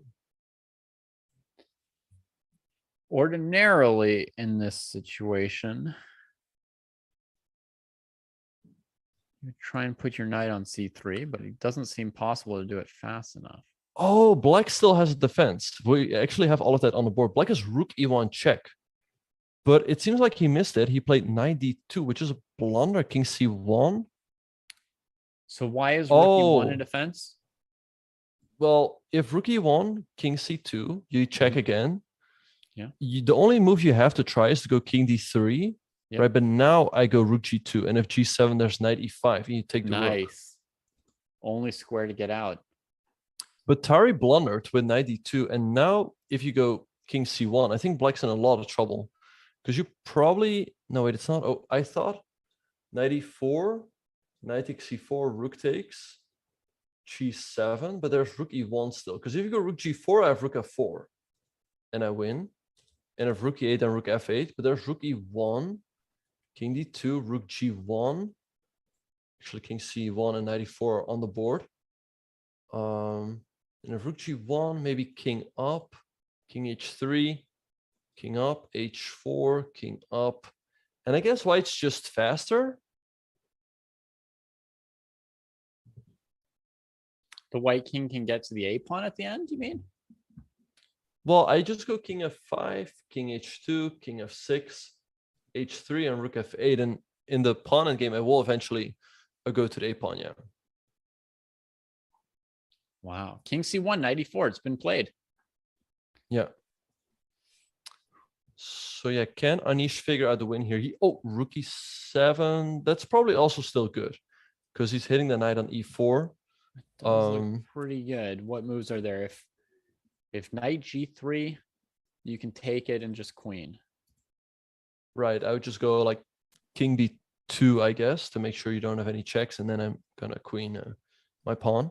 We're getting moves between MVL and Magnus. The last pawn has gone.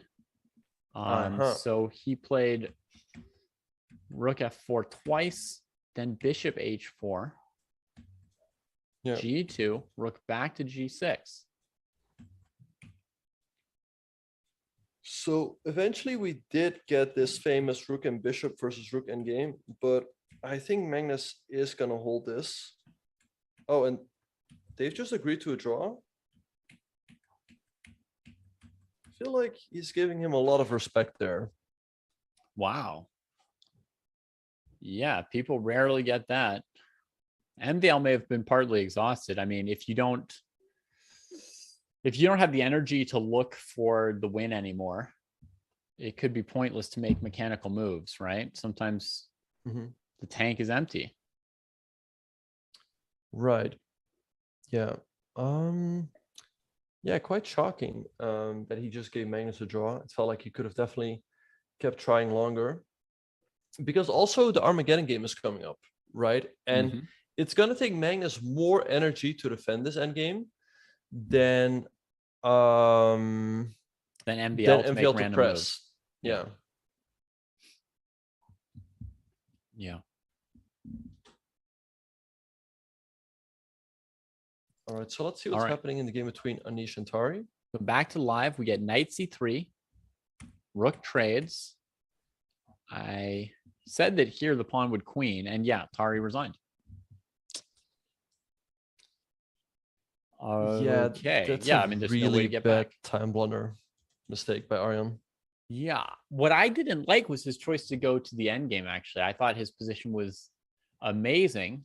And as soon as it was amazing, he made that queen trade, and it felt like he gave up his advantage. I think he suddenly had the advantage. I mean, it went by us pretty quickly, but like here was the position where he traded queens.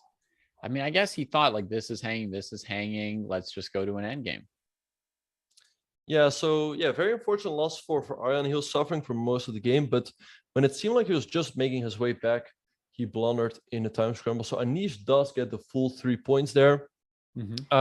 We'll go to a very short break, but don't go anywhere, you guys, because the Armageddon game between Magnus Carlsen and Maxime Vachier-Lagrave is coming up.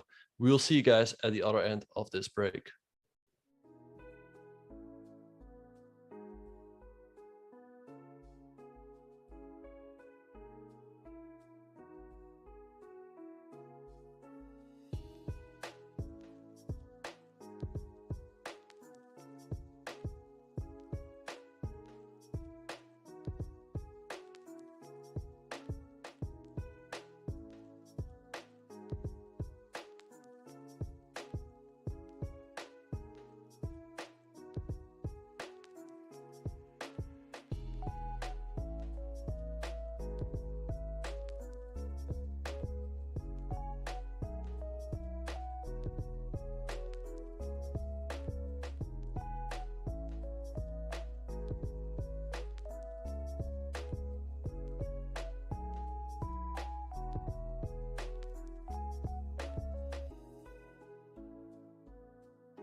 Chess.com's coverage of the 2022 Candidates Tournament is just next week. Watch the world's best players, including Alireza Firouzja, Ding Liren, Fabiano Caruana, Jan Nepomniachtchi, Hikaru Nakamura, and more. The winner will get their chance to face Magnus Carlsen for the World Championship title. And the exclusive video feeds will be right here on Chess.com's coverage of the Candidates Tournament. Yeah, that's going to be awesome. We're definitely looking forward to that. But first, we have this Armageddon game between Magnus Carlsen and Maxime Vachier-Lagrave. Let's have a very quick look at the standings to see what impact this game will have. Yeah, absolutely. Magnus and Chakri are currently exactly tied. So if Magnus can reverse his Armageddon fortunes and win this game, he could get a half-point lead going into the last round. It's a tenuous lead for the world number one. Indeed, yeah, it will be important for him to get that lead going into the final round. Let's see whether he will be able to do it. What do you think, David? Do you think Magnus, should be relieved after, after the draw, and maybe MVL will be disappointed that now Magnus has the psychological advantage?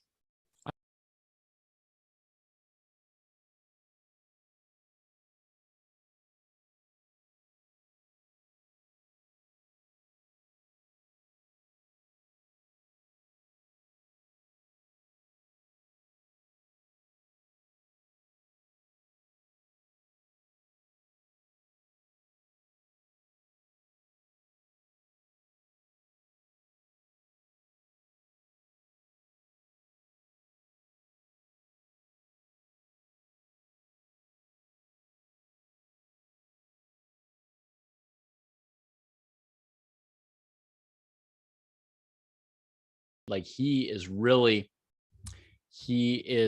aware of every opportunity. He's looking for every edge he can get. He's always trying to, win every half point he can. Yeah, no, for sure.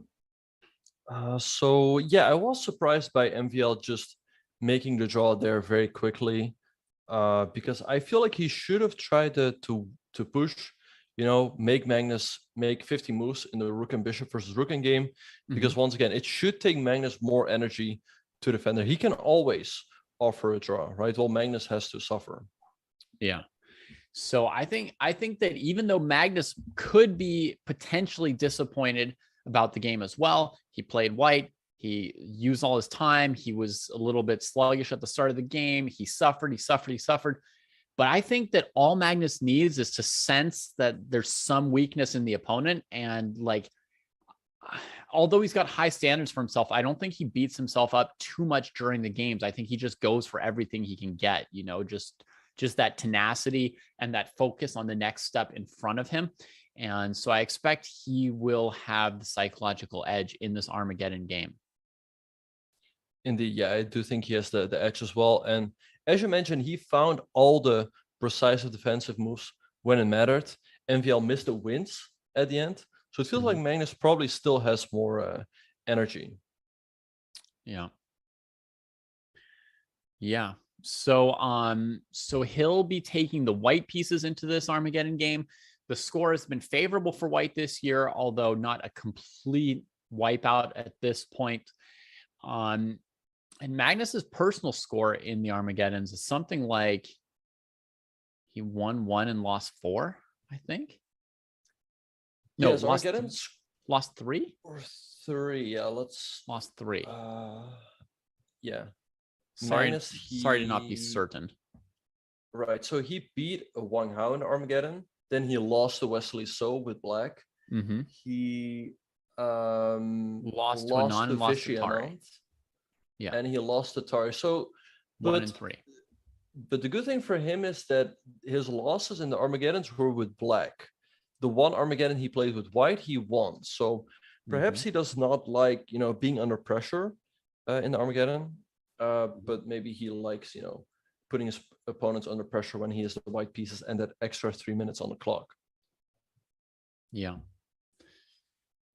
So I think he'll probably be in good shape. As far as tomorrow's matchups. Tomorrow, Mamedyarov has white against Timur Radjabov. What a brilliant move by the organizers to pair them in the final round. I know it was done by people picking their pairing numbers after that Blitz tournament. And you said that Wesley So would pick the first pairing spot to get white against Magnus in round 2. You were right. Do you think that Mamedyarov and Radjabov may have somehow picked the pairings in order to get paired against each other in the last round on purpose?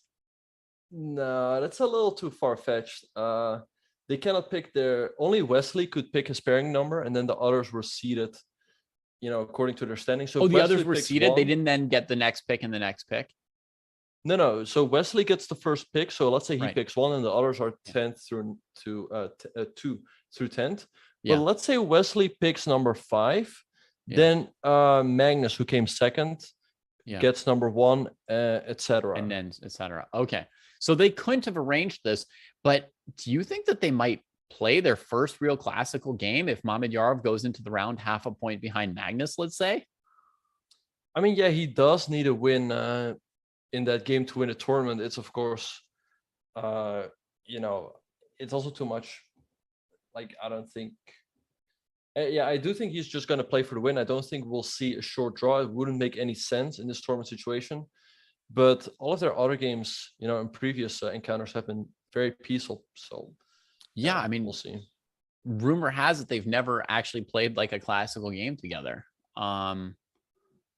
So. Right. Yeah. It'd be interesting if this tournament situation, if we got to see what really happens there. Magnus, on the other hand, will have black against Topalov, who's, not had much to show so far this tournament. But, with black, it's pretty hard to win a classical game. So he might have to go to another Armageddon. Yeah, that will be a very interesting matchup as well. The question will be whether Magnus will be taking any risk to try to get the win with the black pieces and to win the tournament, or if he, feels like maybe a draw would be enough. Let's say he wins this Armageddon game against MVL, right? He will have a half a point lead going into the final round. And then he would, if he would draw the game, the only scenario in which he would not win a tournament is if Mamedyarov would win his classical game against Radjabov. Yeah, so interesting pairings for tomorrow. I noticed somebody in the chat asking what's the format for the Armageddon games. So, I mean, we go over that at the beginning of the show, but that was, 4 hours ago, 5 hours ago. So we'll just quickly recap. It is 10 minutes for white, 7 minutes for black. A single game to decide sort of which of these two players is the winner in their game today, since the first game ended in a draw. And they give black draw odds so that the game produces sort of a winner. Black's got the draw odds. White's got some extra time. 10 versus 7. There's a 1 second increment that comes in at move 40 to alleviate just pure flagging. Yeah, that's the format. Did I miss anything on that? No, I think you explained it perfectly. And the Armageddon has taken off. Magnus opens up with 1d4 once again. And once again, we'll see a Grunfeld with pawn takes d5. All of this we had seen in the classical. The big question is whether Magnus will go for the same line, and he does. The moves are flying in really fast now. Will we see h4, h5 now in the rapid game? I doubt it, but I guess, when they had a 15-20 minute break, maybe Magnus talked real quick with a second who told him okay, this is what you should have done, and now he's going to show us in the Armageddon. Right. I think with this format where there's always a 20-minute break between classical and Armageddon, it might make sense to just as a default have your seconds always double check the opening of your classical game, just right off the bat. While you're playing on move 15 or 20, your seconds can be checking it, because the chances that a game ends in a draw are easily 50% at this level, and then you'll want to know if you should repeat or avoid. Yeah, so MVL is the first one to deviate from their classical game with the move knight to c6. In the classical, he played bishop g4, Magnus going e5, which is not really a move we expected. During the game, we thought d5 was probably what he would go for. Yep. So let's see what MVL will do here. I guess taking on d4 followed by a potential g4 makes a lot of sense. Yeah. He could also simply play bishop g4 here, right? It would be playable also. Goes I rook don't know, b8, but just defending. he goes rook b8, which looks a little bit passive. But his point is that after bishop b4, he wants to go bishop f5. Now, if you take on c6, black takes on b1, and should be doing pretty well, I think, with control over the light squares. Right, but So I what guess about Magnus, bishop f5 compromising the kingside structure? that's probably what Magnus should go for, yeah. And then after, but the question is, how do we continue after pawn takes f5? Yeah, I think overprotect the e pawn maybe with rook e1. I'd started looking at queen d3 attacking 2 pawns, and then I saw that maybe black could play knight e5, just killing the game. Yeah. By taking apart the center and freeing the bishop. So my second instinct is to really just keep e5 strong. Yeah, it feels like that should work out for black. Oh, but Magnus. So let's see what Magnus is going to go for. He has still time advantage on the clock.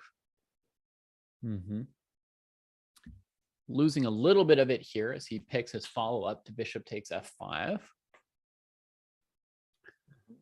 Bishop f4 is another move that occurs to me. Either bishop f4 or rook e1 might threaten d5 as a follow-up from white, as well as queen d3. So that's the kind of options you get once your pawn is really secure. Right. So I think after bishop f4, black should try to establish a blockade over the d5 square. Perhaps taking on d4 and then maybe, something like queen d5. So if bishop f4, maybe trade once and then queen d5, which does give white maybe e6. You could also play e6 yourself here. That's one difference with rook e1, where I think that if you go rook e1, e6 is less obviously good because there's possibly bishop a3 on that diagonal. But Magnus has gone straight for queen d3. And I guess we'll maybe find out if knight e5 is any good here. Well, I guess knight e5 right away. Probably white's just going to take and then take an f5. Hit the bishop, which you probably have to drop back. And then white can take on c5 with the queen, let's say. And that looks pretty good for white because the pawn on b5 is also weak. So maybe black should consider taking on d4 first. But here, maybe white has queen takes f5. With the idea being that if you take on c3, there's knight g5, and all of a sudden you get checkmated. Oh yeah, theme from his Giri game. So he'll be looking for that. And yeah, maybe black has e6 in this position though to tempo the queen. Get her off. So let's say I go really queen e4. I hit the knight. And now, oh man, I wanted to go queen d5, but you trade and win this pawn. True. Yeah. And white could perhaps also go queen g4. Because if you take on c3, now there's bishop h6 and you get checkmated on g7. Yeah, here it's Maxim's turn to think for a while. So we can see that the time invested by Magnus on queen d3 was at least on a move tricky enough that it's costing Maxim the same amount to evaluate what Magnus is going for. Indeed. So, but yeah, MVL has to be careful here because in these Armageddons, you're already starting off with a 3-minute deficit. How bad is and you cannot really make the time difference bigger. So he goes queen to d7, which makes a lot of sense. So on rook d5, does he have knight e5? Rook d1. Sorry, what? I was saying against rook b5, does he have knight takes e5 in that position? I think so, yeah. But Magnus has played rook to d1, defending d4 once more, rook d8, and bishop f4. So he's potentially threatening e6 with a discovery on the rook. So maybe MVL has to play the e6 move at some point. Yeah, and he still has e6, rook b5, knight e5, maybe, but it's more complicated now, right? Because like e6, rook b5, knight e5, pawn takes e5, queen d3, rook d3, all the rooks are hanging, right? Yeah.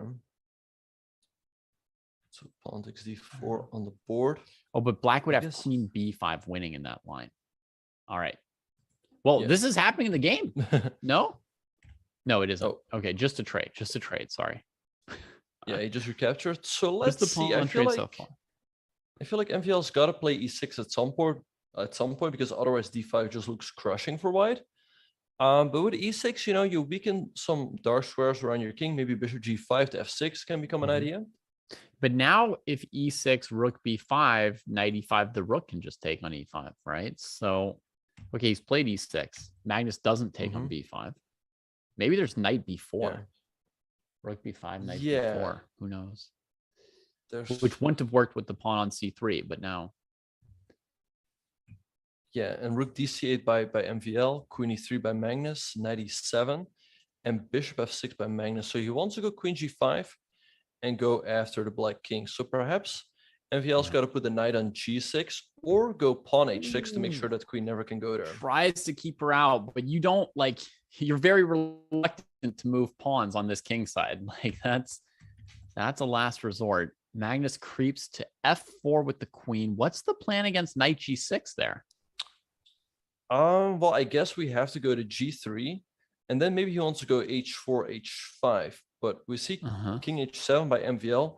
I feel like his king should be pretty safe. And don't forget, he has that queenside majority that can start counting later on. And I don't really see why using his pawn. Oh, d5 by Magnus. I don't see him using his pawn. There it is, pawn d5. Okay, so what if we take? Well, yeah, I mean, that's gonna get taken for sure. What is Magnus thinking? Rook b4, like a weird rook lift to the king side, or maybe just h4, h5 next. Well, if you would get in rook b4 to h4, followed by knight g5, there could be some serious threats. Yeah. So let's see what's gonna happen. In a way, like rook g8, bringing the rook to the g file can sometimes seal your king in to get checkmated on the h file to some knight g5 moves. You have to be careful about that.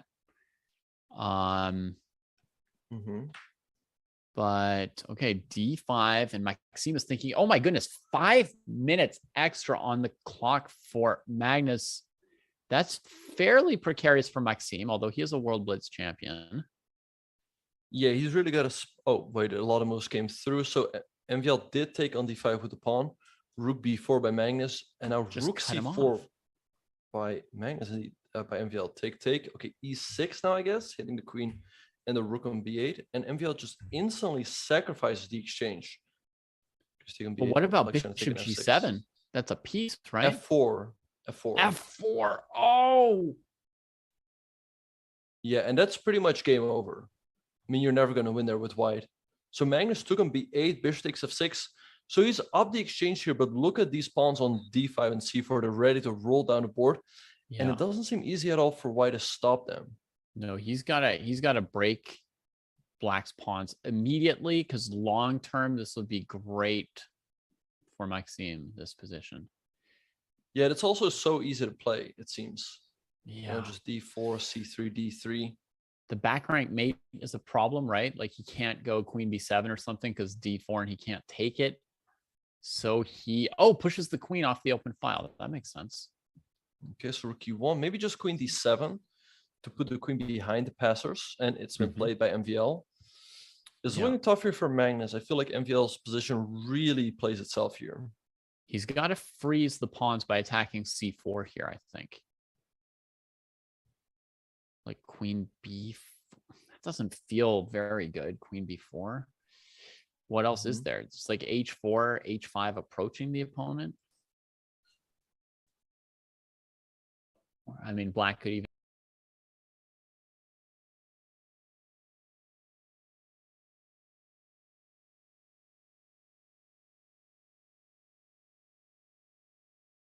consider.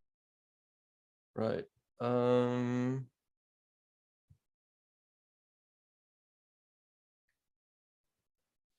Anyway, I don't see what Magnus can do here in this position. Oh, he went queen b6, hitting the bishop, but maybe just king g7, defending everything. And it's on the board Simple, G3. mild improving move.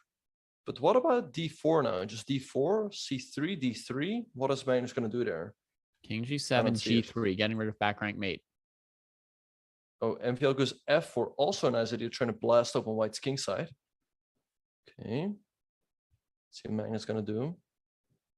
He's got 4 Yeah. minutes against 1.5. But in 7 moves, MVL will get that 1 second increment. Queen C5. Trades. Yeah, Maybe- move 35. For those wondering, MVL move 35. Oh, he goes knight F4. So it feels like he wants to sort of force a draw. Knight D3, knight D3 is, by the way, a huge threat. And if you take an F4, there's Queen G4 check. Let's see how Magnus is going to try to keep the game going. He goes Queen E3. And knight D3 by MVL, hitting the rook on E1. It's looking tough for Magnus. So rook B1, Yeah, I mean, maybe you're down still 2 pawns just, for the exchange, and that's their piece against your rook. Woo! I mean, maybe still D4, but Queen E6 played by MVL. He's got 1 minute on the clock, by the way. Ooh,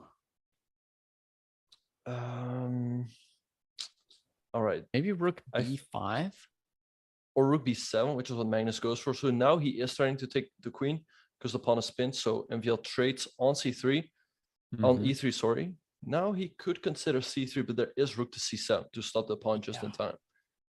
Yeah, and at least like now the E3 pawn means the D pawn can't follow as easily. So it's harder for black to go for the win, but they only need the draw. Yeah, knight B4 by C3 MVL. comes in. Knight Getting the B4 pawn. going after that A pawn. Yes, so Hard to C2 defend. is... Oh, no, it's not a threat yet because you still have like 91. Mm-hmm. But he is going after the A pawn. Yeah. Let's see what Magnus is going to do here. I mean, I think he's got to go A3, and black's probably playing knight C2, right? Just trying to trade off Magnus's pawns to get that draw.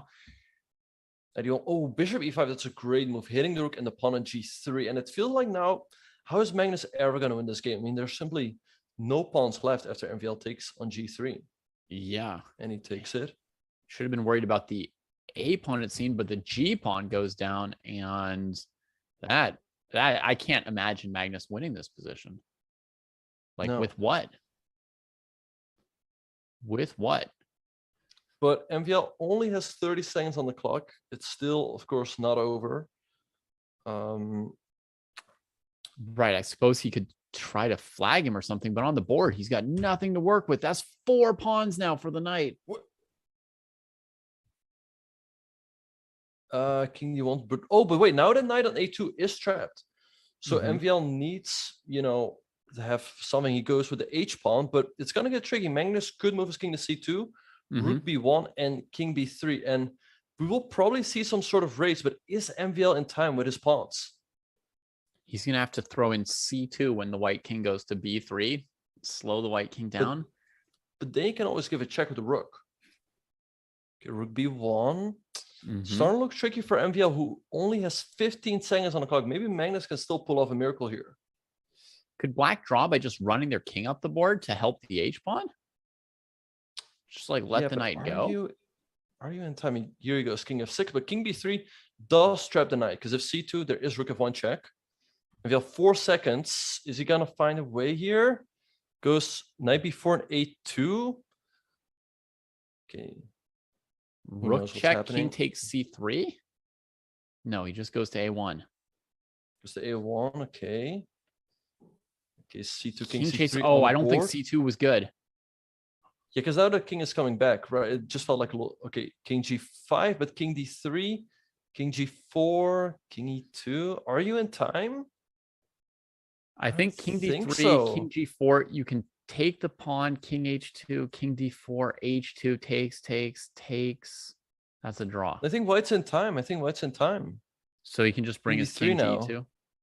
Yeah, king D3, you said king G4, right? King E2, king G3, I give a check on G1. And sooner King or later, into the you're gonna corner run and out then of king moves. F2 holding him in there. And Yeah. king F2. And like you can push, let's say the F pawn, but sooner or later you will have to go F4, D4, and we just take and White should be winning. Yeah. It'd be insane if Magnus wins this one. What a turnaround. Yeah. And it Magnus looks like- has won. Looks like Maxime actually did probably run out of time here. But maybe it was losing anyway. Incredible. Absolutely incredible. He was winning in a classical game.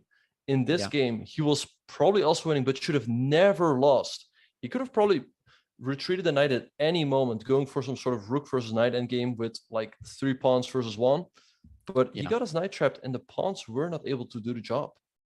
That was crazy. Pushed all the pawns down, and then the knight was trapped. Yeah. Takes here. Yeah, here, I mean, the knight could have just left if it wanted to, but now it was cut off.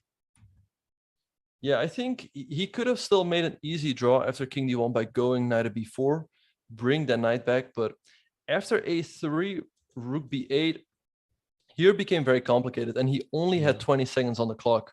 I think And here's good another luck. point where he could have just gained the tempo with c2 to bring his king closer to the h pawn. Doesn't that seem like that should be enough? Well, there is rook f1 check. But you go instead king of taking? But it feels like this should Rook be a F1 draw, check. right? I mean, rook f1, king Here, g5, you and then take on taking a2, here. h3, or king A3, g4, yeah. h3, G4. king b2, king here, king takes. Yeah. h2. It feels like black should easily be in time here. Easy. The thing is, he was hesitating. Like he was wondering like, oh, should I, push the pawns on the queen side? Should I bring my king up first? Should I push the pawns on the king side? I think knight b4 was a big mistake because white takes that knight, and it's actually easier now for the king to come back. Right. It's almost better I to think- let your opponent spend time going to the a file to take the knight than to move it. It's like the opposite of gaining a tempo there.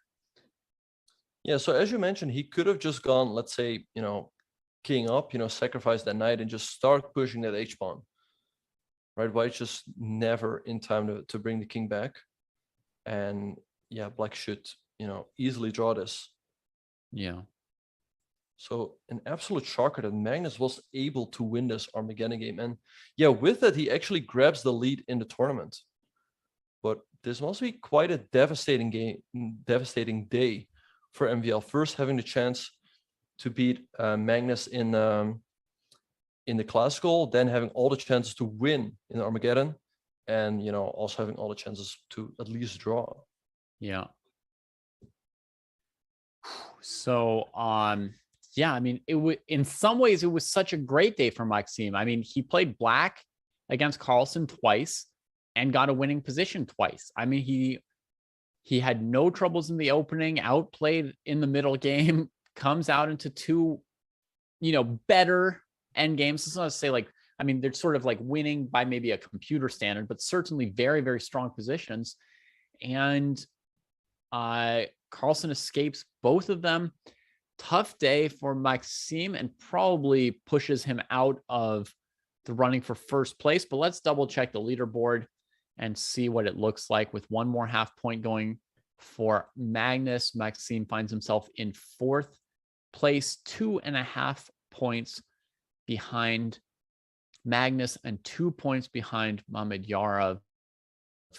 So he's probably going to have to play for, second or third place tomorrow. Yeah, very tough day for MVL. But yeah, it's probably going to be between Magnus Carlsen and Vachier-Lagrave Mamedyarov.